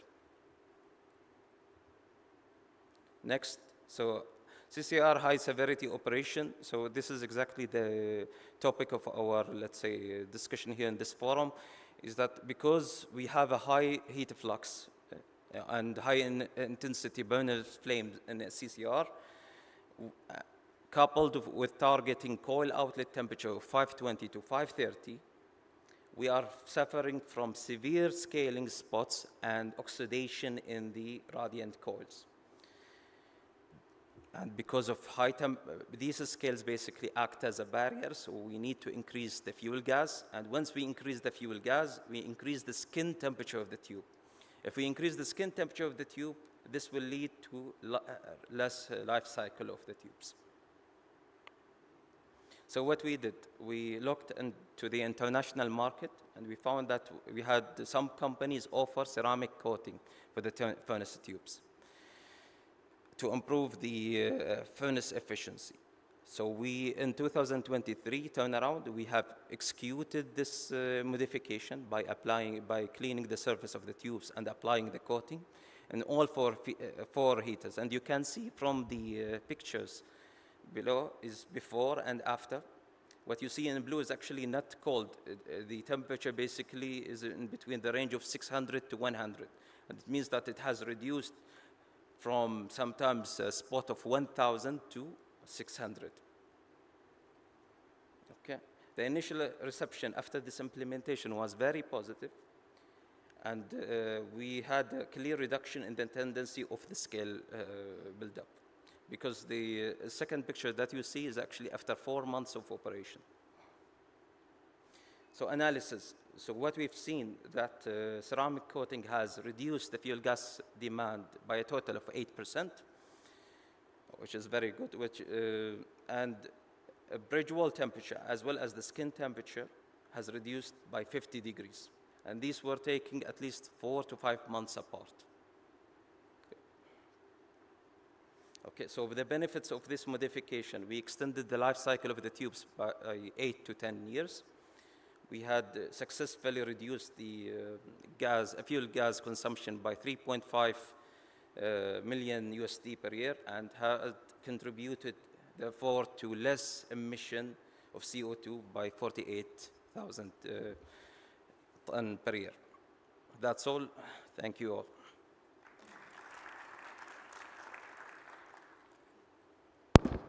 Thank you. Any questions? Yes, so lots of questions. Yeah. Let's go ahead.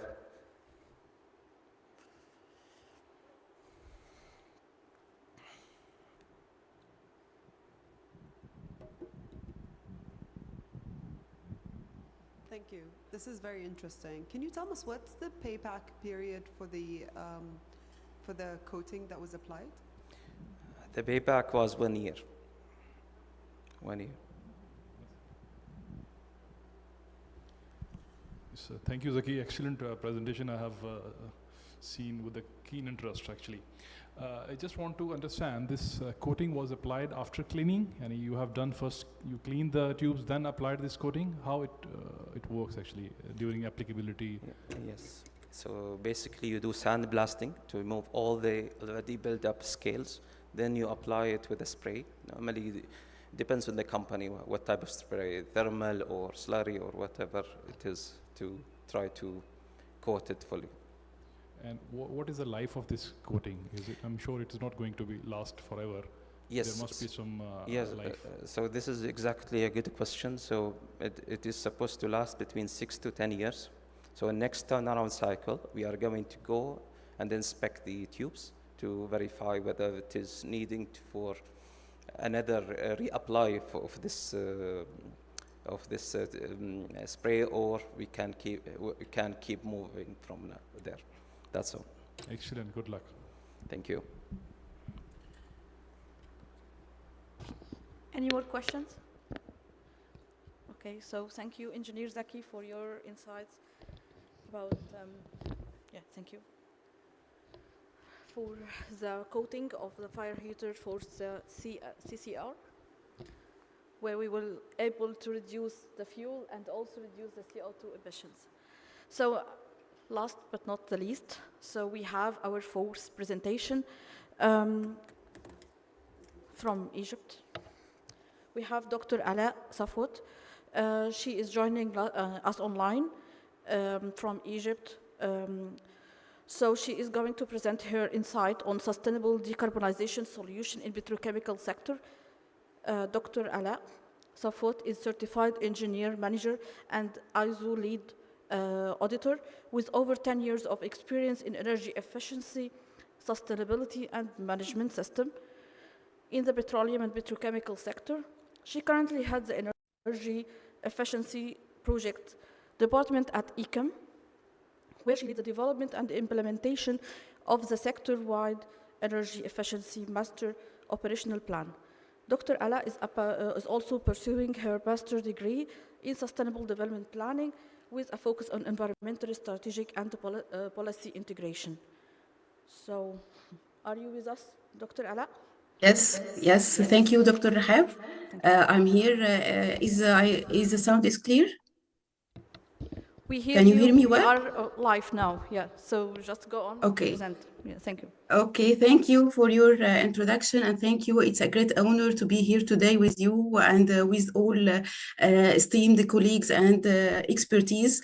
I have to say that all the insights and perspectives that had been shared for over the past sessions were very informative, and we have gained a lot of knowledge that will impact our effort today.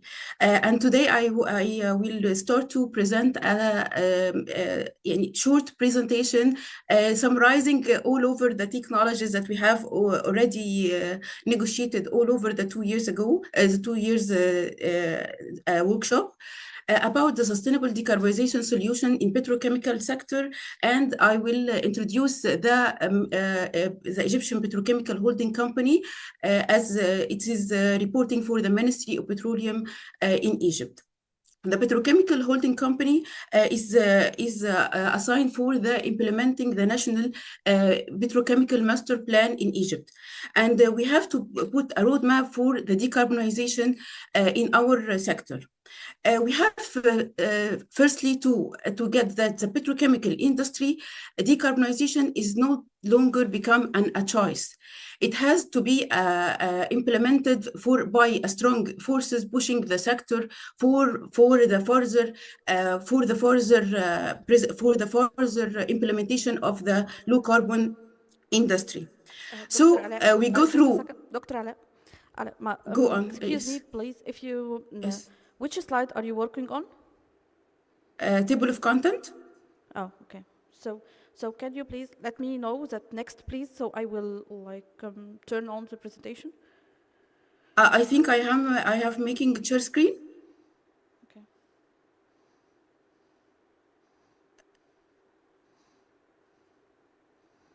Yes. I am making share screen. Is it clear or not? So it is a table of the content, yes? Yes, okay. Okay, so once you finish the table of content, just say next, please, so I will turn the slide on. Okay, turn the next slide. Okay, I'm sorry for your interruption, but I thank you for your help.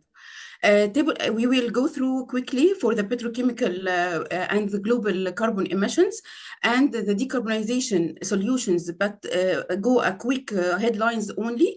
And then for the main purpose of our presentation, the case studies of the success stories in our petrochemical industry in Egypt and in Ministry of Petroleum. We go through firstly what is the petrochemical demand that has been increasing all over these decades.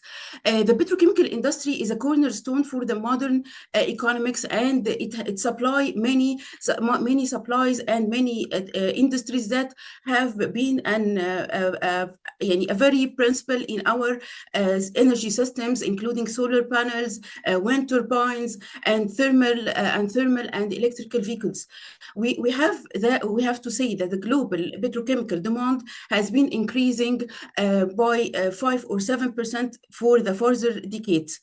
This is in the part of the demand. In the part of the contribution for the oil demand, the petrochemical industry, according to the International Energy Agency, Has to be remarked that it has consumed approximately 14% of the global petroleum and 8% of the natural gas. So we have the equation that of demanding increasing the demand and increasing its carbon emission in the same line. As we have to say that the petrochemical industry is a major carbon emitter. The petrochemical industry is a multi-stage industry that having to get get emissions from its different stages. And not only that, but also its reliance on the fossil fuels, which leading a large GHG emissions contribution.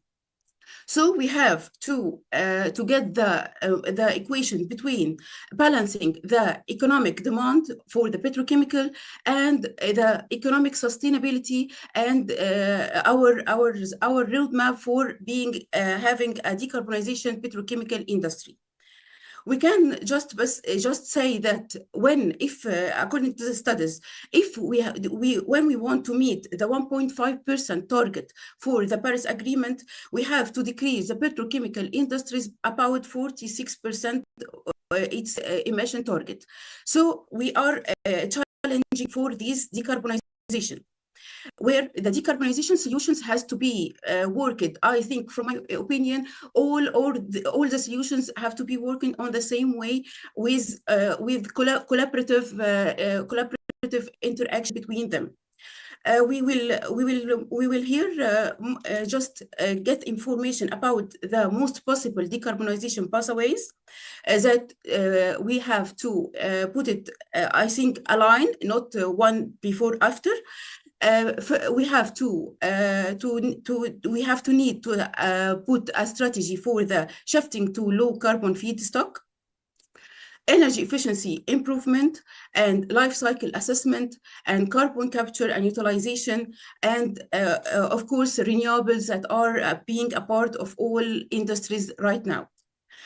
All these solutions have to apply together to prevent further environmental damage and ensure our transition with good steps.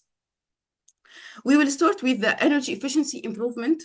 Energy efficiency is the first step and the first line defense for all the existing companies to start their decarbonization journey, because it's contributing about 40% from the total emission for the existing company.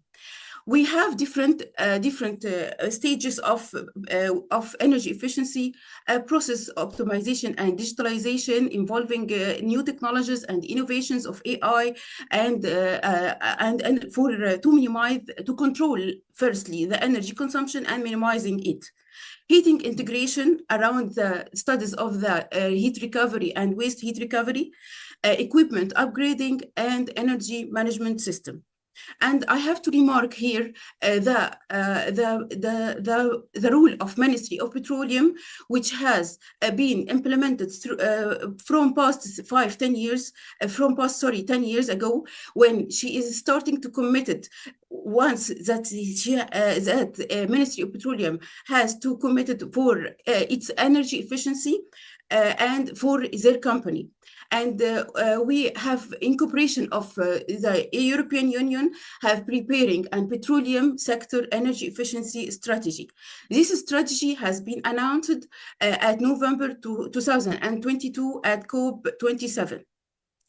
In this strategy, we have supporting that we have to improve our energy efficiency in the petroleum sector while maintaining the sustainable objective of Egypt Vision 2030. We have achieved energy saving targets, and we put it in our target plan to achieve around 18% for 2035 to be compatible with our national target.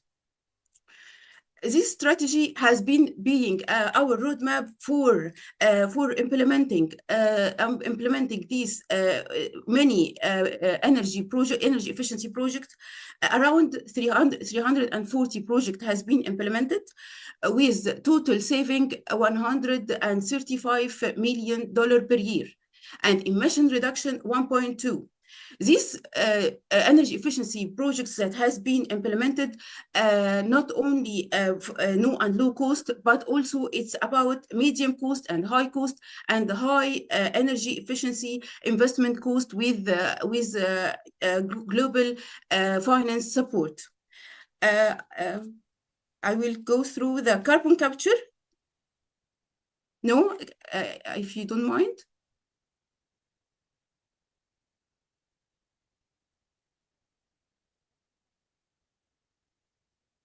Before this? No, I think you go, yes? Yes, thank you. I take a brief for the energy efficiency, but it's not even being in the slide. Thank you, Dr. Hab. Secondly, we have to announce, we have to nominate the carbon capture, utilization, and storage as a very important cornerstone technology that will be applied in all technologies and industries for the future, as it will be a key component for our global decarbonization strategies. And I think we have to go through quickly, because we have negotiated a lot of it for the past 2 days. And I will think we will have to nominate the life cycle assessment. Why we are putting the life cycle assessment in as a systemic approach for evaluating the environmental impact through the products, through the system, and going through the entire life cycle of the petrochemical industry, starting from the raw material and how we are enforcing the biofuels to be part of our products, and energy efficiency for the all the cycle to be implemented, and how to get a green product which will deliver an greener opportunity. And we have to nominate the green hydrogen as an energy source. Green hydrogen has been negotiated and has been discussed a lot, but we have to highlight that it is really be the future of the game changer for the decarbonization. Because I will support all the speakers about how we can integrate the green hydrogen into our petrochemical value chain. This is not only support the emission reduction, but also it's putting us for rapidly growing for the global market that has been being mature for the coming years. But although the importance of the green hydrogen, we have to align and offer that, yet facing several challenges. These challenges, since we have to address these challenges, I think we will working on together and collaborate efforts for overcoming these challenges.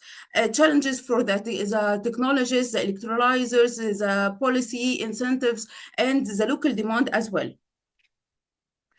And now for the case studies and how decarbonization efforts has been implemented on the ground of ECM and its affiliated companies.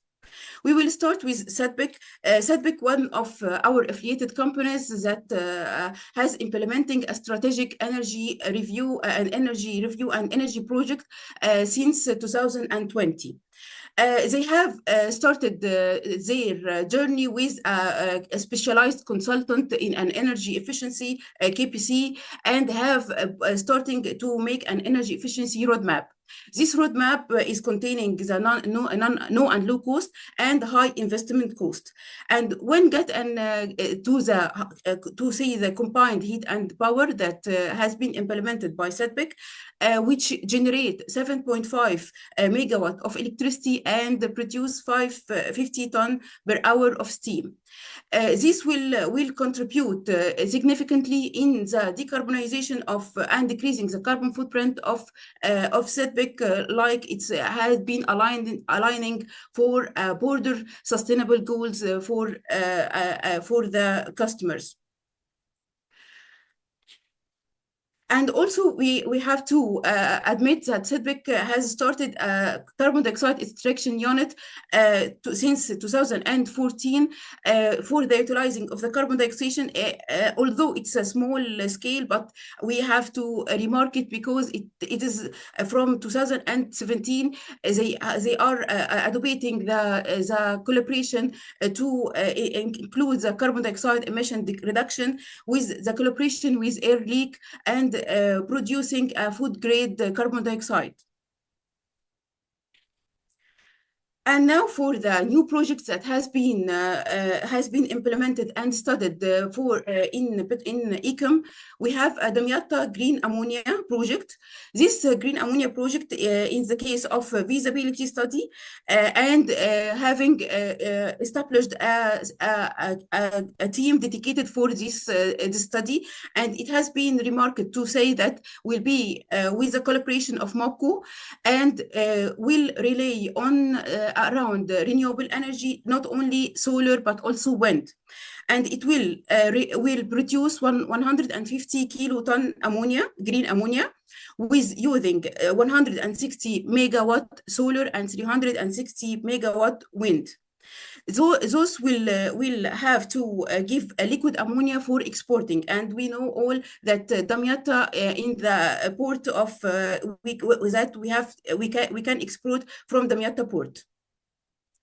It will contributing annual carbon dioxide reduction about 120,000 ton, with estimated startup at 2027. And also, ECOM has established a company for sustainable aviation fuel project. This biofuel is a cleaner and more economically friendly, and it will be having a future. And according to the global statistics, it will contribute 20% of the global demand in 2030.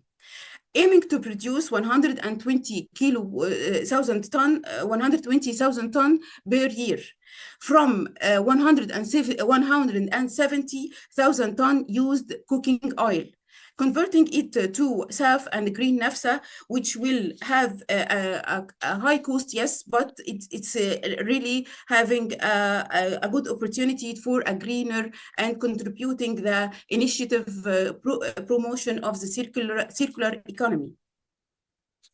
We all know that the SAF is a cleaner and will contribute for our strategic directions about the greener low carbon aviation fuels. This another success story that we have implemented in ECOM about the Egyptian bioethanol project. It have been implemented to produce a bioethanol through the fermentation and through PET molasses, including their pre-treatment and fermentation process, to get around 1,000 ton bioethanol as a fuel. This will have to investment to more than $190 million, and would contribute to annual carbon dioxide emissions reduction about 300,000 ton. some new also companies that has been implemented and starting now for operation, and it's reflecting the commitment of ECOM for sustainable future and for targeting for Egypt 2030 vision. We have implemented such a sustainable MDF production company, which have the feedstock rice straw, and is committed to produce eco-friendly MDF, serving an alternative for the traditional wood-based, and this will contribute the reduction of around 360,000 tons annually from carbon dioxide emission reduction. After I go through all our new projects for decarbonization of the petrochemical, I have to conclude that the petrochemical industry, to be aligned with a decarbonization pathway, it have to calibrate different efforts, not only the technological or the strategic investment, but also finding a place in the market demand and regulatory pressures, policies, and the standards that has been to be initiated in different countries, and the collaboration with different countries will have to be more incentive for a cleaner production technologies, which have to be invested in for our greener future. And thank you again, Dr. Rahab, and thank you for the audience. And I hope to not be being long and be informative. And welcome for any questions.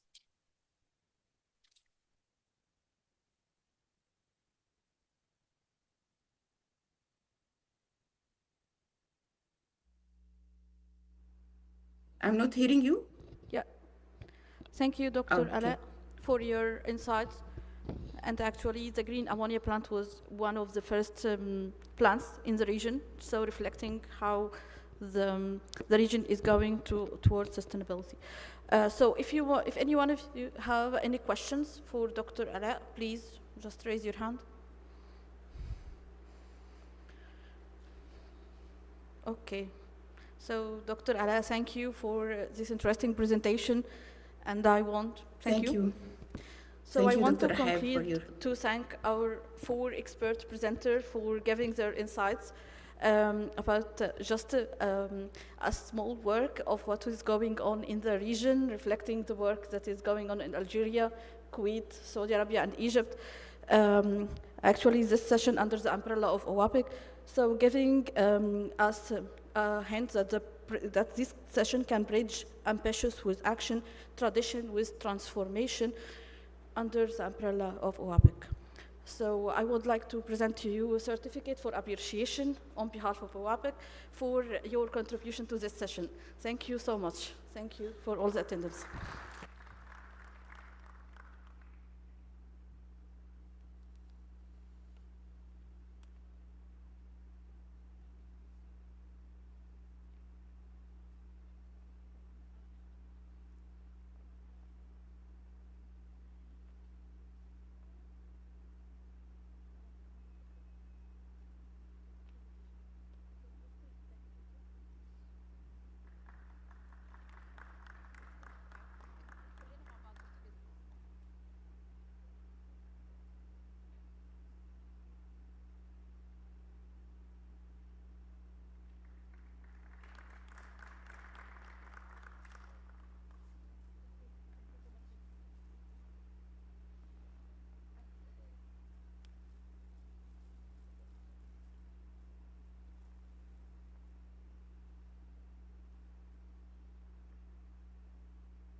Now we have reached to the conclusion of the symposium. I would like to thank you all for your valuable contributions, which will serve as an encouragement to continue this important event. And I think that we achieve some of our goals in OAPEC to collect the end users, the industry, the licensors, the technology providers, under the umbrella of OABIC to discuss the latest and the insights for the pathways of the carbon reductions.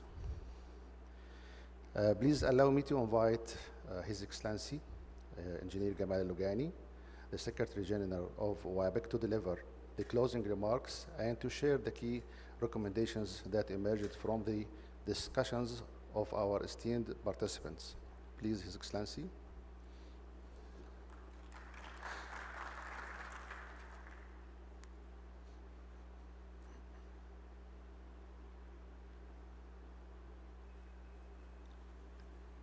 Good afternoon to all. Bismillah ar-Rahman ar-Rahim. Ladies and gentlemen, honorable participant, as we mark the end of the second edition of the symposium on pathway to carbon emission reduction in downstream petroleum industry, I would like to express my sincere appreciation to His Royal Highness Prince Abdulaziz bin Salman, Minister of Energy of the Kingdom of Saudi Arabia, for his continued support and commitment to the success of the symposium across the both editions. Profound thanks is also expressed to colleagues at Ministry of Energy for their generous sponsorship and support that has been essential in creating an environment that fosters thoughtful and impactful dialogue. Sincere appreciation is extended to all participants for their active participation and valued contribution, which has rich discussion and deepened understanding for challenges and opportunities in creating a more sustainable and environmentally responsible petroleum industry.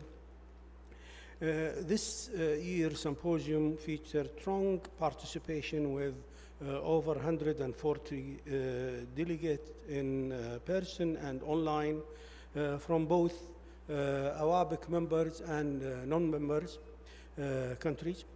A new highlight was presence of representatives from government and private institutes in the Kingdom of Morocco, along with the first time African participation through the African Refiners and Distribution Association. The symposium featured over 23 presentations highlighted advancement in emission reduction technology. These discussions emphasized through innovation, collaboration, and strategic planning, the downstream petroleum sector can evolve into a more sustainable and lower carbon industry. Following insightful presentation and discussion, participants jointly developed the following key recommendation. Enhance the use and growth of carbon capture and storage technologies as a key part of reducing emission. Create clean national plans that includes the right laws, funding, and infrastructure. Use artificial intelligence and data tools to improve energy efficiency and reduce emission, especially in refineries and ammonia production plants. Encourage investment in hydrogen and ammonia as a sustainable fuel and support the development of their supply chains to advance national and regional energy transition. Support research and development in separation technologies and gas extraction method, especially for CO2, and work to make these technologies available on a large scale, expand capabilities for methane emission monitoring, utilizing satellite and digital tools, and establish national program to tackle leaks across oil and gas operation. Implement integrated industrial solutions that align operational excellence with environmental sustainability, incorporating carbon reduction strategies at every stage of projects planning and implementation. Support efforts to reduce emission in non-industrial sector like clean cooking solutions, focusing on their environmental and public health benefits, especially in the African region. Encourage Arab cooperation to facilitate the exchange of knowledge and technologies, and to align efforts aimed at collective transition to a low-carbon downstream economy. Ladies and gentlemen, this symposium has shown us that tackling environmental challenges demands unity and collaboration. As we turn to our role in our countries, we carry forward not only valuable insight, but also a strengthened commitment to a sustainable future to the petroleum industry. I believe that each of you found value in the symposium session and discussion, and I am optimistic that our collective recommendations will inspire meaningful action in the year to come. Finally, thank you all once again for your presence, your active participation, and your dedication. Thank you very much.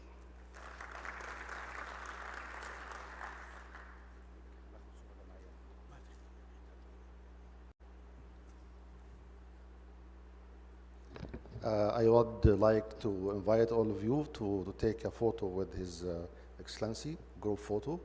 Please join us. All the participants, please.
Recording stopped.